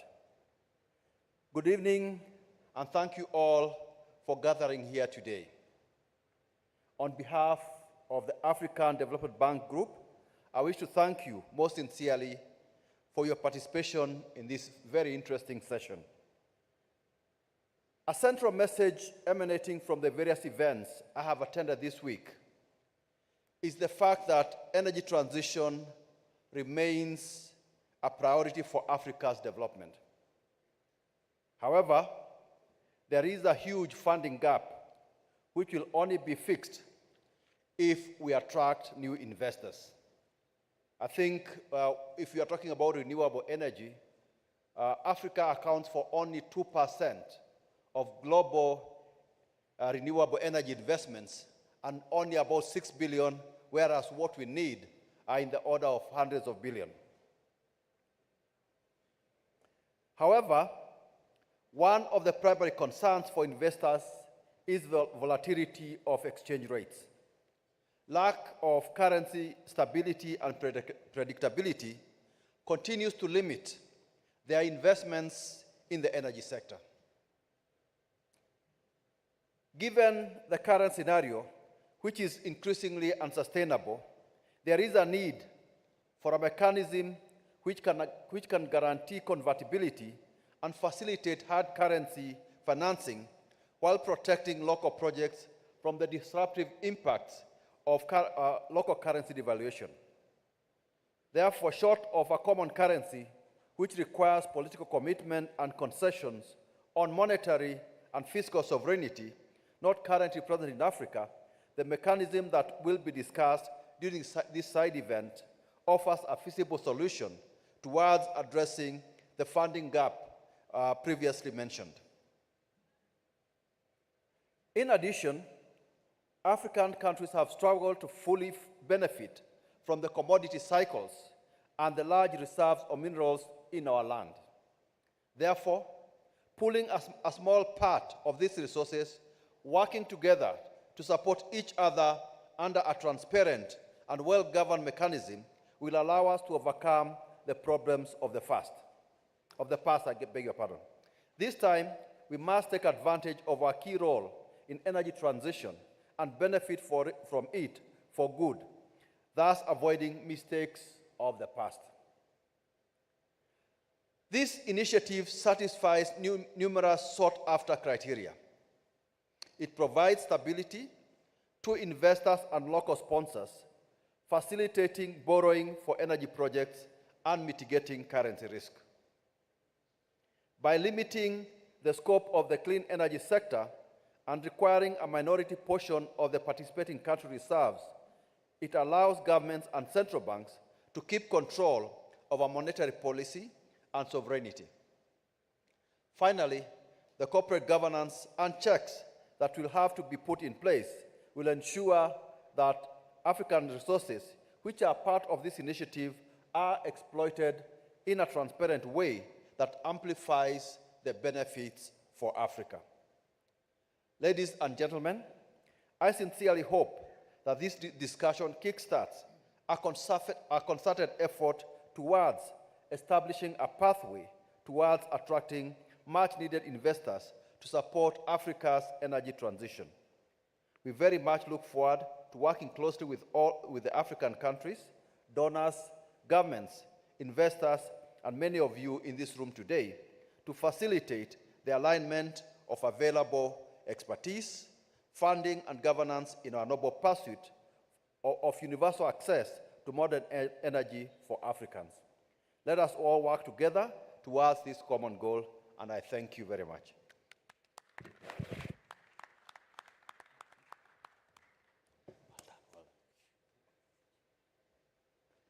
So thank you very much, Vice President Kairyuki. So let's go into the presentation. I hope the slides are working. Good. Can we please project the slides? Okay. So there we go. Can everyone see the slides? Great. So what's the problem we're trying to solve? We know we have over 600 million people without access to electricity in Africa. We have over $200 billion of investment required annually for Africa to achieve its energy and climate-related goals by 2030. But the investment that has been going into Africa has been declining. Was under 90 billion USD in 2022. Africa currently accounts for only 3% of global energy investment and a mere 2% of the world's clean energy investment. So what do? We've talked about changing the global financial architecture. We've talked about Africa using its natural endowments in a way that benefits Africa. So we need a paradigm shift in our thinking. And it's not just about MDB reform or more blended finance or loss and damage or concessionary financing. That is not enough. And when people talk about global pension funds, control over $130 billion, that money is not for us. The pension fund manager in California has no interest in investing in Lagos or in Kinshasa or in Lusaka. They have zero interest. And people don't talk enough about the currency. The biggest issue we have on the continent is currency risk. And people need to talk more about it. So, in my view, there's no country that has ever developed based on the savings of other countries. African countries need to grow their domestic savings and pool their natural resources in a manner that allows them to rely on those pooled resources to raise financing for much needed investment in infrastructure. So what we're saying is, every time you go and borrow in dollars, you're relying on the savings of outsiders to develop your infrastructure. It doesn't happen. It's never happened. And we can't reinvent the wheel. There are too many countries in Africa. There are too many small countries. These countries don't have external reserves. That's why their currencies are so volatile. And then you expect that country or a project in that country to borrow for 15, 20 years on a project where they're collecting local currency. That's not so. You talk about sustainable energy. We should talk about sustainable finance. It's not sustainable. I go to India, I finance in rupees. It's only in South Africa that we have sustainable financing. We finance in rand. And it's no surprise that the most successful renewable energy program on the continent is in South Africa. They've raised over $14 billion equivalent into renewable energy.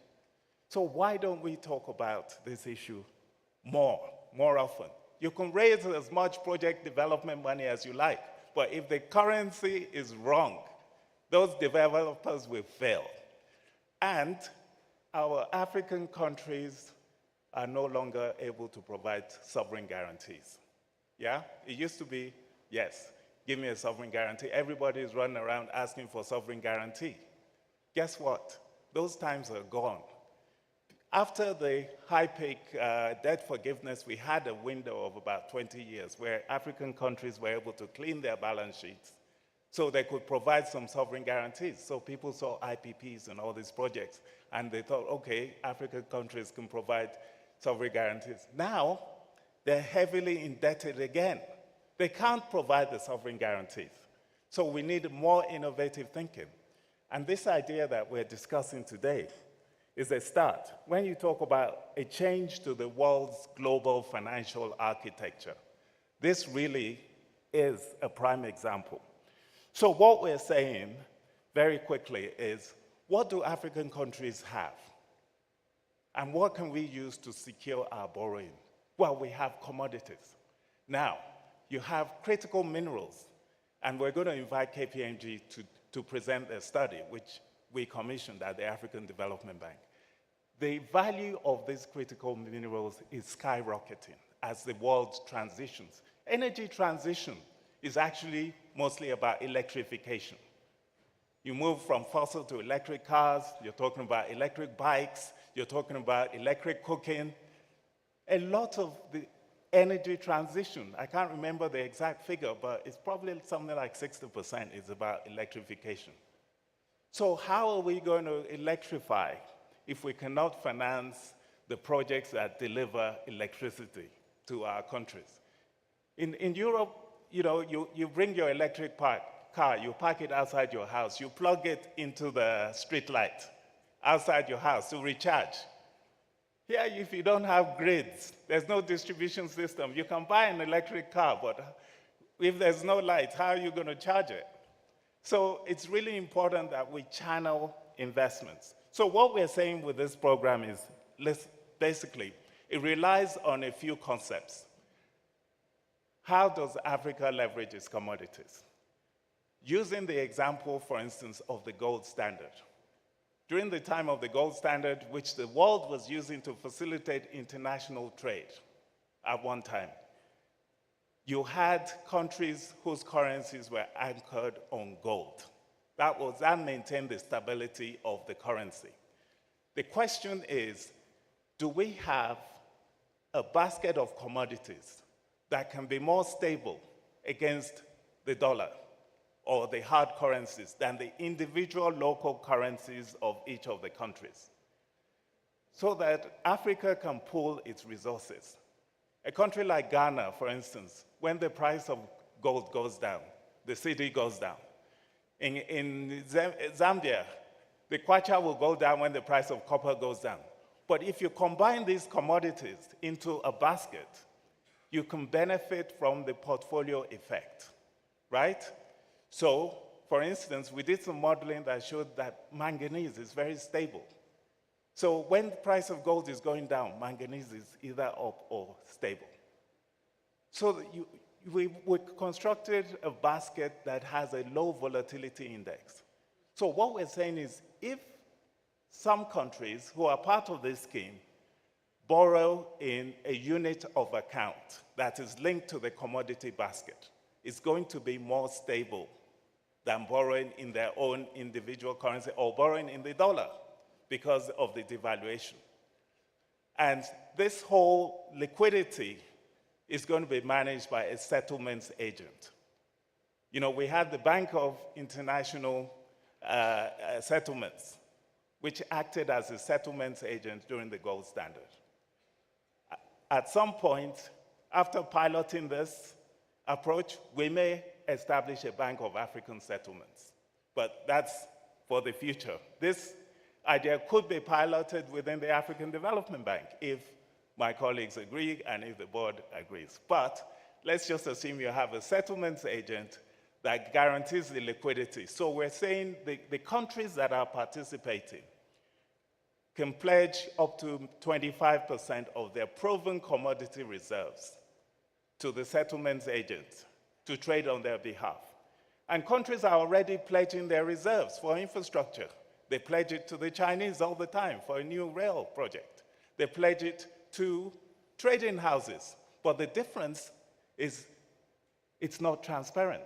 It's opaque. We don't know how much they've pledged. We don't know the value they've derived from what they've pledged. Now we want to put it on a transparent platform so that if I'm a project developer in Zambia, I take the revenues I'm getting from selling my power for kwacha, I take it to the settlements agent and I ask him or her to use it to settle Citibank in New York, who has given me a dollar loan. And my loan is denominated in units of account, which is very stable against the dollar. So I've given you an overview because what KPMG is about to present is very complex, but just remember the story I've told you. The idea is to have sustainable financing so that you don't wake up after your currency has devalued 100%, you're still having to service a dollar loan. So the countries that are part of this scheme can benefit. And we're going to start with a few countries, and as countries understand the program and the merits of it, they can join. So let me leave it at that. After the presentation by August, we will have a panel discussion, and when we'll also take questions and comments from the audience. Thank you very much.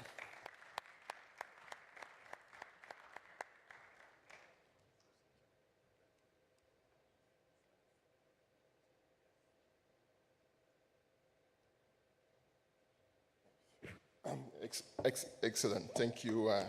Thank you so much, Wale, and distinguished guests. Welcome to this session.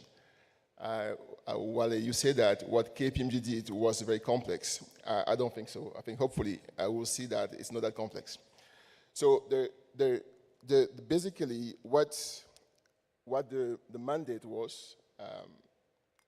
Just show that. Okay. So just a few facts, right, that we all know about Africans' minerals. We know that a large quantity of those minerals are needed today for the clean energy transitions, and those are found on the continent. We show some reserves amount of those critical minerals, where Africa has 6% of copper, more than 0.5% of the world reserve of cobalt, bauxite, graphite, manganese. And the key part is that there's huge demands on those minerals now, and the demand is only increasing. As we can see, over the next 10 years or to 2030, almost doubling from today, 2024. So a huge demand, of course, driven by EV, for instance, driven by different requirements for the green economy.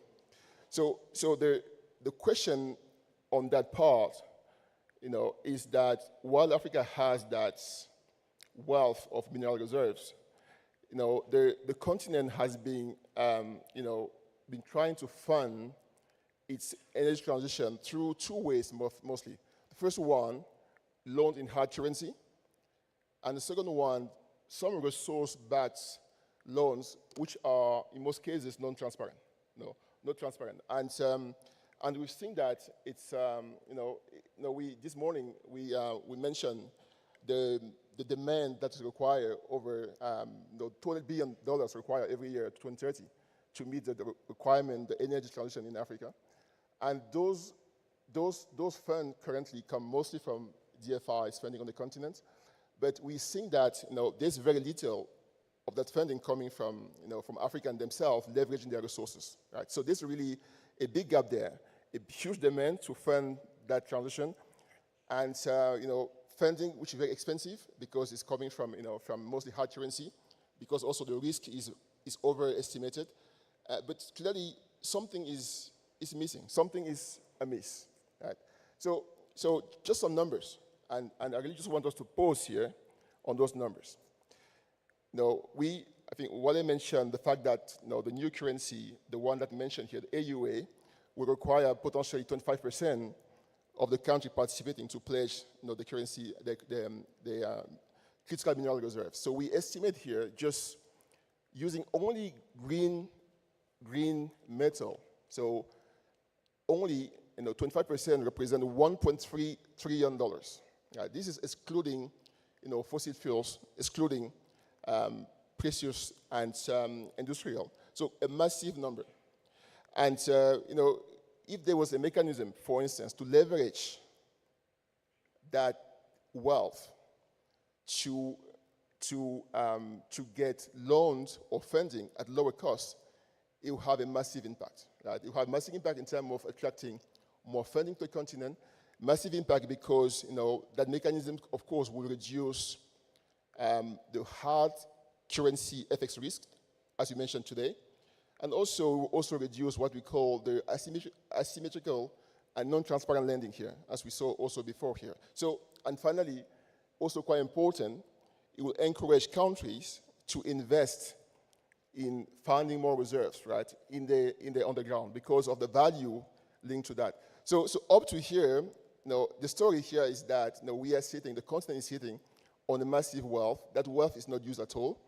And so we were commissioned by the bank to actually look at how this could be done. And so what's showing here is going to be some of the data and the answer we found, right? So the first problem statement here was, as I mentioned, how can Africa use its resource endowments to attract more lending for for development objectives, right? And so is there a way as well for those African countries to really get a better value from those resources in equitable way, right? So on that problem, so we actually look at a way to find a basket of commodities. We all know that countries have been borrowing, asset resource lending based on one commodity. Right? We know that Zambia was borrowing from China using one commodity, or Chad using oil. So it was a way to use a basket of commodity. The question here is there a way to have a basket of commodity, which of course will bring a diversification effect, and also find a way to reduce currency risk.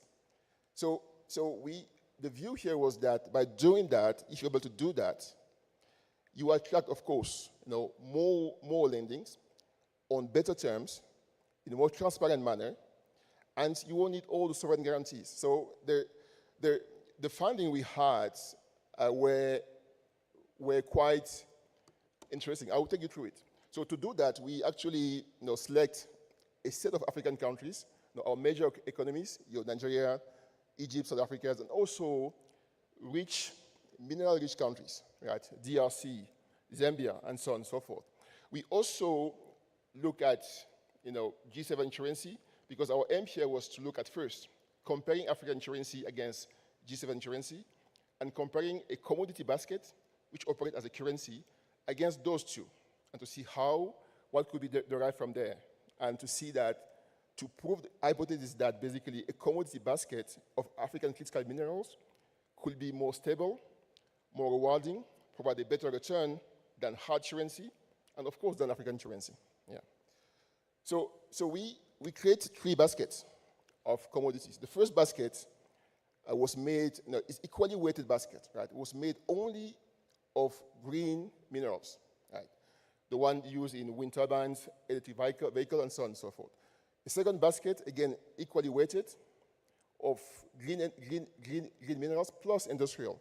And the third one, all the commodities, of course, that are found on the continent, right? Including fossil fuels, okay? And the metric here, what are we measuring here? We're measuring three things.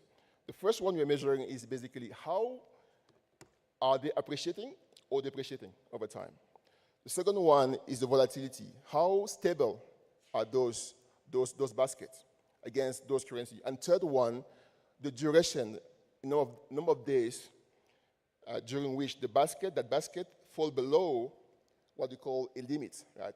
10%, 20% of its core value, right? And so, first thing, very important slide. Just going to pause here for one second. It's showing here a cumulative depreciation of African currency on the left and G7 currency on the right. This is over 5 years in the green color, 10 years in the black color, and 15 years for the gray color. Right? And you can see here that, for instance, over the last 5 years, the Nigerian naira has depreciated by almost 300%. Largest currency depreciated the most on the continent, the naira or the cedi or the Egyptian pound. And you can see on the right that G7 currency very little, right? With even Swiss francs appreciating, right? The only one appreciating over that period. So this is a very interesting picture. And we, of course, contrast that against our commodity, not the basket here, just the commodity, one by one, yeah? And those, of course, were the one that were selected as part of the critical minerals, And also, of course, we have also here, there's some fossil fuels. And you can see here that basically the vast majority of them are appreciating in 5 years, 10 years, 15 years. Some of them on a very short period can depreciate, but really below 5%, so below 50%. So nothing here which is substantially worrying. That is individual commodity. Okay. We also look at the volatility, volatility or standard deviation, for those who use those terms. It's just to see how volatile or how fluctuating is the currency. It's a measure of stability as well. And again, African currency versus G7 currency. Again, African currency, higher volatility, still within norm, yeah? The most volatile one here, the Naira, at 35% or 40% over the last 5 years. But on average, over the last 15 years, they are around 20%, 25%.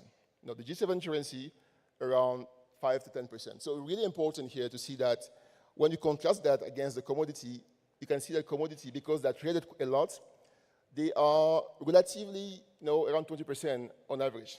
It's just to show that, again, that the commodity are going to be, at stability will be better, of course, than African currency, slightly worse than G7 currency.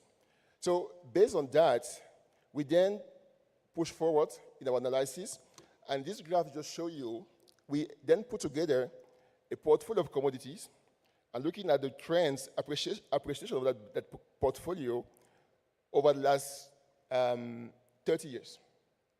And you can see that the trend is really increasing. This is against, of course, the base is dollar, right? You can see that the trend is really a progressive trend with some dip, those dips, so those slumps. The first one, of course, is 2008, 2009, credit crunch crisis. And even after that, you can see that the return is quite quick back to where the trend was, right? And then 2015, 2016, which was the longer commodity cycle, negative cycle, mostly driven by the slow demand in China. Again, it went back quite quickly. And you have also, of course, 2021 COVID crisis. So the trend here is that if you had invested, $1, in a commodity basket in 1993, it will be worth $2,000 today. It's 2,000% increase, in 30 years, right? So, if there's hedge fund manager in the room, they will say, of course, we know this, right? These are our jobs, right? This is what they make their profit on. For African countries, most of them, they're not aware of that trend, of that wealth sitting, on those countries. So it's quite impressive to see a commodity prices or cycle of African commodity in upward trend when African currencies, as you remember from the previous slide, are a downward trend, right? So it's really a case here to say there's probably a value here, to go back to what Wale was saying, a mechanism where you have a commodity, a currency backed by commodity for lending on projects, right? So what we did further was to, it's important when you lend on long-term project over 10, 20 years, right? Is to say, when there is a downward cycle, how long does that last? Because it measure, right? It measure, do I start panicking? Does that last too long, right? So we measure, a very downside, so a very downward cycle in 2014, 2018, around 4 or 5 years. And we actually look at, how low can the portfolio go, right? And you can see that here, if you look at 25%, which is basically what, the target is here, for 25% downward losses, it lasts around 200 days, right? Around 7-8 months. So on the 4-year downward cycle, on the commodity cycle, only for less than a year, you are below 20% or 25% of the value, of that basket.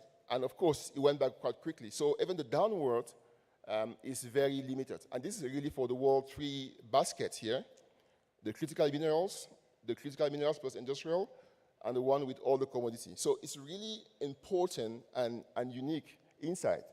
That's coming here. And of course, the next one is, we also, of course, did something quite important, is to say, let's compare that commodity basket, right, to best performing African currency, or even the euro, right, or worst performing African currency. And you can see on that graph that, it's not even comparable, right? It's ways above the euro, of course, ways above the worst African currency, and the worst African currency. So it's a case here that by looking at individual commodity, you have a idiosyncratic risks, of course, because it's one commodity. By creating a basket, it really has something unique that, is for us doing this survey for the bank. It was extremely interesting and insightful as a base to move on that long-term and ambitious project of the AUA. So in conclusion, I'm just trying to make sure that I don't go beyond my time. So in conclusion, this is a mechanism that enables 3 things, right? The first one, I think it's really to enable countries to borrow potentially in hard currency and repay in local currency, because of course, if they have pledged or accepted to join that mechanism, right, the commodity pledge will compensate for that, that currency risk. So really, for Zambia, borrowing in dollars, repaying in kwacha, will be absolutely, on project, will be absolutely critical.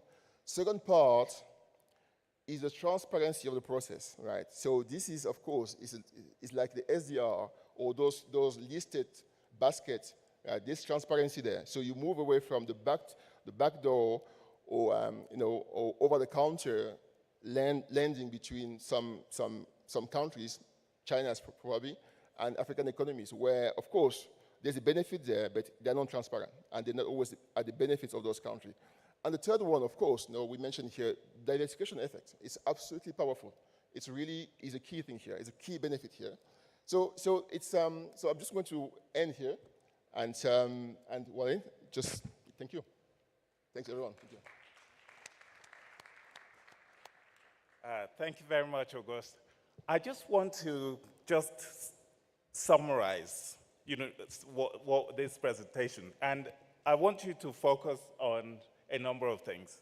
Can we have the slides back on the screen? Because I really want people to take in some messages. The first one is that, and Auguste said it, that African countries are not aware of their wealth. They're not aware of their wealth. And if you look at what happened to the currencies, look at what happened to the Naira over 15 years. That level of devaluation, depreciation, close to 900%. Ghanaian cedi, Egyptian pound, Ethiopian. That is a massive amount, a significant loss of value.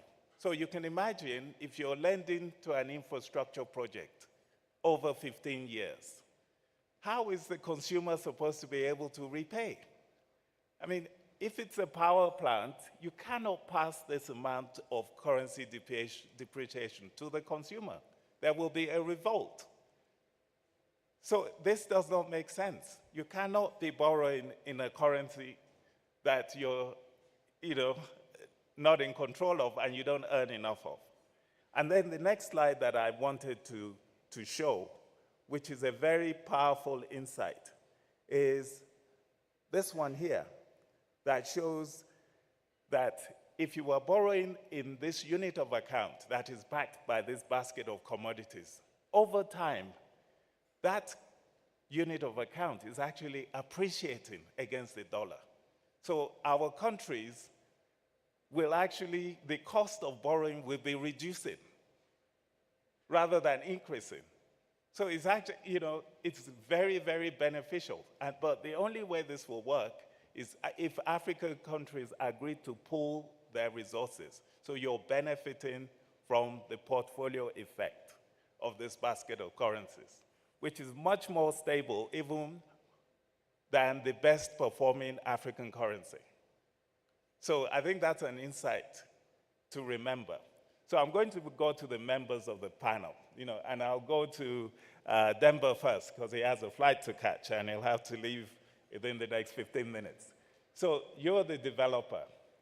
If I'm doing a project in Ghana and I say, look, I'm going to offer you a loan in this unit of account, this African unit of account, instead of you taking $1 loan. So which loan are you going to accept? And why? Let me think. Yeah, please. Do you hear me? Yeah, that's good. So I think my response is straightforward. I will say 3 times yes. Yes, yes, yes. And why? Yes, because I will have on the loan side some positive effect, but also on the equity side. And as a global investor, it will also help me going on the small countries, as you said. So let me just, if you permit, just elaborate on how. So I'm going to take my flight. So I'm going to leave Nairobi with very good news, or at least some good hopes regarding as a developer. Because the issue we have, actually we invested in Nigeria, in Egypt, and other countries that you mentioned.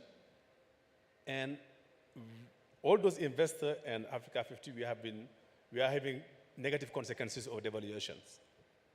And there is another aspect that you did not touch base, is the availability of FX. So when you want to pay your dividends, so this is important. So as a developer, I have to bring project from concept to financial close.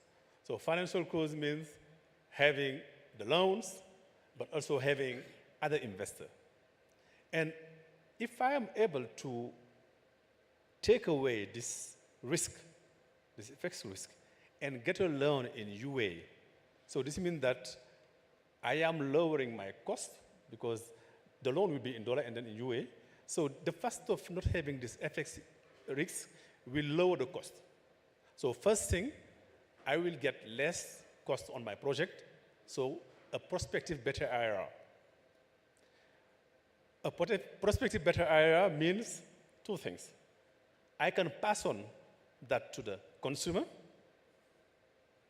so less off-take prices for governments, and also I can pass that to my potential shareholders. But those shareholders in the long run, as a shareholder, when you invest in a country, in a project, you have to weigh in also the risk you are taking, the direct risk, but the indirect risk regarding the FX and also the cost of loan to the project. So in the long run, the IRR that are asked by investor to invest on those countries will be lower because of a lower risk, because there is a risk embedded into the IRR that investors are asking when they invest. So these are the 2 effects. So if I now, as a developer, I'm going to develop a project with a lower cost of borrowing, lower return asked for my potential investor that I was looking for. So this is like Alice, the marvelous land for me as a project developer. The third thing is that as a project developer, we are more and more working on a platform type of instrument, whereas we want to have shareholder not at a project country level, but at a platform level, and then working on a country level. If I'm able to have this type of positive effect in those big countries where everyone is looking at, I will be able to go to small countries who are not part of this and invest on those small countries. So this has a direct effect on countries who will be participating, but also an indirect effect on countries who are not part of it and who do not have perhaps minerals. So for me, it is a triple impact when we talk about project development. Thank you very much, Demba. So just to highlight some of the things you said if you can lower your costs, because you said in some countries there are convertibility issues. You collect your money, but there's no FX. So you're just sitting on this local currency, which may be devaluing over time. Yes. So by the time you get your money out, the exchange rate may have changed and you're losing money. But if you don't have that issue, then you can pass on the savings to the end customer. Definitely. Which can only be fantastic. Yes. So some of this risk premium that we're talking about, where we're saying Africa risk premium is higher than other parts of the world, that will disappear. Definitely. Because we're just looking at the credit risk of the project based on the project's fundamentals. You're not looking at convertibility risk, which you're factoring in. So automatically, African projects start to benefit from lower interest rates. So thank you very much, for that comment. I think it's very important. And what we're trying to do here is just a window to finance energy transition infrastructure. I mean, it has wider benefits, but if you do that, the central bank governors are going to get upset because you're taking away their commodity reserves and all of their earnings. So that what we're saying, only a small proportion of the commodity reserves will be pledged to support this currency. And we see that with the CFA franc, where the countries put 50% or used to put 50% of their external reserves with the French treasury in order to sustain the value of the CFA. So let me come to Special Envoy Hutt. As a former Minister of Economy in Senegal, when you see this kind of solution, what concerns are you going to have? Because you're going to look at it from an economy-wide perspective, and it has pros and cons. So what would, if I came to you as African Development Bank saying, look, I've got this new mechanism, can Senegal sign up to be part of this? And you were asked by Mr. President to come and advise, what are you going to be saying about this mechanism? Thank you very much, Wale, and congratulations to you, to Kevin, and to the whole team for always trying to innovate and to propose concrete solutions, thinking out of the box. Whenever Wale comes with an idea, usually I close my eyes and say, fine, let's do it, right? That's always the case. But on this case, I have some questions, actually, before I even answer to your question. When you're doing an IPP, you said that if you are borrowing in this new currency, AUA, right? The FX risk is sort of gone, right? But I'm not sure if it is gone because the revenue you're getting is still in local currency.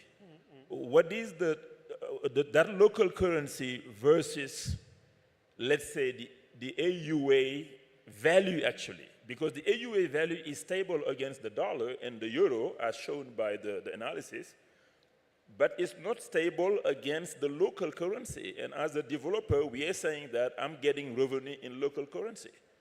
Who guarantees that there is no FX risk between that AUA and the local currency? I want to answer that question first, number one. And then number two, as a pragmatic, maybe, policy maker, I would say, why don't I just make my loan-backed commodities-backed loan just more transparent. Instead of going into a complicated structure, because the weakness you said on the backed loans, the commodity-backed loan, is the issue of transparency. If I can resolve that to make sure that when I'm pledging my gold, my reserves, and my oil or my gas, I'm pledging at the right value. And if the value of the gold and the gas goes up, the price goes up, then I reduce my reserves. I have a mechanism that is transparent, that I'm a strong government. I have competent people that can follow that loan and say to my counterparty, I've pledged, let's say, 1 million barrels. Now the price of oil has doubled. I'm reducing my reserves to, let's say, 500,000 barrels. So that is one of the questions that I had. Why can't we just make them much more transparent? And that might be easy. And number three is the $1.3 trillion of value that basically KPMG mentioned. Is this really proven reserves that will be exploited? Meaning that there is a project, reserves are proven, you have companies working on this deal, it's under development, then over time, you know that you're going to extract really that reserves off the ground. Or it is just something proven, it's there. I don't have yet people who are committing to develop this project, because there is a huge difference between those two. And then number three, as a Minister of Finance or Economy, my question also will be how the IMF will see this type of structure. Is it exactly the same as the other commodity-backed loans, or is there something special? How does it impact my debt sustainability analysis? And also, how does it impact my debt to GDP ratios as well? Debt to GDP ratios, how is it impacted? And also, how does it affect also my GDP? So as a Minister of Economy, I'll look at all of that.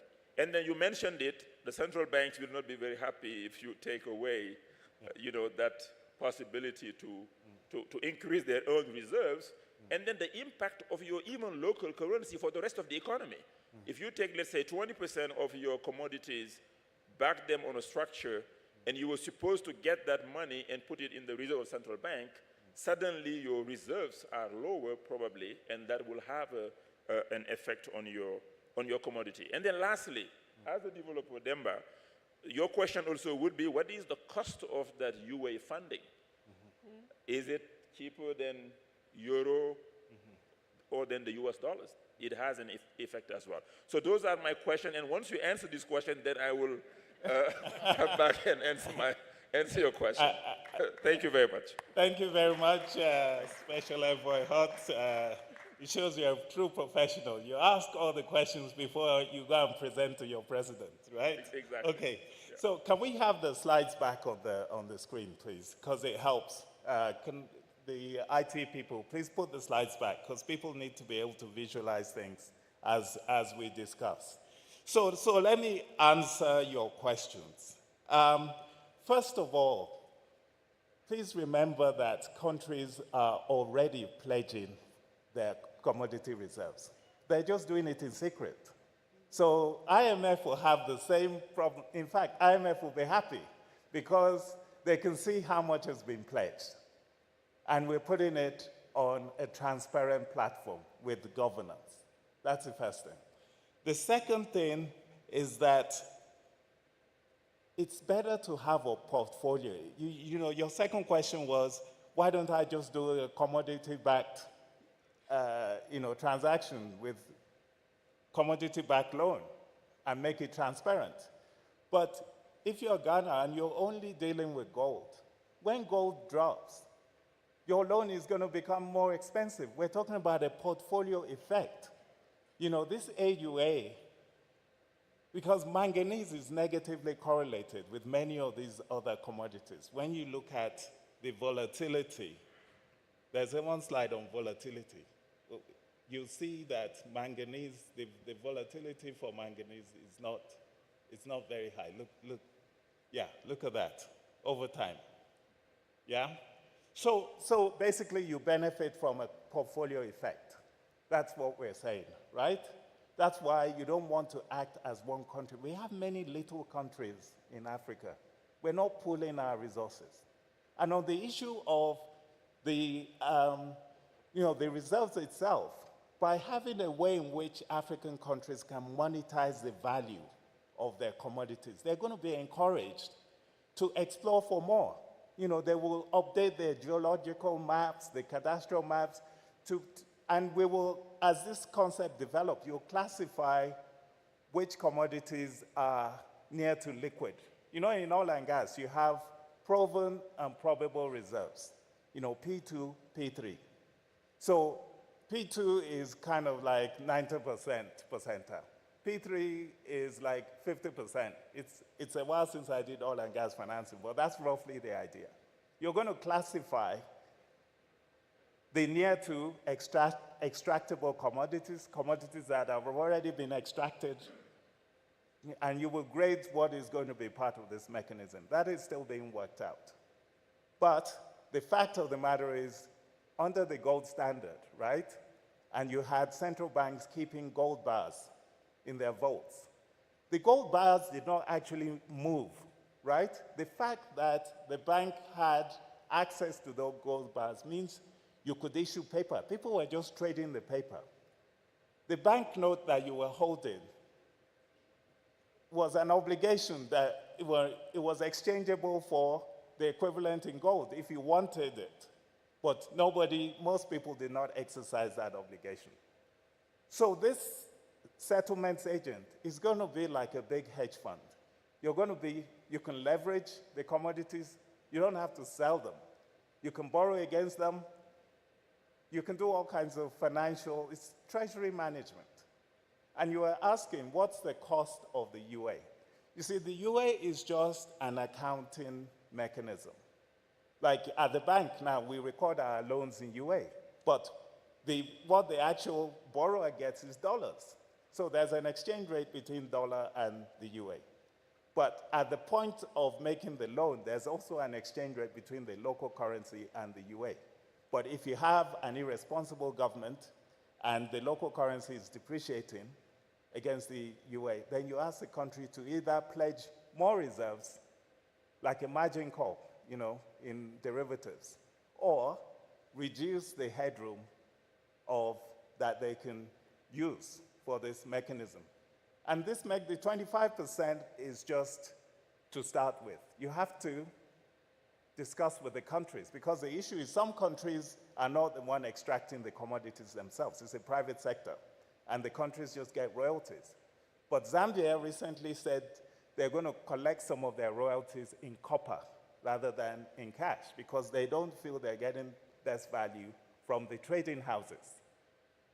These trading houses are multiplying the value that they actually pass on to the countries. And with this mechanism, all these African countries pledging a percentage of their commodity reserves, overnight you're going to create one of the largest trading houses in the world, which means you have more leverage to negotiate. Right now, our countries do not control the pricing of their commodities. You go to Chicago Mercantile Exchange or London, to get the price of your commodity. It's not decided. So the leverage, the market power, the portfolio effect. So the price, you said, what's the value, the pricing? It's the same, it's the dollar pricing on the loan. But the accounting mechanism is the UA, but it's a non-circulating currency. So you're not going to have a UA in your pocket. You're just going to borrow in it. Just how about the effects between the local currency and the UA, the AUA, impact on the tariff? Because you're still paid in local currency. And if it devaluates against the AUA, what do you do? You're going to pay to the settlements agent in local currency. And then the settlement agent will return that local currency to the country as payment for the reserves that the country has pledged. Do you understand? So it's not being converted literally back to dollars. The dollar liquidity comes from the settlements agent trading the commodity at the prevailing market price, not from converting the local currency that has been collected. You see what I mean? Yeah. Okay. So, and I can answer your and, question. and your final question Yeah. is, because in effect you're talking about having a parallel exchange rate, right, with the wider economy. That's why this has to be a small window that doesn't interfere with the running of the wider economy. And we're saying that this small window should only be open for certain transactions that are deemed to be energy transition. Because we're saying we have global warming, there isn't enough climate finance coming in.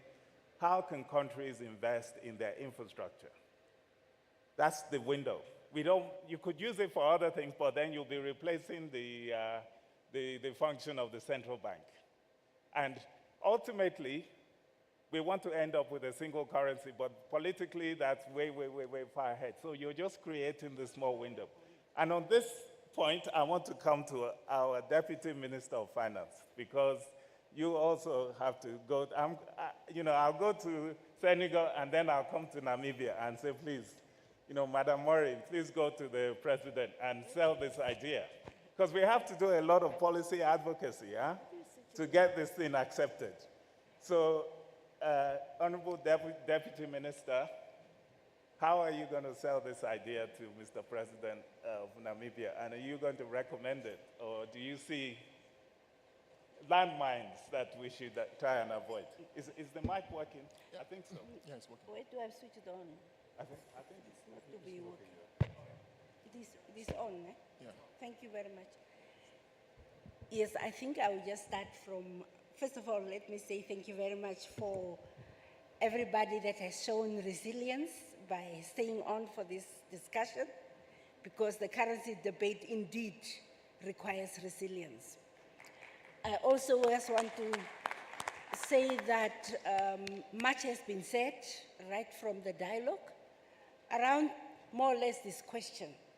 But I like the point where you say that it is almost a precursor for a common currency for Africa. But my take is to say, for us to get to a common point, we have to first of all acknowledge that it is a cross-cutting matter. It's not an issue for finance ministers and governors, but it is, we need a multi-stakeholder engagement. We need the mining ministers, we need trade, we need planners, everybody else, economic ministers to sit together, to put the heads together. And also, maybe I must appreciate the bold steps taken by Zimbabwe for the efforts in Angola. But at the same vein, it is not sustainable if you stand as a country alone. So we need the collective, we all have to move in the same direction. And saying that, I was told what must I advise my minister, but I want to first advise the group before I go to my president. I also want to say that I think it is a topic that goes beyond Africa, because you're also looking at multilateral banks or financiers, for example, but also trade partners, because you have to talk to, you're talking about the resource you wish to use for infrastructure financing, yes, but you also have a destination countries, those ones that are consuming the products. So you all have to sit together to understand that COVID has proven to us that we need each other. And I know that earlier slide was talking about Africa having had challenges for extracting it or getting investors for extracting. But it is true that the geopolitics has proven that we need diversity in source countries, and that makes Africa attractive. So I think the timing is right to engage. I would want to say to my president, of course, I'm coming from a common monetary area. We still have the big brothers in Africa. But if we want to advance intra-Africa trade to start with, if we want to pull Africa out of poverty and avoid talking about school feeding programs at such international platforms, that we address poverty, basics of the poverty, we need to pull our resources together. But we need to understand what is the value of our resources. We need to influence pricing, because the volatility of resources, of the prices, commodity prices, is decided somewhere else, and sometimes not even so transparent how it is done. So to me, it is, I would advise my president for us to consider this subject. We have to look at it as a cross-cutting issue and as a multilateral issue for Africa.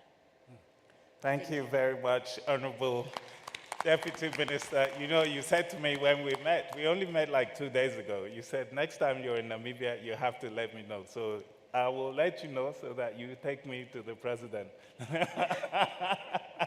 I also wanted to mention, sorry, Doc, that I think in 3 weeks' time, Namibia would be hosting rare elements, rare earth elements conference. I think it's the second. It is organized by the Southern African Mining Institute, which is based in South Africa, around 18th to the 20th. And I think it will discuss really the issues around the critical minerals and understand our deposits, even looking into what is it actually, what are the potentials and where are the deposits. I think Namibia might come up very soon as a country with the second largest rare elements depositors after China. So I think Africa has the resources, but we need to understand where are they, what are the, because they are not renewable. So what is the volumes that we can take out and at what price? And in closing, when we meet, we also need to talk about fairness in pricing, fair trade, so that we get the value of these resources, because so many of our resources through illicit financial flows are leaving our continent. We don't necessarily know the actual output of raw material out of Africa, neither do we know its real value. And I think the last one I wanted to say on the growing of the domestic savings, if we look at the aspect of repatriating, in fact, tracing, identifying illicit financial flows and repatriating to Africa, or even getting fair value for future trade, we will build up that required domestic savings. Thank you. Thank you very much, Madam Deputy Finance Minister. I think that, I agree with everything you said. The thing is, there's a second scramble for Africa going on right now. China controls around 98% of the critical minerals in the world over. They're buying it up. And Africa must not make the same mistake of the past. We cannot leave money on the table. So we have to be smart and look at the best way of extracting value from these minerals. We can't make the same mistakes again. So this mechanism that we are highlighting actually addresses many of the problems that you're talking about. How do we get fair value? It's going to be transparent. Everybody can see. How do we get development? You'll be able to channel flows. My fund manager in California is not going to worry about convertibility risk. So more of that money is going to come, combined with our own local savings. And when we invest in infrastructure, we industrialize, we start to export, we're competitive, and we have our own savings that we can plow back into our development. Now, we've reached the end of our time, but I want to take maybe maximum 3 questions or so from the audience. Okay. But I haven't answered to my president yet, so. Oh, okay. So please go ahead very quickly. Yeah. Just very quickly. I think my answer to Mr. President would be to simplify the issue to look at, imagine my country is a country that has many commodities. I will say to Mr. President, let's start in my country first, because we can create the basket ourselves, because we have many commodities. It might be simpler to do it in one country first. Having 5, 6 countries to get them to agree to do everything will take time. So I would say let's test it with one country that has 4, 5 commodities, and then see the consequences. And if it flies, then you make it a wider initiative. Thank you. Okay, well noted. Thank you very much. So can we have Edie Oyebode there, number 1? I'll just give people numbers. Vivek, number 2. The lady with the headscarf, number 3. Gabriel, number 4. And gentleman, number 5. Okay, so please go ahead, Edie. Do we have a roving mic?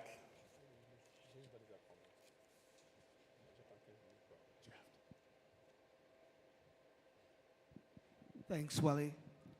I have a comment and a suggestion.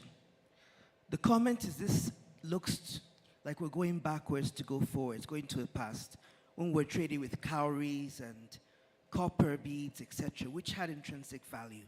So this is quite interesting. But my suggestion is for you to look at what Amadou Hut said. It might be easier if you adapt the structure to move from proven reserves to mined and secured reserves. It might be closer to money, and I'll give you 3 reasons why. First, if it's in the ground, it's proven, and you have conflict, fragility, political risk, etc., how do you mark down the margin of what you've proven, but you're not extracted? 2, when you're doing pledges, some of our countries rely on English law, and there are all these issues around pledging assets in the ground. And when can you really do a true sale of a pledge? Lawyers will get into that. It raises a lot of complications because each jurisdiction may have different rules. So how do you ensure standardization of what you've pledged when the legal systems under which you're pledging these assets vary, particularly when it comes to land and mineral laws, which can vary quite a bit? And then finally, in terms of ensuring that you get the central bank's buy-in, why not encourage, and something we tried to do in Nigeria but didn't quite pan out, encourage people to mine and pull out those resources, put them in their reserves, and then from their reserves you pledge. So if you have reserves of, let's say, 15 billion, and you have proven and extracted rare earth minerals that you've put into your reserves and categorized as part of your reserves of 5, then you can pledge out of that. And then it's more standardized, it's closer to money, it improves the structure significantly. And then you get in the buy-in of some of the central bank authorities, because the first thing I see when I look at this is the president will ask the central bank governor, and if they're not comfortable with this, it will never fly. Okay, thank you for those comments. Can we take the second person? Yeah, I think it was Vivek, right?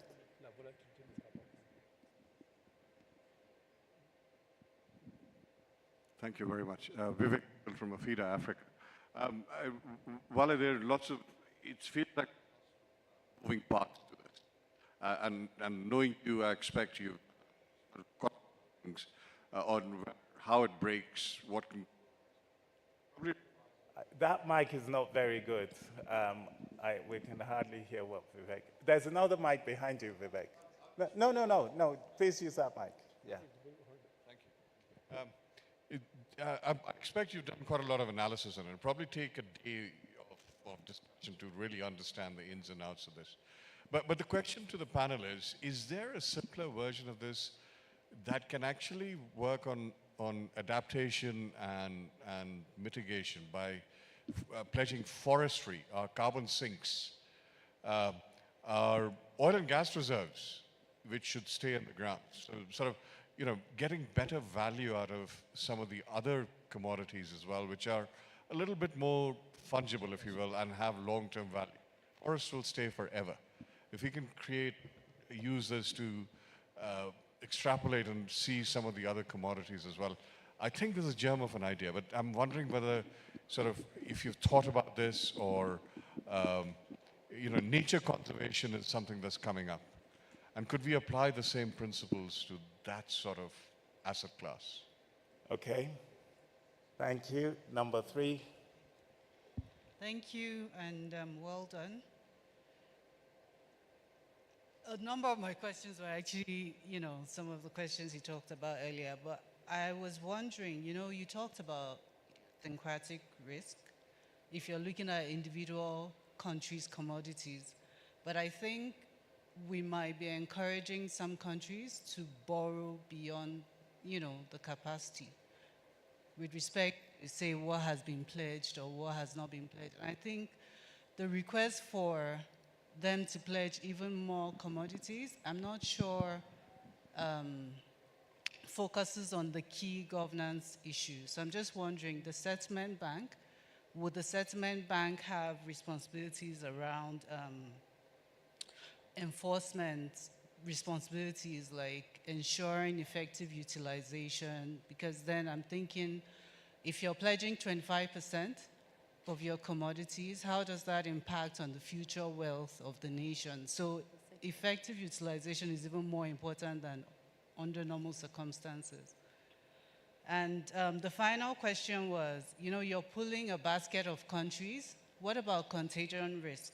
So a certain country or a certain commodity behaves a certain way. So how do we look at contagion risk increasing in that scenario? If one country is impacted, how does it impact the other countries? And just to add that, maybe, looking at technical assistance and increasing the transparency around individual countries pledging their commodities could be something we should also look at maybe further. Thank you. Okay, thank you very much. Gabriel? I think my name is Gabriel Onogurua. I'm a lawyer, and I'm looking at this from a legal perspective. I think Deji mentioned a little bit of what I'm about to say. But given that a lot of African countries have exposure to the World Bank, as you know, and there are World Bank negative pledge restrictions when it comes to issues around pledges, security of assets owned by the state or state agencies. In this plan, are you contemplating, taking along the World Bank so that exceptions and waivers can be granted by the World Bank? Because as you know, a number of African countries have that exposure, particularly some of those that have been mentioned in this presentation. So it's a fundamental one to consider. I know you talked about the possibility of asset pledges, but those have come on the very, should I say, structured transaction framework. So a lot of thinking will need to go into that. I just thought maybe if this is one of the issues that you've considered. So the World Bank negative pledge restriction will be a major point to be resolved in making this workable. Okay, thank you. Last question. Thanks, Gabriel. All right, thank you. It's been an impressive session. My name is Boyega Olorunfemi, Senior Research Associate at the Center for Climate Change and Development, Nigeria. I just have a few comments and then some questions along the line. Please make it brief, though, because yes, it's brief, run out and of I'm time. going to ask them directly. Yeah. Do you consider adaptation of ACFTA in developing this bucket and in also carrying out that research? And then secondly, do you consider the cost of extraction with varying currency implication across Africa? Again, is there a plan to stem down the prevailing conflicts in mineral resources rich countries in Africa? I also like to say that what is the basis for any impending geopolitics? And I think that the workflow regarding what is expected of each country's banks needed to be more simplified. Thank you. Okay, thank you very much. Oh, there's a lady there, very, very quick. No comments, just a question. Thank you. My name is Neria Miko. I'm in gold and metals trading.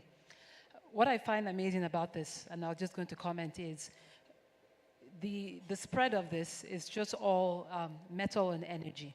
And one thing that I think that you should also look into is that when you look at Africa, the reason why we're here is in the map, we're mostly trading grains.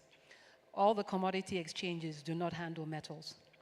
If we pass the metals and our energy through our commodity exchanges, and even with this play of digital currency, and you now have the central bank digital currencies as well, passing just, imagine the volumes of trade of all these metals. We're not even going reserves. I think a simple solution of seeing a different direction, even for countries in Africa that don't have metals, they can also access this as well, derivatives on top of it. So something else to consider. Thank you. Yeah.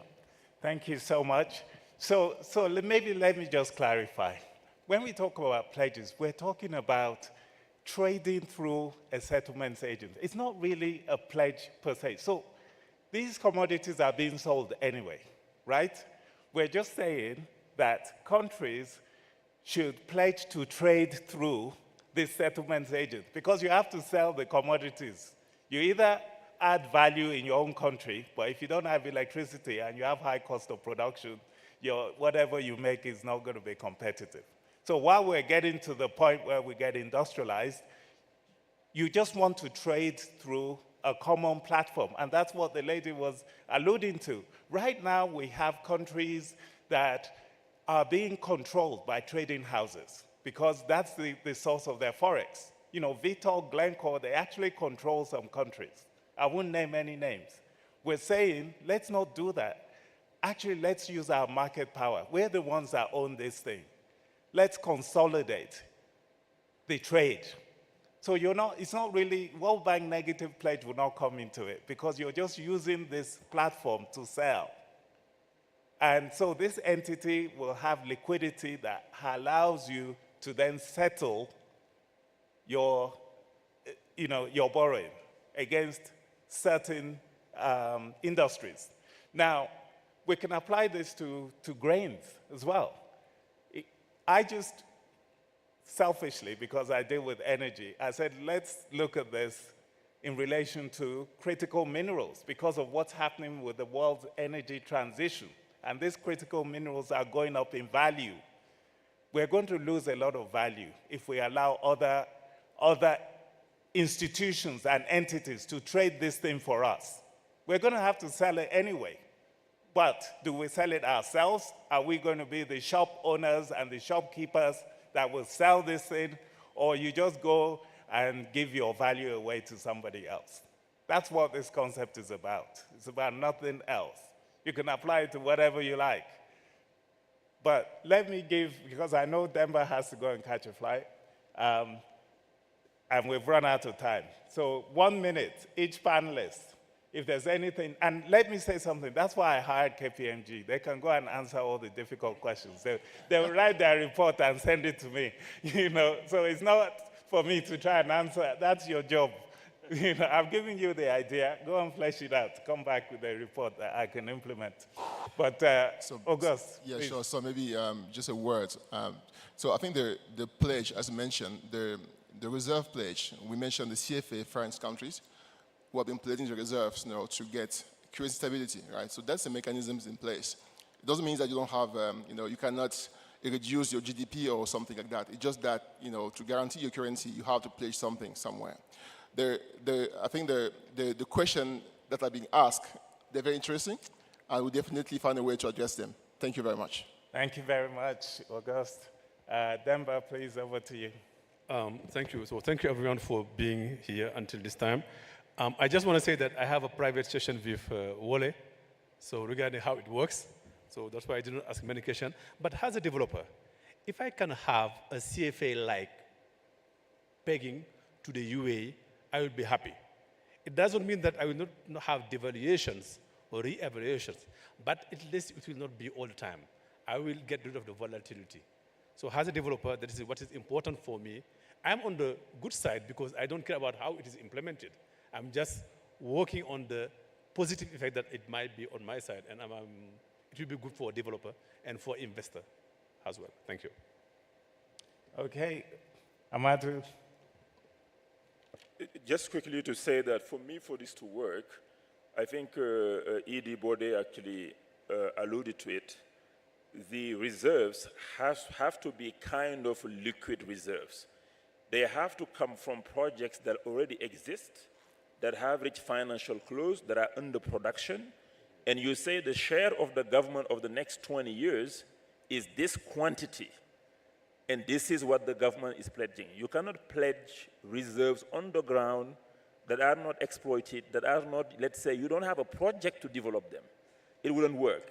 Because you're talking about the CFA reserve that used to be given to the Central Bank of France were liquid reserves. They were US dollars, euros, yen, whatever. When we export, we take those hard currency, 50% we give it to the central bank. Now it's gone, by the way, since 2020. So this thing also has to be from liquid commodity reserves, proven assets under exploitation. Over the next 20 years, we know what the shares of the government on that commodity is over that period of time. Thank you. Fantastic. Thank you.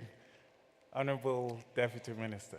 Yes, thank you very much. I think I would look at the question of borrowing beyond capacity and indebting the future nations, and then on the governance issue.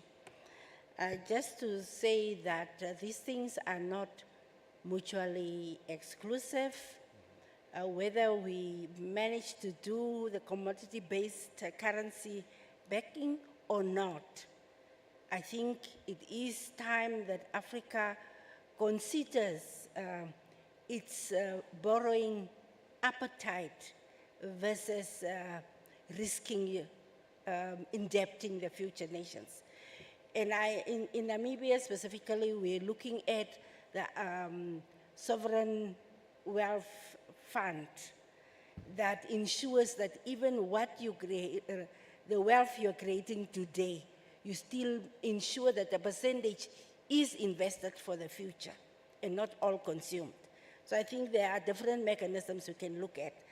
And then, of course, the aspect around governance, architecture, it is something that should be getting on priority of Africa, be it for the new platforms or for its government in general. And probably to close off, also we need to work towards peace and security, because I think it is not independent. You'd still have security risk factors if we don't address that. It will not go away. So there are some issues that needs still assessment. And what I earlier wanted to also add is that there will definitely be some policies that we will have to look at that would have a common thread. And obviously, some countries would not want to join the joint port, but the joint port does not imply that you are guaranteeing somebody else as well. It's simply to say together we are stronger. And it will also eliminate or minimize manipulation, and I believe will influence the price volatility as well. I think. Okay, thank you very much, Madam Deputy Minister. So please, panelists, I want to thank the panelists and the audience for your endurance and for staying with us for so long, and I really appreciate all the questions and provocative comments, and this is just the start. You know, this is probably a 5-10 year journey. It's not going to happen tomorrow, but we should have the discussion, since the topic of conversation is about changing the world, the global financial architecture. So I would say that even if I say so myself, this is the most original idea I've heard in these conversations. Thank you so much. Let's take a group photo with the panel.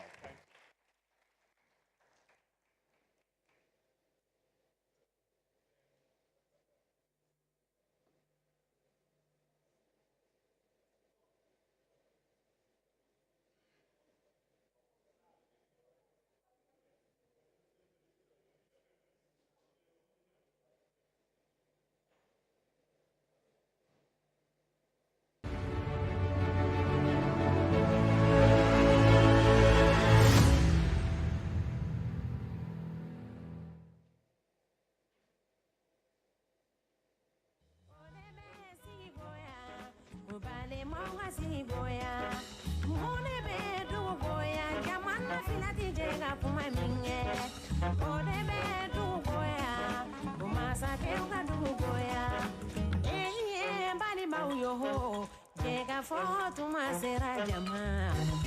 Pararam, pam.